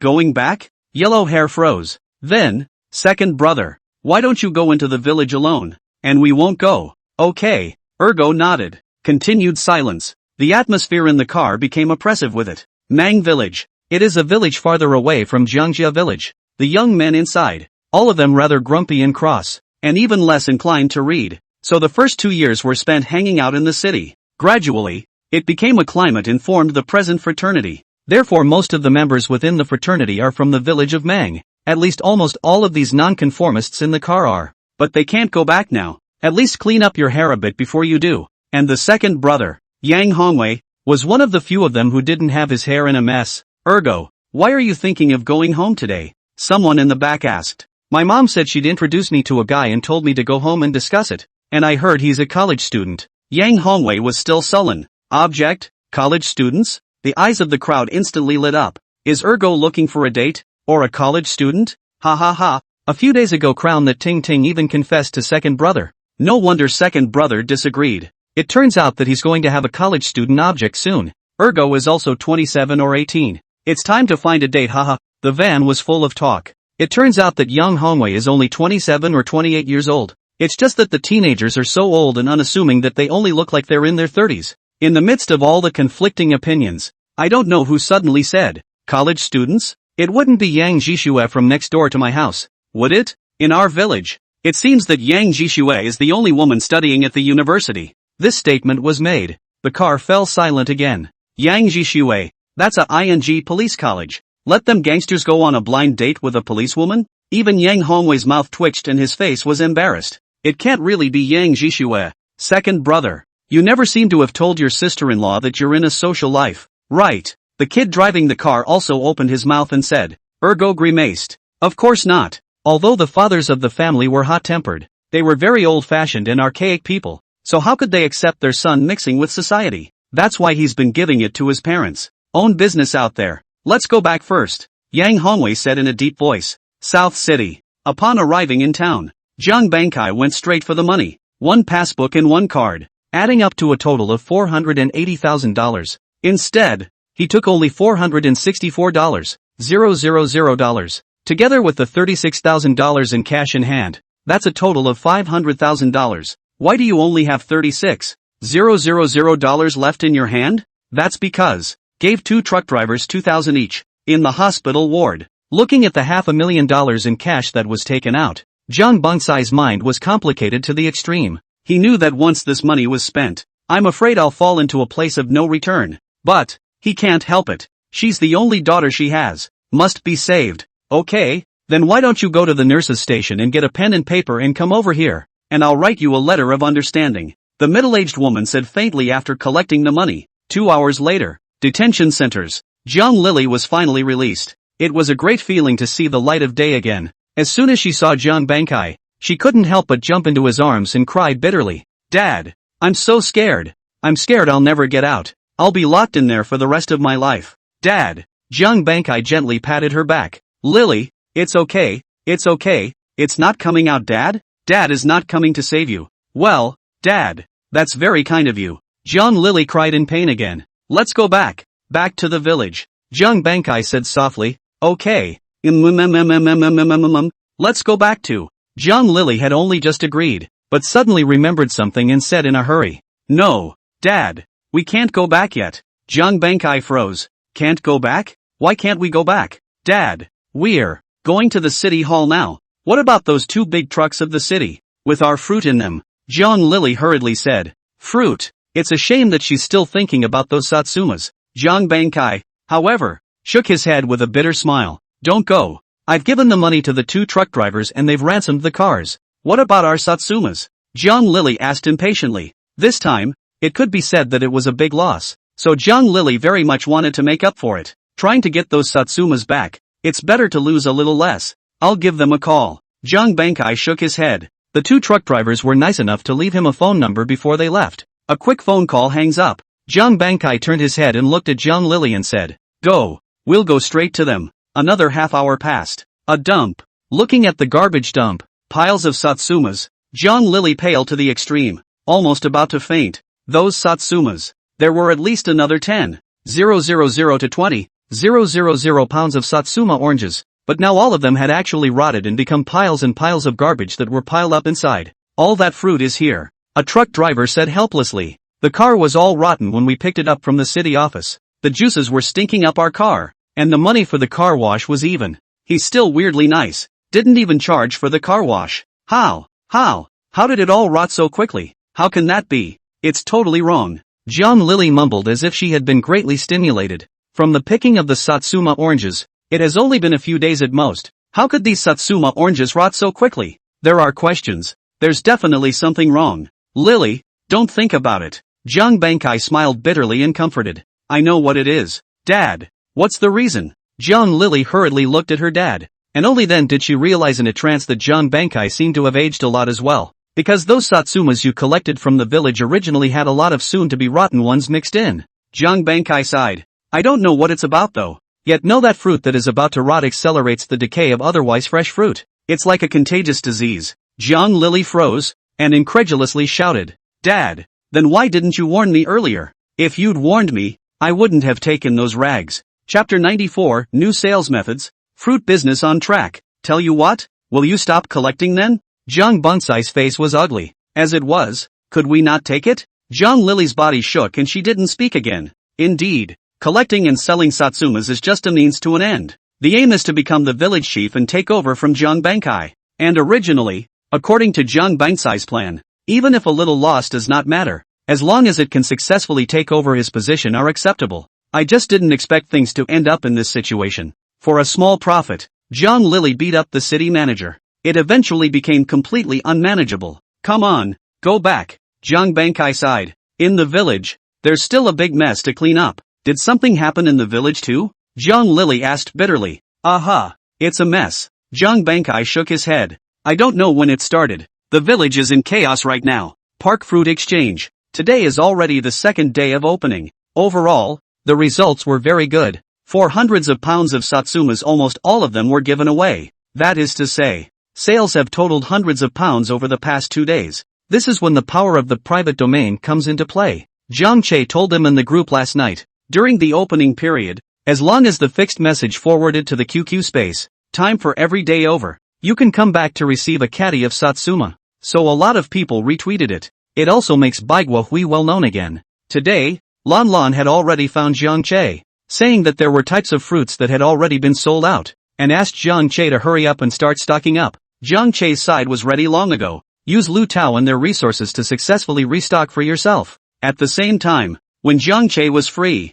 he took Lan Lan and started visiting the snack street across the street. It's a snack street. It is especially lively at night. Therefore there are many various stores inside. Basically some food. Jiang Che is very purposeful. Find only stores with stalls and interview their owners. Boss, you guys need a fruit supply? No need. The owner waved his hand. It's not just any fruit, and the price is very low. You can be completely assured of that. You are guaranteed a profit. Jiang Che nodded at Lan Lan who was next to him. Lan Lan also hurriedly pulled out a clear box from her bag. The box, filled with various fruits. There's watermelon, cantaloupe, sacred fruit, mango, apple, but all sliced fruit. This thing, very common later on, is called a fruit platter, but it's really rare now. Maybe some big cities already have them, but it's really rare in a place like Southtown. As expected, the fruit platter caught the snack bar owner's attention the moment it was brought out. You are? How much? This fruit platter. I'll sell you one for $8.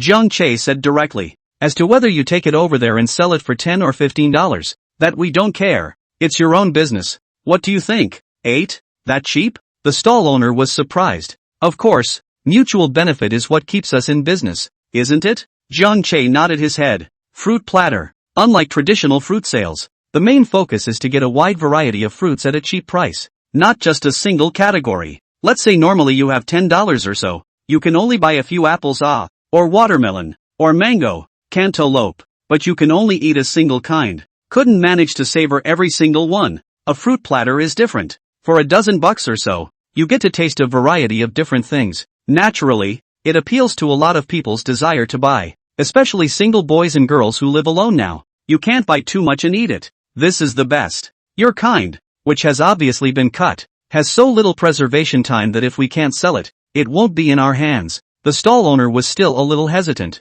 It's okay. Jiang Che smiled once again. That's something I've already figured out for you, boss. Jiang Che took out the business card he had printed in advance and handed it to the stall owner. Boss, You see in my platter here, none of the fruit is actually real. It's all imitation. When the time comes, you just swing this over the counter. As soon as someone wants it, you call this number and we'll cut it up and bring it to you right away. What do you think? This will ensure that you don't lose any money. And in terms of merchandise, you can also rest assured that our family fruit supermarket is just across the road. Hearing this, how could the stall owner remain unmoved? It's a no-brainer for him. Agreed down immediately. Okay, just leave your stuff here and I'll call you guys when I get there. Good.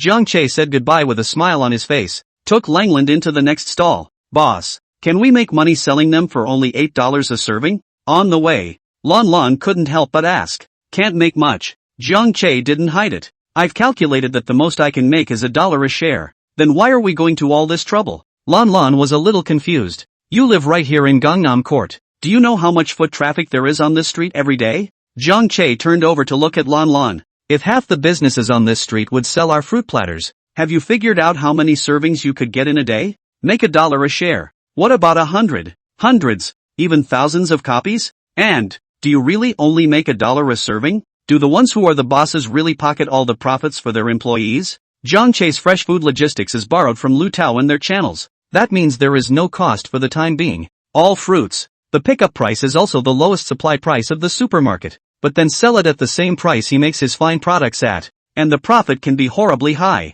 The simplest example, take cantaloupe. Supermarkets have a minimum purchase price of $2 to $2.50, and supermarkets sell them for between $5 to $6. But here in Jiang Che, the price has reached $7 to $8, minus labor, rent, utilities. He also netted $3 per pound, and the fruit platter is even deeper inside. Don't look at the variety inside, but it's really not worth much. One cantaloupe makes at least a dozen platters. What about the others? 2 or 3 saints berries. What's a watermelon worth? One watermelon makes dozens of platters. Overall, there is no losing business. As for the distribution side of things, there's someone in the house. Jiang father had already complained to Jiang Che all night plus all morning, saying that he could only do farm work and labor, couldn't do sales work, and couldn't even do cashiering. The words in a nutshell are too idle. I want to go back to Jiangjia village. Going back? Then of course there's no way he'll be allowed back in. So Jiang Che planned to let Jiang father do this distribution. He was idle anyway,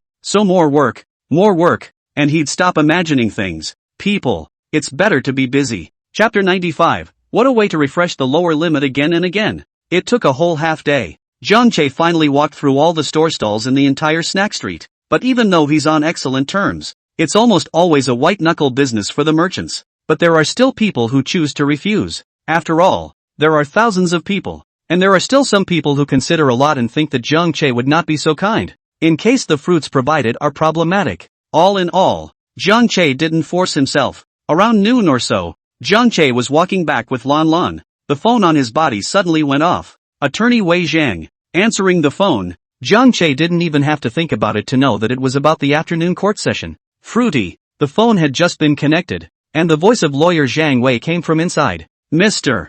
Jiang Che, court starts at 2:30 p.m. Oh, don't forget. Good. Don't worry, Counselor Zhang Wei. I'll keep it in mind. Jiang Che responded with a smile. At the same time also feel that Zhang Wei lawyers this is simply too dedicated some. A court will have to repeatedly notify. Such a big thing. It is hard to not be able to forget yourself. Mr. Jiang Che, don't take it lightly. You might be in a bit of trouble this time. Attorney Zhang Wei suddenly said. What's the problem? Jiang Che froze. Isn't this case no longer in doubt? It's only right to pay what you owe. How is that a problem? Hey, Mr. Jiang Che, answer me seriously. Is there any proof of the private loan between you? Like an IOU or something like that? Jiang Che's face slightly began to change. What do you mean? Lawyer Zhang Wei, what do you mean by that? No? Attorney Wei Zhang sighed. Jiang Che was silent. When his predecessor was borrowing money, he thought that they were all uncles and elders. So how could his nature allow the writing of IOUs and such things? It's even all on Jiang mother's books. Otherwise Jiang Che wouldn't even have known that there would be this rotten debt. Mr. Gang Chu, I certainly do believe, and think, that they do owe you money. Even the judge thinks so. But the law is about evidence, you know? Attorney Wei Zhang's voice was somber on the phone. Attorney Wei Zhang, what's going on? Is something wrong? Jiang Che couldn't help but ask again. Yesterday afternoon, the dozen or so people from Jiangjia village went back to the court and found Judge Zhou Zhang, and all of their words changed. They say you're falsely accused. that they don't owe you any money at all, and that they've never borrowed money from you. Ask the court to dismiss the case. The corner of Jiang Che's mouth twitched. Ask the court to dismiss the case? It is indeed something they can do. The court, of course, cannot dismiss the case without getting a party to voluntarily ask for it to be dismissed. But the court has likewise made a demand that evidence must be given in order for it to do so. Attorney Zhang Wei's voice was somber as he spoke again. Without proof, then the appeal may be dismissed as untenable. The best thing to do in this situation right now is to ask the court for an extension until we're ready. Don't you think? Hearing this, Jiang Che instantly fell silent. He never thought that the Jiangjia village people would be shameless to this extent, that they would really renege on their debt, even denying that they had borrowed money from him. But they're also really desperate in this approach. After all, the predecessor is really no IOUs, and at this time, there is no WeChat transfer, and there is no proof of transfer via bank card remittance, all cash given face to face. This money, it's almost like a debt account without a license. They insisted on denying it, and Jiang Che's lawsuit would not necessarily be lost, but it would definitely be dismissed and postponed. No.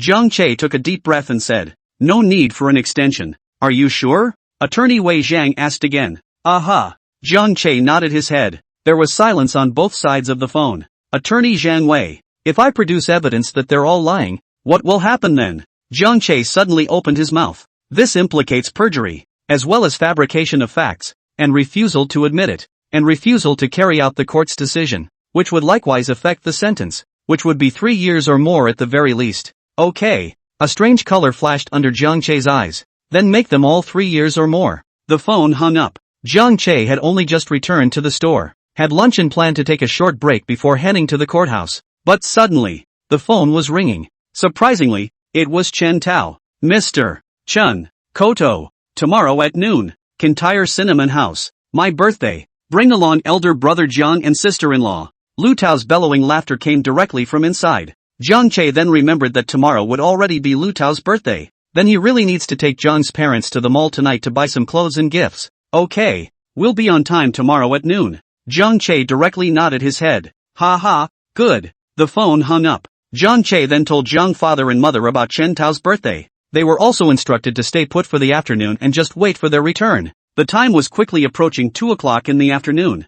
Jiang Che hurriedly drove to the court. Finally, I met Mr. Zhang Wei again outside the courtroom. After a moment of face-to-face deliberation, the two men headed straight for the interior of the courthouse. However, all of this was coldly watched by the Jiangjia village crowd that had long been standing in the court hall. That car really is his. Shameless. I poo-poo. Earning such heartless money will get retribution sooner or later. That's right. That's right. I really don't know how our Jiangjia village can produce such people. It's really disgusting. None of these college students are any good. And then there's that Jiang Lily. A few people had different opinions and whispered, looking at Jiang Che with an incomparably cold gaze. Grievance. As Jiang Che and lawyer Zhang Wei walked in, they gradually stopped talking, still looking at them coldly. I thought I had underestimated your morals as well as your shamelessness, but I didn't realize I had overestimated you. You guys are really refreshing my lower limits again and again. Looking at them, Jiang Che said coldly, do you really think it's okay to not recognize all that money you owe? Aunt Lu, the $4,500 you borrowed at my house to buy a tricycle a few months above your house. Jiang Xiaohong, $1,200 for your house. Li Suqin, your family's 6,300 yuan. And Jiang Fugui's compensation for destroying my family's greenhouse, a total of 3,100 yuan. There's also the $5,000 your family borrowed from me for Jiang Bin's tuition when he went to college. Second grandpa. And Jiang Defa, the $3,000 you borrowed from me to pay the fine after you were caught whoring. And the river. I know all your money. Do you really think you can get away with it? Even if I don't have proof. Even if the court rejects my claim. I'll also take a loudspeaker and put it right at the entrance of Jiangjia village to see if you have the face for it. Chapter 96. It's a slur. Jiang Che's meaning was obvious. Even if you guys are now reneging on your debt and don't want to pay it back, then he'll get his money back some other way too. Take the loudspeaker and go to the head of Jiangjia village and play it on a loop, just to see if you have the face to keep reneging on the debt. A lot of rural people are actually like that. A face. Especially in the face of the village that is seen as extraordinarily important. This is why many big bosses from the countryside will go back to their hometowns or villages to invest in a reason. It's this face. Or maybe they don't want to be poked and prodded by the rest of the village. They can be shameless, but that's outside. And that face in the village has to be picked up. After all, it's your future for life. Jiang Che, what do you mean? And you're going to the village to badmouth us? Second grandpa was mortaring his cane. Furious as hell. Don't think we don't know. That car of yours must be at least 600, 000 or 700, 000 dollars. You're so rich. You still want to ask us for that small amount of money. Do you want to be ashamed or not? I'm also your second grandfather. Can't you give us a way out? No wonder people say rich people have no conscience. Jiang Che, if you dare go to the village and blame my reputation, I'm not finished with you. That's right. You're so rich. What's wrong with not wanting that little bit of money? Shucks. Garbage. Earning money from our village, but still pussyfooting around. How our village netted out white-eyed wolves. The rest of them also shouted angrily, as if Jiang Che shouldn't have asked for all that other money as long as he had money, and should have given it to them to contribute to the Jiang family village. These remarks were simply shameless. Ha! What are you guys doing here? Didn't you say you don't owe me any money? Then how did you jeopardize your reputation? If not, you can sue me. Jiang Che looked at them and hemmed and hawed. You guys go ahead and sue me too. Let it be said that I have corrupted your reputation and spread rumors and slanders. Well, Jiang Che said with a smile on his face. Chul. Second grandpa inhaled deeply and looked at Jiang Che. Don't blame us. We definitely have to pay back the money we owe you. But we really can't come up with it right now. Why don't you drop the case? We're all relatives. Neighbors in the same village. There's no need to make it so embarrassing, is there? Once the strawberries are sold after New Year's, we'll definitely pay you back when we have the money. He's 60 or 70 years old and won't live more than a few years. Not willing to carry a curse and be poked and prodded after death. So you guys still owe me money. Thought you guys were really shameless and really weren't going to admit it. Jiang Che, however, revealed a smile at this moment. I've been waiting for so long. I've just been waiting for this sentence again. Couldn't help but glance at lawyer Jiang Wei. Seeing him nod slightly, he then smiled and entered the trial courtroom with lawyer Zhang Wei. For their part, the people of Jiangjia village all had ugly faces and whispered with their heads down. It seems that coming softly won't work. This guy is a diehard. It's so annoying. For a few $1,000s, he has to make it known. Even if he has to sue, what can he do? Without an IOU, can he still eat us? That's right, but we don't have an IOU in our hands. He won't get a penny of this money back. Come on, let's go in too. It's time for court, another person said. Very quickly, the Jiangjia village crowd also entered the courtroom. All of the plaintiff defendants are in place. The gallery, the jurors are all in place. Then there's the presiding judge. Weekly positive. It was also on time. The fiat pendant dropped and the clerk began to read the courtroom discipline. It's just the discipline of no talking, no phone calls, no videotaping, no eating. The hearing was declared officially open. Plaintiffs recite the complaint and state the cause of action. Judge Zhou Zhang said as he looked at Jiang Che and lawyer Zhang Wei. Okay. Attorney Wei Zhang stood up. Now, first, he bowed and saluted slightly to the judge and the group of jurors, before looking at a kind of defendant, smiling slightly, and beginning to recite the indictment, the so-called stated cause of action. It was the reason why Jiang Che sued the dozen or so people from the Jiang family village, and Jiang Che's claim. A dozen people from Jiangjia village were asked to return all the money they owed, with interest. With attorney Zhang Wei reseated, presiding judge Zhou Zhang nodded slightly. Since the defense side was without a lawyer, Zhou Zhang could only look at the dozen or so defendants from the Jiang family village. The defendant is the cause of action mentioned by the plaintiff's side, and the claim,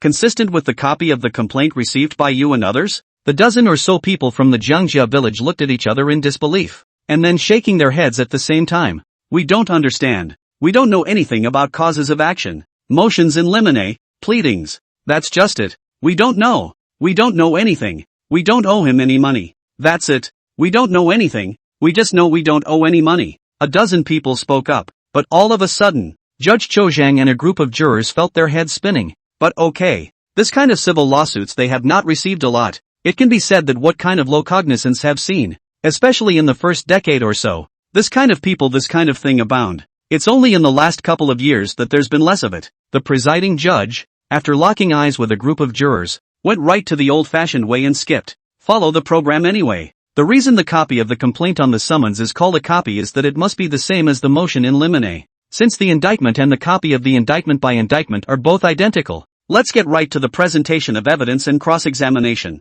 Judge Zhou Zhang said. Proof of proof. This is the third part of the trial. Lawyer Zhang Wei stood up first, took the account book that had been prepared long ago, and began to read out the money owed to Jiang Che by a dozen or so defendants one by one. There is even a labeling of its use in it. That means why would a dozen people borrow money from Jiang Che? But I didn't expect that lawyer Zhang Wei would be directly interrupted by Auntie Lu just as he started. Bull asterisk asterisk asterisk asterisk. Asterisk asterisk asterisk asterisk your dog's ass. Judge, the great Lord of Heaven. This is all a false accusation. A slander. Our family is honest. Although the days are hard, but the son and daughter-in-law are also outside into the factory work. Every month can also make $1,000 back. Other than that, just me and my man have more than 10,000 savings in our account that. How can we just buy a tricycle that costs a few $1,000s and go borrow money? This is clearly nonsense. This is slander. Comrade Judge, oh great God of heaven, you must do right by us. Lawyer Zhang Wei, who was suddenly interrupted,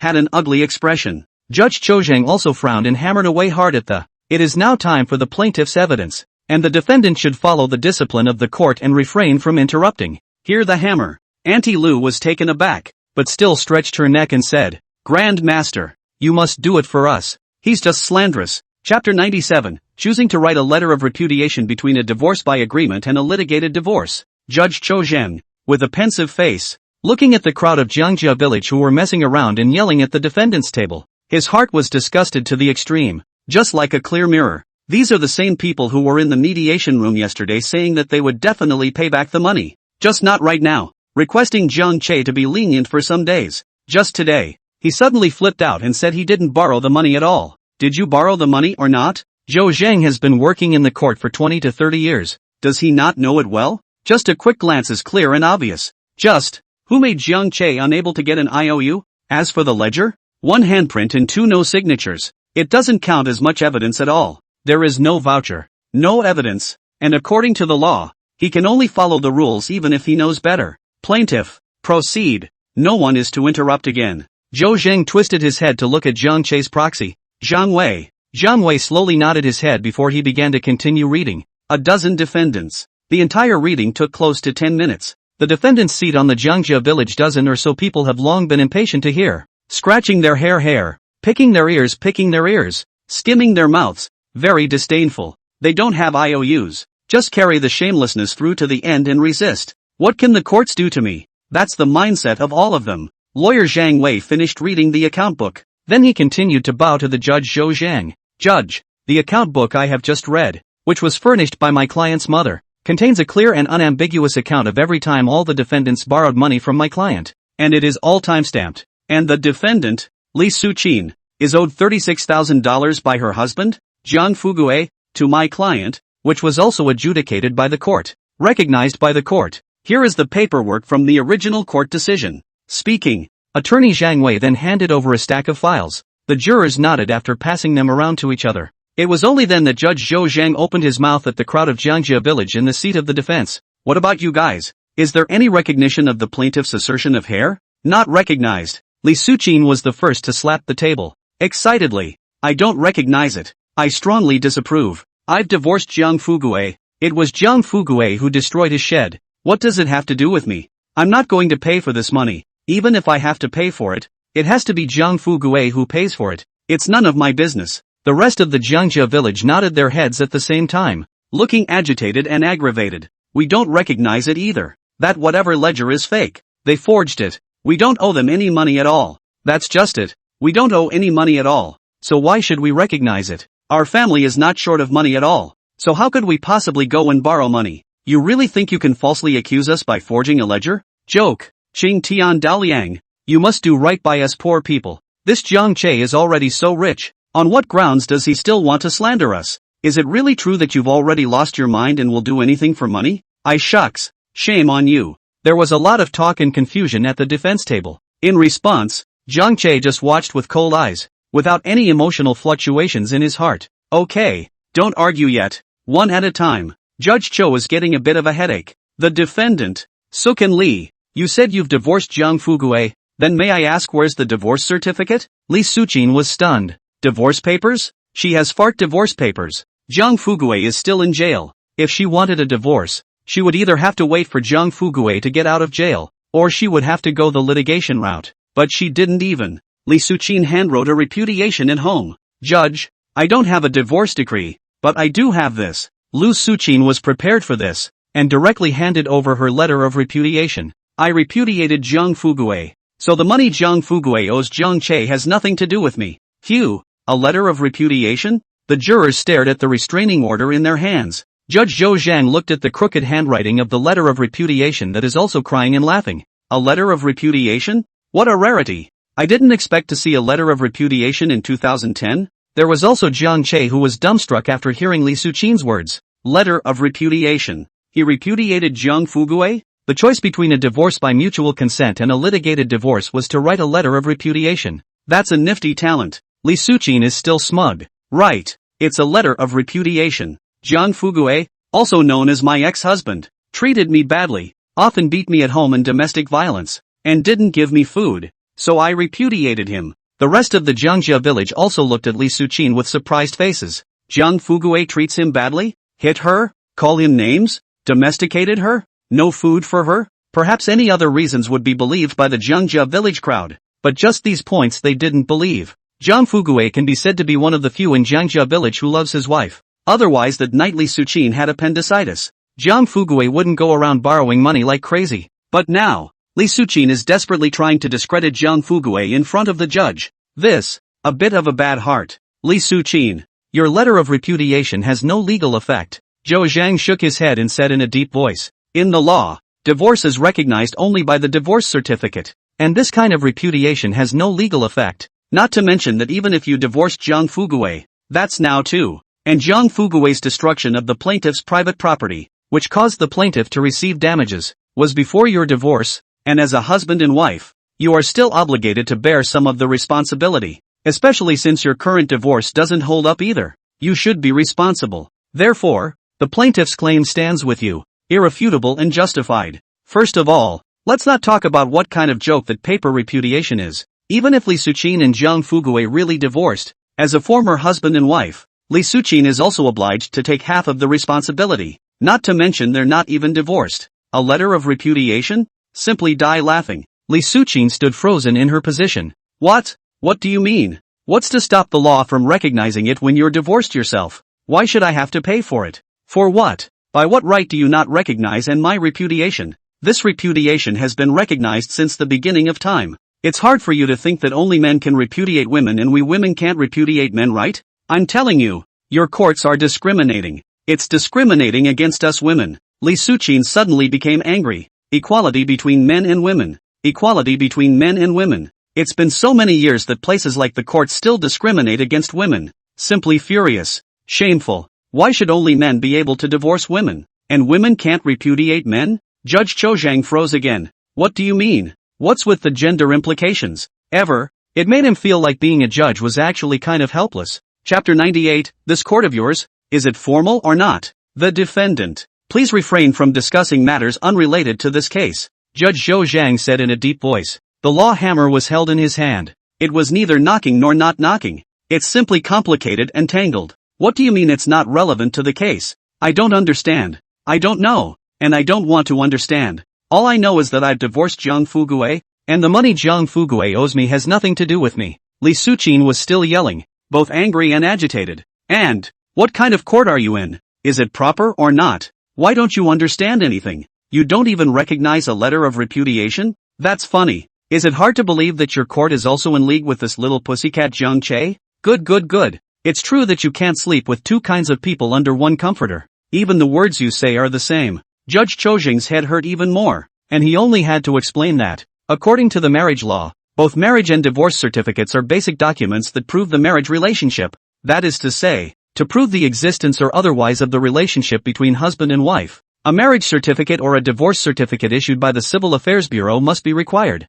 And our law only recognizes divorce certificates, a folk product such as a letter of repudiation, even one from the old feudal days of yore, is completely devoid of any legal effect in the new age. And as a former husband and wife, you yourself are obligated to assume the debt owed by Jiang Fugue. Understand? Zhou Zhang thought, heard the legal science. Li Suqin again how should be peaceful down, but he never would have thought. Li Suqin is still two eyes aglare yelling. I don't understand. I don't know anything about laws. All I know is that I repudiated Jiang Fugue, and I shouldn't be responsible for his debts. Do you courts understand this or not? Is it proper or not? How is it that you don't know anything and you need me to speak these truths? Zhou Zhan completely ran out of patience to continue messing around with her, directly slamming the phalanx hammer. Quiet. Defendant Li Suqin, If you keep messing around in the courtroom, then this judge will have no choice but to punish you for disrupting the order of the courtroom. Li Shu Suqin was shaken. There was a moment of silence. Where are the others? Do you have any objections to the ledger provided by plaintiff's counsel? Judge Zhang looked again at the remaining defendants. Yes. Of course I have. We have. And we're very opinionated. The rest of the Jiangjia village were all talking. Yes. One by one. Then, Judge Zhang took a deep breath and said, Aunt Lu was the first to speak. Xingtian Daliang. I've just said that our family doesn't owe him any money. And our family has never borrowed money from him. It's a wrongful accusation. You Yaman must do something for us. But you can't favor that little pussy kid Jiang Che just because he's rich. It's hard enough for us ordinary folk to live. Woo. If you favor him anymore, we won't really be able to live. Auntie Lu was so aggrieved that she cried so bitterly that it made people sad to hear and cry. But Judge Zhang just shook his head. Next, Your Honor. Old man, my name is Jiang Bangping, the second grandfather of that little pussy. That little brat is now falling into the eye of money. Just for the sake of a little money. Even his own second grandfather I have to sue. Really treasonous. Against human decency and treason. This is to be struck by thunder from heaven. Zhang Yon's lineage is going to be cut off. Judge Zhou Zhan was really speechless. What a bunch of people. He couldn't even help but look at Jiang Che with pity, which led to a violent strike of the spell hammer. The gavel sounded. It made the crowd at the defense table all shudder. Everyone be careful with your words. No swearing, no profanity during the trial. Second grandfather Jiang Bangping's expression stiffened and he shut up. Next, Xingtian Daliang. My name is Jiang Defa, and I also swear that I absolutely did not borrow money from Jiang Che. I was whoring myself out and I was arrested by the police station. I recognize all of these, but I was ransomed by my wife. But it doesn't have anything to do with this little brat Jiang Che. Xingtian Daliang. Think about it. How can I go to an outsider for something so humiliating? It's all an injustice. He's deliberately wronged me. Judge Zhou Zhang's face became even more sullen as he slowly nodded his head and said, Next, Xingtian Daliang. I've been wronged, too. He said my family owes over $1,000, which just cracks me up. And who can't get over $1,000 out of their house these days? Was it necessary to go and borrow from him? Even if my family really owed it, was it necessary to drag it out until now and not even pay back more than $1,000? Zhang Xiaohong also cried out for justice. It's a great mouthful. Who can't come up with more than $1,000? And who isn't going to be sued in court for more than $1,000? And yet she did just that. And even for this $1,000 or so, even the face, even the skin. Judge Zhou continues to nod his head. Next, this questioning also went on for a full 10 minutes before the evidence examination session was over. After the presentation of evidence and cross-examination, that's the court argument. So-called courtroom arguments. In fact, it is also let the plaintiff and the defendant personally rolled up their sleeves down the field, and the way the scene confrontation, and then by the judge and a kind of jurors to observe. To start the debate session, first on the scene is the defense side. Jiang Che's second grandfather, Jiang Bangping. Jiang Bangping's face was covered in old age spots, and with his walking stick, he glared angrily at Jiang Che. Chul, wrap it up. Do you still recognize me as your second grandfather or not? You've made enough of that unconscionable money. You'll lose your life if you keep it up. Stop it. Have pity on me, an old man, and do yourself some good. Opening one's mouth is skilled moral abduction. Pretending to be miserable, selling pity, familiar flavors, familiar recipes. And Jiang Che, however, was not a predecessor, and immediately sneered and said, It's only right to pay what you owe. I don't know how it broke my life. Is it hard to believe that Jiang Bangping is not afraid of being broken in your Yang life if you borrow money and don't pay it back? Or think if you're not afraid, then what am I afraid of? You. Jiang Bangping angrily raised his cane. He's old, almost 70 or so, and he's particularly squeamish about those words themselves. Jiang Che dared to say to his face that he would lose his young life. What's the difference between that and a curse? This little is cursing him to death. It's just not human. It's not human. Jiang Bangping was incomparably angry. You, he said half-heartedly, finally remembering to get down to business. You're full of. When did I ask you for a loan?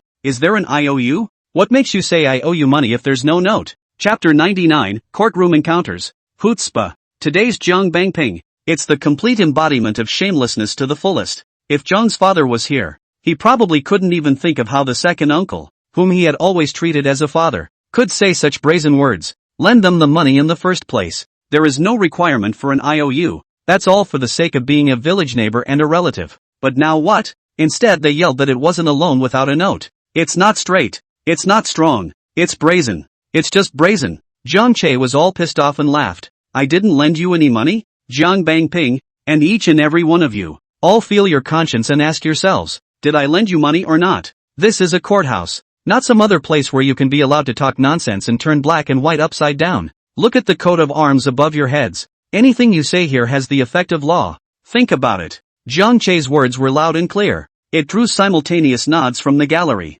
In fact, to see now, how they still do not understand. Opposite, the defendant is trying to cheat. The plaintiff's side does not have a loan note as well as other evidence. But again, there's really nothing to be done about it. Law. It's about evidence, not subjective yelping. Judge Zhou Zhang also timely pounded the gavel at this point. In court, both parties, plaintiff and defendant, are required to be honest and fair, and there has to be relevance, legitimacy and truthfulness. If false statements are made and lies are told at trial, resulting in the wrongful conviction of a case, or if the case is deliberately made more difficult for the administration of justice, the same will be sanctioned by the court, can be fined up to $100,000 or detained. This statement was made. The people of Jiangjia village all changed color, and their hearts became apprehensive. Now the booth defense continues, Judge Zhou Zhang said in a deep voice. After this time, all the people in Jiangjia village had obviously calmed down a lot. Even his speech had become gentle, and besides still denying the money he owed Jiang Che's family,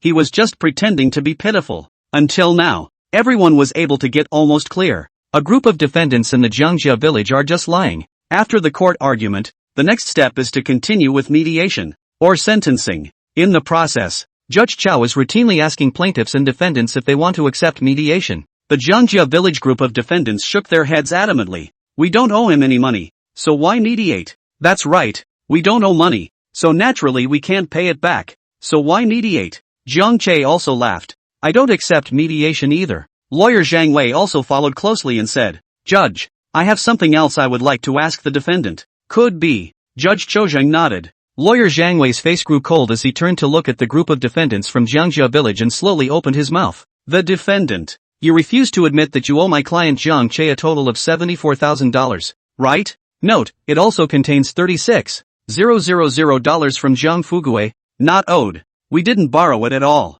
That's right. That's right. What's wrong with your lawyer? We know you took money from him, so there's no need to screw us like this, right? We obviously don't owe any money. Why don't you say we do? That's right. We didn't even borrow any money at all. So why should we admit it? Unless you let him take out the IOUs, we'll recognize it with an IOU, not without one. Listening to this, a smile appeared on attorney Zhang Wei's face. Good. Counselor Zhang Wei turned to Judge Zhou Zhang. I request that the judge sentence all defendants to return all of Jiang Che's money originally with interest, and that all defendants be sentenced severely and severely for the crimes of obstruction of justice, perjury, and fabrication of facts. This statement was made. The faces of the group of people from Jiangjia village once again changed drastically. What? There's a crime? What does that mean? What obstruction of justice? Fabrication? Perjury? What's all this? The expressions of the crowd were tense, and they all looked at Judge Zhou Zhang in unison, hoping to get an explanation. Then, Judge Zhou Zhang, however, just nodded slowly to indicate that he could consider weighing in. This once again left the hearts of a group of defendants hanging in their throats. What does it mean? How are we guilty and how are we obstructing justice? Funny, you're the one with the long mouth, aren't you? It's all about sin. So send us in together if you can. I'll be damned. What the hell? Do you really think the court is run by your family too? The judge just gave them a cold stare. Really thought. No IOUs? Is there really nothing we can do?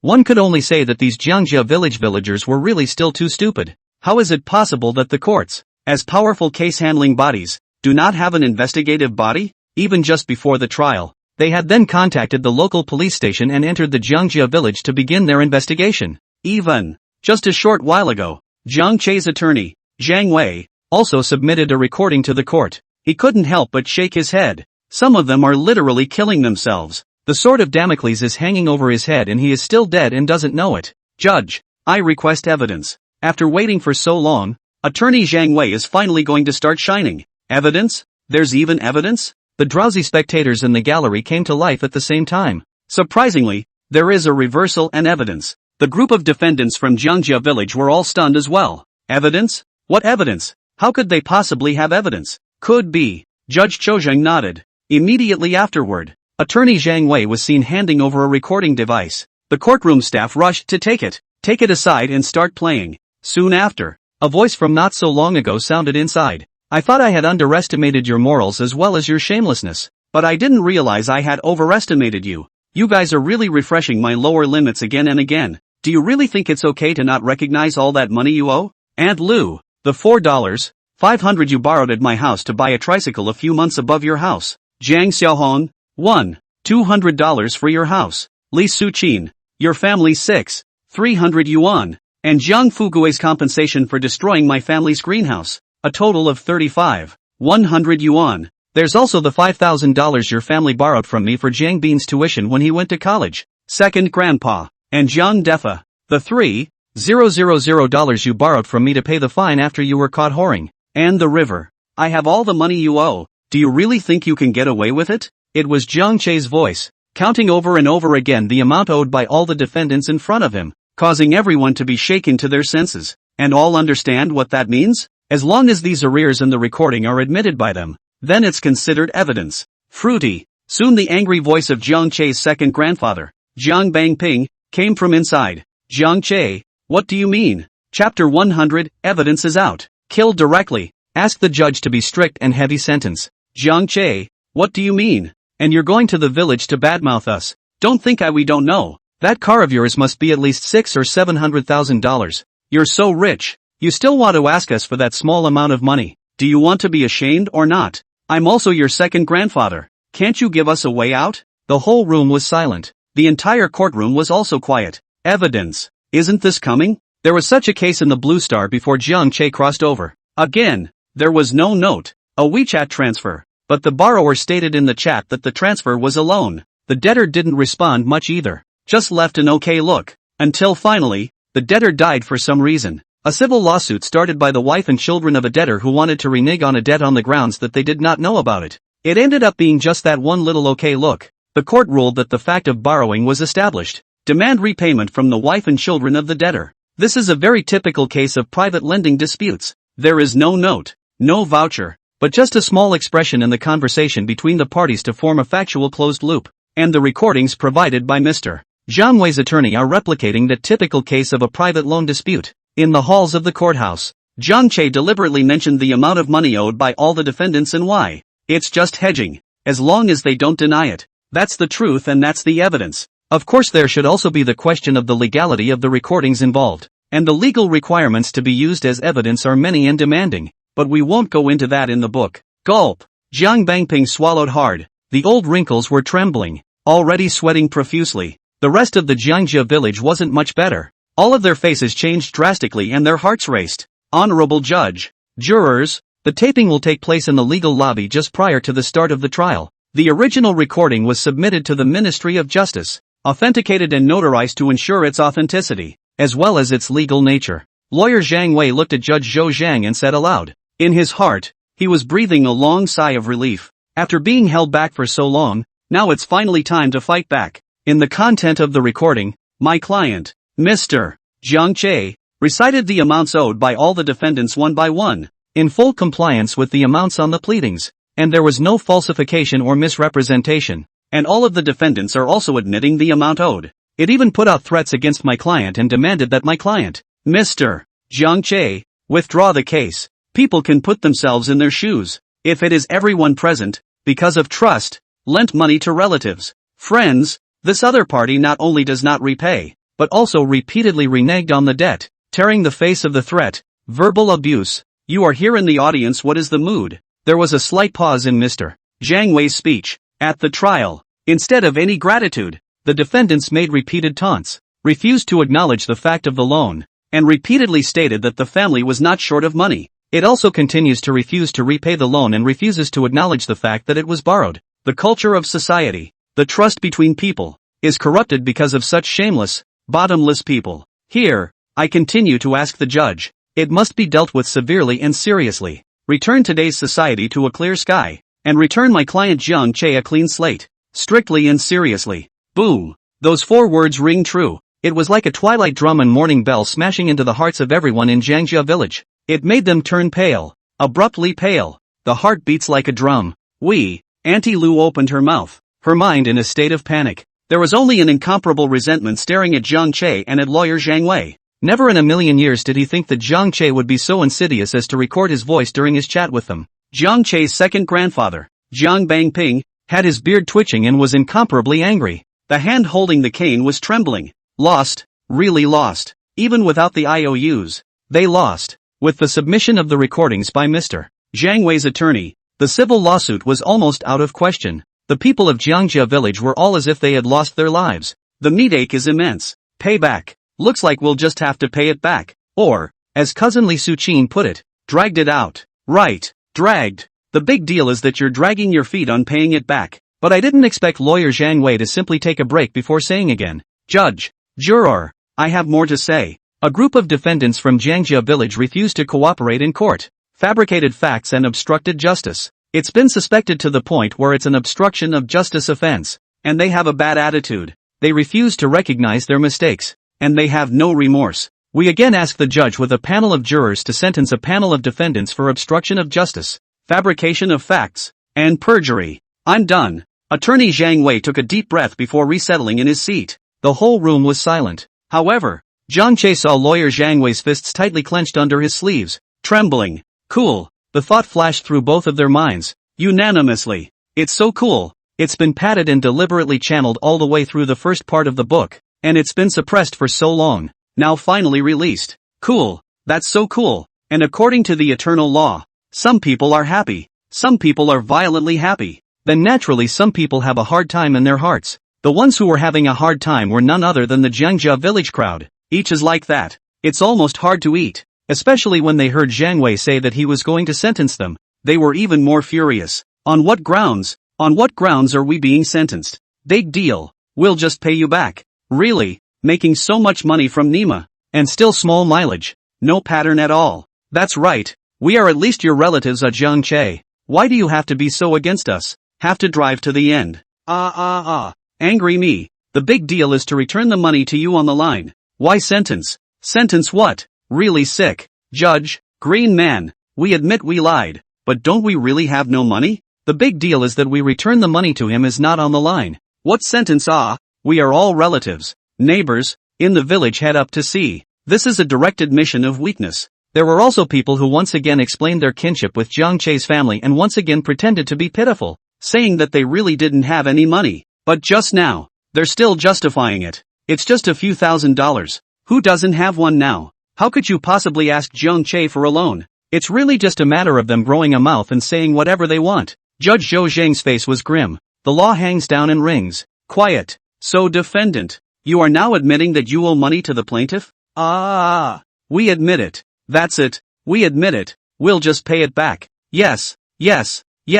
Ooh, my family is miserable. Our family really can't get any money right now. Chapter 101, I just hate that 5 years is too little. It didn't even take the court staff in charge of the investigation to come back. The people of Jiangjia village, then, had already admitted the fact that they had borrowed money from Jiang Che. All of them panicked. The funny thing though is that all of their mouths have changed. When the Shunfeng Bureau, it was said that whoever's family could not take out a few $1,000s, how could they find Jiang Che to borrow money? The adversity game started crying poor again, yelling that the family didn't have any money and simply couldn't pay it back. In a nutshell, anyway, it's one word, drag. We don't pretend anymore. We admit it, but then there's no money. What? But they hadn't the slightest idea of the seriousness of the matter. Is it just a matter of paying back the money now? No, not for a long time. Not from the moment they tried to renege. As attorney Wei Zhang said, they are now the ones who have broken the law. Sentencing is about to begin. Hunt for the moment. It's just begun. Knock. Judge Zhou Zhang's face was sullen, his gaze sweeping over the faces of the crowd of Jiangjia village villagers. Court is temporarily adjourned for 10 minutes. Sentencing will be formalized in 10 minutes. The words fell. The people in the gallery began to fade out. Jiang Che also exchanged glances with lawyer Zhang Wei and began to get up and leave. But they had only just stepped out of the trial court when they were once again surrounded by the crowd from Jiangjia village. At this point, the crowd in Jiangjia village was terrified. In the absence of the previous toe curling at first sight, Jiang Xiaochu, second grandfather, is also forced to now is really no money. You no longer grace a few days, and so after the new year I will certainly pay you back. Jiang Bangping looked at Jiang Che pitifully. You know that too? You should also know that this year, although we sold the Satsuma oranges, we only got 1/3 of the money. The rest is still in the hands of the dealers. Your cousin's side of the family is still pressing me for money to buy him a cell phone. What do you think I should do? Xiao Che. Second grandpa knows that you are a good boy. You understand things, you have the ability. Or you can just be lenient for a few days. When the new year is over I will definitely pay you back. That's right, Xiao Che. You're a college student. You're capable. Don't pussyfoot around with us dirt farmers. You look at your car. 60 or 70 million. We owe you that few $1,000. Or you see, forget it. When I go back to be sure to read your good. Who dares to say that your family is not? My Aunt Lu the first to turn the other cheek with him. Auntie Lu also looked at Jiang Che with a pleasing smile on her face. However, Jiang Che, just shook his head. Aunt Lu, that's not what you said when my mom begged to borrow your tricycle. The smile on Auntie Lu's face instantly stiffened and, Chul, Aunt Lu. Jiang Che looked at her and also revealed a smile, but it was indeed incomparably cold. I remembered all those words you said back then. Aunt Lu's face went completely pale. The expressions of the Jiangjia village people surrounding him all came down hard as well. And second grandfather, the other uncles and aunts. I remember all the things you said when you gathered around my door. There's nothing wrong with me. I just hold grudges. The words fell. Straight away, he took attorney Zhang Wei and left in a row. It made the crowd of Jiangjia village villagers in the same spot blush. Immediately, he was rushing at Jiang Che's back and cursing once again. Something. Really think that the court is your family opened? Brown. We have no money, so we do not pay. What can we do? Brown. What the hell? I really don't know how people like you can appear in our Jiangjia village. It's really disgusting. Alas, the hearts of the people are not in the right place. For these, Jiang Che ignored them. It wasn't until he walked out of the courthouse with lawyer Zhang Wei and stood in the courtyard that Jiang Che took a deep breath. What? Can't stand it? Lawyer Zhang Wei asked with a smile from the side. Jiang Che looked at him with an amused expression on his face. Where did you get the idea that I felt Ubermensch? Isn't it? Lawyer Zhang Wei was very young and looked at Jiang Che with surprise. Didn't you just sigh? I thought you regretted wanting to let them go. No. Jiang Che shook his head. I do think 5 years is too short. Although there are provisions in the law for the crimes of obstruction of justice, fabrication of facts, and perjury, the 3 crimes are stacked up to a minimum of 10 years or more. But there are just so many factors that need to be involved. For example, the severity, such as the degree of impact, all will be standardized in sentencing. What's more, this is, after all, only a civil lawsuit, and all that matters is the discharge of the dispute. Even if Jiang Che and lawyer Zhang Wei insisted no matter how much, at most, they'll only get about 5 years. Jiang Che really felt that 5 years was a bit too short. Attorney Zhang Wei was speechless. It's exceptional and typical for you to send a defendant to jail for 5 years in a civil loan lawsuit. And you now think that's too short a period of time. And at the same time, Jiangjia village, it was nearly 4 o'clock in the afternoon. Many people have lost their Satsuma trees in their homes to the scourge of the Brotherhood. All of them were packing up in the orchard at this point with angry faces. Suddenly, someone yelled and came running from the distance and, the village chief is back. The village chief is back. The orchard. Some of the villagers immediately threw their branches on the ground in anger and, Jiang Bangkai, he even dares to come back. Let's go. Let's go and settle the score with him. It's all because of his daughter, Jiang Lily, that he's brought all this back. Since Jiang Lily was arrested, he's responsible. Yes, the reckoning. That's it. He has to be found. The villagers of the families that had been ravaged by the Brotherhood were furious and filled with indignation, and threw away the branches in their hands and shouted, Go! Reckoning! Although Jiang Lily has been arrested, Jiang Bangkai is the village head. He must give us a statement. Yeah. The villager who had just delivered the letter froze, then subconsciously said, Lily is back too. The crowd froze at the same time.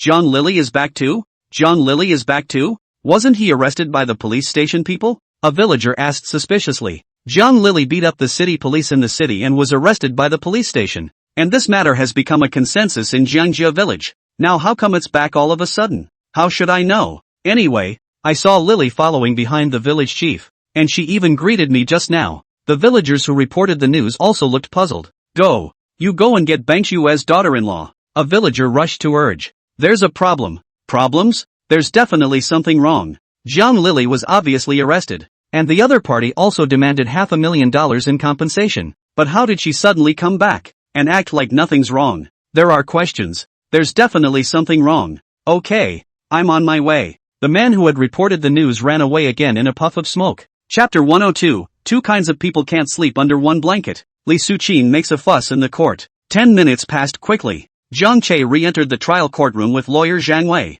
Just as he sat down in his seat, he saw a crowd crowding the opposite side of the dock, and a dozen defendants milling in as well, then at the same time staring viciously at himself. If eyes could kill. Zhang Che believed that he was afraid that he could not be dead anymore. But Zhang Che just smiled faintly and stopped paying attention. Dang! The legal hammer hits the ground. Senior. Judge Cho is holding an instrument and reciting it slowly. The Civil Trial Division of the Primary People's Court of the XX District of the Southern City, for this case of civil loan disputes, has completed its hearing. After study and discussion and approved discretion, the following judgment is entered. All rise. The words fell. All those seated in the entire courtroom rose. It's sparse and crackling. Zhang Che and lawyer Zhang Wei naturally stood up, but the dozen or so defendants across the street were somewhat bewildered and remained seated with puzzled looks on their faces, until the clerk shouted all rise as well. That's when he rushed to his feet. A tense, apprehensive face. The old Judge Zhou slowly raised his head and swept them, before lowering it again and defendants Lu Chongjin, Li Suqin, Jiang Bangping, Jiang Defa, Jiang Xiaohong, Jiang Jun, Jiang, and 13 others made small loans ranging from $1.500 to $7.000 to plaintiff Jiang Che at separate times. That totals $41,000. Note, not counting Jiang Fugui's $36,000. The facts are clear. The evidence is complete. The private lending procedures are met. And the defendant is hereby ordered to return the principal amount of $41,000 as soon as possible, as well as the interest accrued in the process totaling $4,000. Note, I didn't count the $4,000 interest rate carefully, so I'll make it up, so I can remember it. In view of the fact that the defendant Li Suqin and Jiang Fugui are husband and wife, and are now still in existence, Jiang Fugui's previous case, the 36,000 yuan owed to the plaintiff, Jiang Che, will be returned by Jiang Fugui's wife, Li Suqin, on behalf of the plaintiff. Boom! This statement was made. For Li Suqin, it was undoubtedly the sky falling. Why? Jiang Fugui messed up is to make a mistake. Why should she take the blame? She had already repudiated Jiang Fugui. Why should she let him take the blame? Li Suqin was outright furious, slamming the table and your dog's ass. On what grounds? Who am I to give it back? I've already said that I've divorced Jiang Fugui. I've repudiated him. So why should I pay back Jiang Fugui's money? On what grounds do I say that my marriage with him is still alive? You courts are sick, aren't you? The whole room was in an uproar. All the people standing on the side seats all looked at Li Suqin in unison. Even Judge Zhou Zhang couldn't help but look up again. A look of shock. What? What's this? How is it that someone is making a fuss in the law room again? The last person who made a fuss in court is still roughing it. It's her man. The crowd of jurors couldn't help but laugh bitterly at the thought. It's true that you can't sleep with two kinds of people under one comforter. They're all the same piss. The defendant. Sukin Li. Quiet. This is a courthouse, not a food market. The old Judge Zhou Zhang raised his head, his voice cold. If there is a disagreement with the sentence pronounced by this court, you can reflect your complaint to a higher court after the sentence is pronounced. But be quiet now. Who am I to be quiet? That's not fair of you guys. You guys are just biased. It's the deliberate bullying of our poor. Li Suqin had reached the end of his anger and was furious. Where did her family get the money? If there was money, Wu Dehua wouldn't be parked in the yard right now. To have money in the first place was not as bad as borrowing money from Jiang Che, but now the only labor force Jiang Fugui not only went to jail, and even want him to bear more than 30,000 yuan compensation for Jiang Fugui, he can't afford to pay. The sky is falling. The sky is really falling. This court is not fair. I'm going to appeal. I'm going to sue the province. I'm going to the center. I'm going to the United Nations. I'm going to sue your courts for corruption, for not distinguishing between black and white, for favoring the rich and targeting the poor. You're just plain wrong. Shucks. Thanks to me thinking you were a greenhorn before, you are also heartless. Li Suqin stood on the defense table and jumped straight up to curse. Sprayed the surrounding Jiangjia villagers each dog blood. Pale face. Done. It's completely over. Li Suqin is crazy. Everyone in the courtroom had long been numbed by shock, and the old Judge Zhou Zhang also had his temples protruding. Quiet. Thud. Thud. Thud. The law hammer struck 3 times in quick succession, with deep, heavy, deafening blows. Silence. Silence. Defendant Li Suqin, calm your emotions down. Think of your son. Think of your man Jiang Fugui. Don't mistake yourself. Old Judge Zhou Zhang still wanted to remind Li Suqin. After all, his man, Jiang Fugue, was the reason why his sentence was aggravated because he made a fuss in the courtroom, insulted the judge, and interfered with the normal order of the trial. He thought that after reminding Li Suqin, as long as Li Suqin thought about what happened to Jiang Fugue, she would hurry to stop talking. But Li Suqin didn't come at all on the day of Jiang Fugue's trial. The trial site can't be videotaped, and the internet isn't developed now. So where did she find out about Jiang Fugue? She wasn't even sure yet how many years Jiang Fugue had been sentenced. So, the old Judge Zhou Zhang's reminder to him not only did not have the slightest effect, but even further enraged Li Suqin. Thinking about men? Thinking about your son? Her man has been convicted and her son has been arrested. So what's there to think about? The more I think about it, the more desperate I get. The more I think about it, the angrier I get. Until the rage was too much. Think you spicy next door. Come together. Your court is just problematic. And now you want to threaten me with my man and my son. I told you no way. I will never bow down like a dark force like you. Old Judge Cho was at a loss. At this point, he suddenly felt a great need for an oxygen mask. Bailiff. Where are the bailiffs? A juror finally was unable to sit still, pointing at Li Suqin and yelling at the bailiff standing at the door. Arrest him and take him down. Send it to the police station. Let the police station indict us and we'll retry. This has been furious. Stinky, come and get me if you can. Send me to the police station if you can. Li Suqin unexpectedly turned around and ran, rushing up at the old Judge Zhou Zhang. This time, not to mention Zhang Che. Even the crowd of villagers in Jiangjia village were all numb, that were dumbstruck and jaw-dropped. But after all, the old judge, Zhou Zhang, is also an old judge, and has seen a lot of big waves. Or even just stand still for a second. Coldly looking at Li Suqin who lunged towards him, he slightly shook his head and, the defendant, Suqin Li, you, hey, the words fell. The two bailiffs had rushed up at the same time and pressed Li Suqin to the ground. She was left to struggle against all odds and cuss. Straight away, he lifted his legs and forcefully dragged them out. 103. After a short period of farce, sentencing continues. However, the crowd of Jiangjia village became thoroughly cautious and trembling. Heart thumping. His lips were white and his forehead was sweating as if he had died. At the same time, he was also mentally cursing Li Suqin countless times.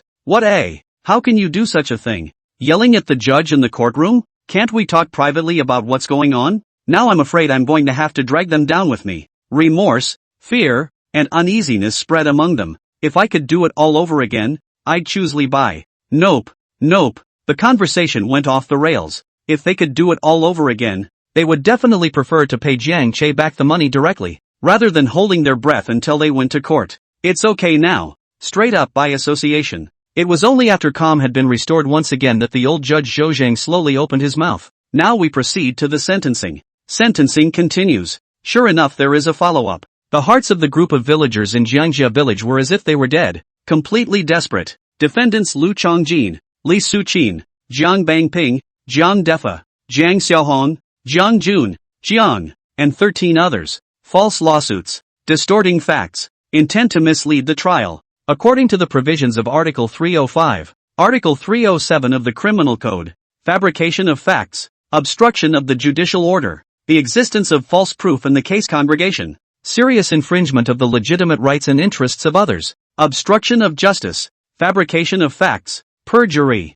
for 3 offenses for the same act, and imaginative competition. Choose one felony and sentence the person to 3 years in prison for fabrication, and a fine of $1,000 each. Also to compensate plaintiff Jiang Che as soon as possible in the full amount of $45,000. The whole room crowed. Jiang Che, however, was even more disappointed. He had thought that these people could be sentenced to 5 years imprisonment, but he did not realize that it would not even be 5 years. It would be 3 years directly. Okay, there have been surprises. Next to him, lawyer Zhang Wei bumped Jiang Che's elbow. That Li Suqin will have to shed her skin at the very least this time. Speaking of Li Suqin, Jiang Che also couldn't help but smile. That's the real surprise. As for the people of Jiangjia village, each of them had stagnant expressions, contracted pupils, and shortness of breath. 3 years. It doesn't sound like much, but it really isn't. But for the group of villagers in Jiangjia village, it was a bolt from the blue. 3 years. Don't say 3 years. If it's 3 days, that won't do it. No, I can't go to jail. Jiang Bangping shouted frantically in his mind. He's in his 60s and it's doubtful he'll live another 3 years. These 3 years might as well be dead inside. You can't even enter your ancestral tomb. There was also Auntie Lu, and the others, all of whom had stupefied expressions of panic. No, we can't go to jail.